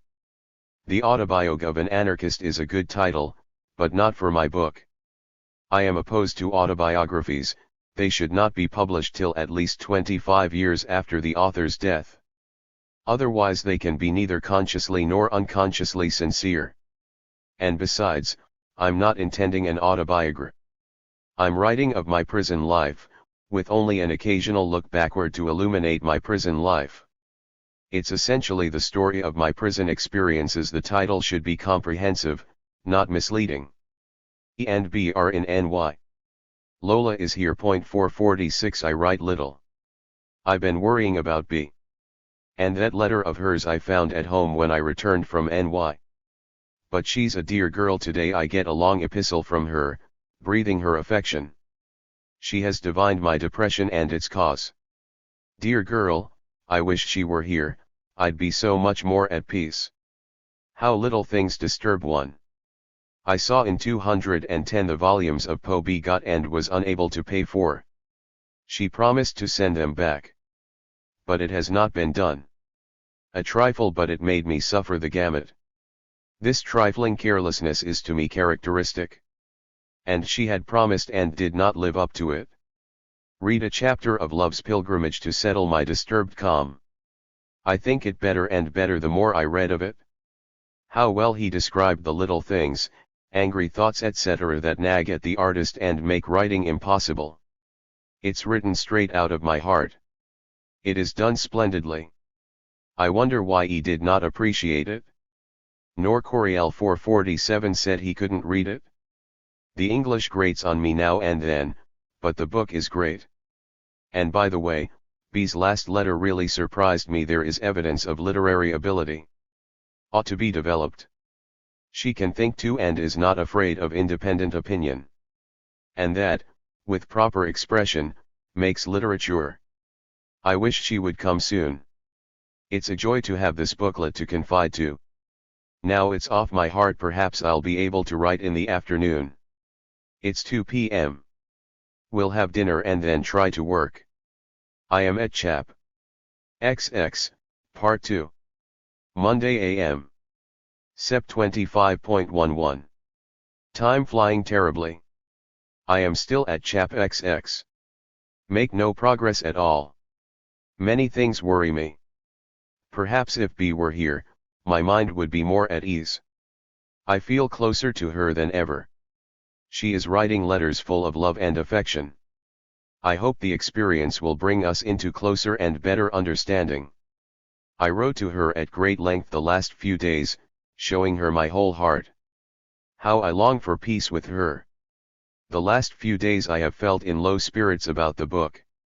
Many things I want to change, but time is pressing. I don't want my mental child to be born a cripple. At times I feel as if my work is only commonplace, and yet there is a feeling in me that I can write better than I have done. I am dissatisfied with many things I have written. I feel almost discouraged at such moments. If I could afford it, I'd take 5 years to write the book. The fellow who wants to give his farm to Farrer Association for school came out to see Lola Saturday. Lola evidently in love with him. His presence is oppressive to me. I feel him like a creeping vermin, don't like him at all. Max and Millie and baby Andy came Saturday. H came out Saturday Eve. A peculiar character that H. I doubt if he cares for Polly. But he is anxious to go to Paris and yet perhaps anxious also as to how he'll return, when it becomes necessary. Millie is a great housekeeper. Making jelly from apples. Interrupted. Letter carrier rode up, special from B. Excitement about the supposed gossip of H to E about Ben and B. Nothing in it. I would not believe H in anything serious. H never told E, Ben misunderstand E's letter. I have perfect confidence in the kitty. I only smiled when I read it. Must hurry to reassure her. We. A.M. September 27th. 1911. Yesterday I wrote, but this morn. I feel so anxious about B and yearn so to see her, I doubt whether I can settle my mind. I never can begin to write as long as there is anything foreign in my mind. If I am angry or irritated, or if I think of something not directly connected with the book, it must out first.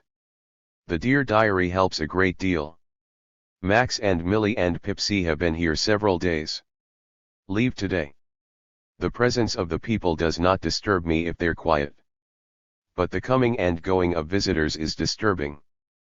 Pipsy is a sweet child, very ordinary, so far as one can judge now. And a coquette, I fear. Millie is a joy as a housekeeper. You don't see her at work and all is nice and clean. She is a wonder and she trains Pipsy to be the perfection of neatness and cleanliness. Max, as usual, kindly and considerate, can play too. But not sufficiently positive in character to agree with my inner being. I am glad he was here. I wonder his opinion on my book. I was working in the little room upstairs and he sat at the long table outside opposite my window, reading my MSS. I felt like a schoolboy full of trepidation for the impression it would make on him. When he put the MSS away, I felt like rushing down for the verdict, but I controlled the impulse. I think he likes it. He said it was very good, interesting and dramatic and very realistic. He offered to translate it into German, to be published in Germany. That pleased me more than his words. It's an indication he thinks it worthwhile. He is so weakly spoken in such things. But he says he is enthusiastic about my book. Well, after all, I know myself its good and weak points. But neither Max nor H seem to have an eye for the poetic. H cares nothing at all for prose poetry. Otherwise no news.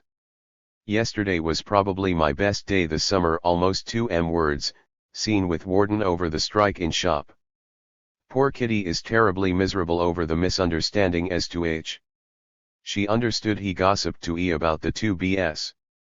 But this time H is innocent, though he is even more of a backbiter than H.K.448. There is more bitterness in H, he is more malicious in his gossiping. But the kitty was very miserable over it. I want to make up to her for all her pangs. I wish she were here, I feel so fidgety. He went for the mail. I wonder what it will bring now. I talked to her yesterday about the unfortunate misunderstanding. She was quite put out that they would ask H about the matter. Her manner was rather peculiar, I thought. It struck me as if she was guilty in the sense that the misunderstanding was due to her letter to Ben, to some indiscreet remark perhaps. She has always been very jealous, though she persistently denies it. Later letter from B. Poor Kitty feels better. But it seems my impression of E was right. B says Ben was quite serious. Not one of his jokes, then. Evidently E's letter to him gave him that impression, though she probably didn't make the accusation in so many words. But he must have read it between the lines. I should like to ask Ben what he really wrote. She seemed quite uncomfortable last evening. She intended to go in Sunday, then Saturday. And last night she said she'd probably go in Friday. It may be just longing for B. And yet it may be more to square things. She perhaps feels her letter was understood better than she meant it to be. Emotions are rather troublesome things. Well, B is coming today. I wish it was the afternoon. I can hardly wait to see her. Rousseau will send the buggy, and I'll also go down. Friday, November 24, 1911. Work on the book has kept me away from the diary. He came out, said I was needed for the ball. On the 18th INST 449 she thought the change would do me good. I returned to farm with Berkman late at night, November 20th. I revised my MSS from P776 to 950, but could not write so far. Torn out of the prison atmosphere. I regret I went into the ball.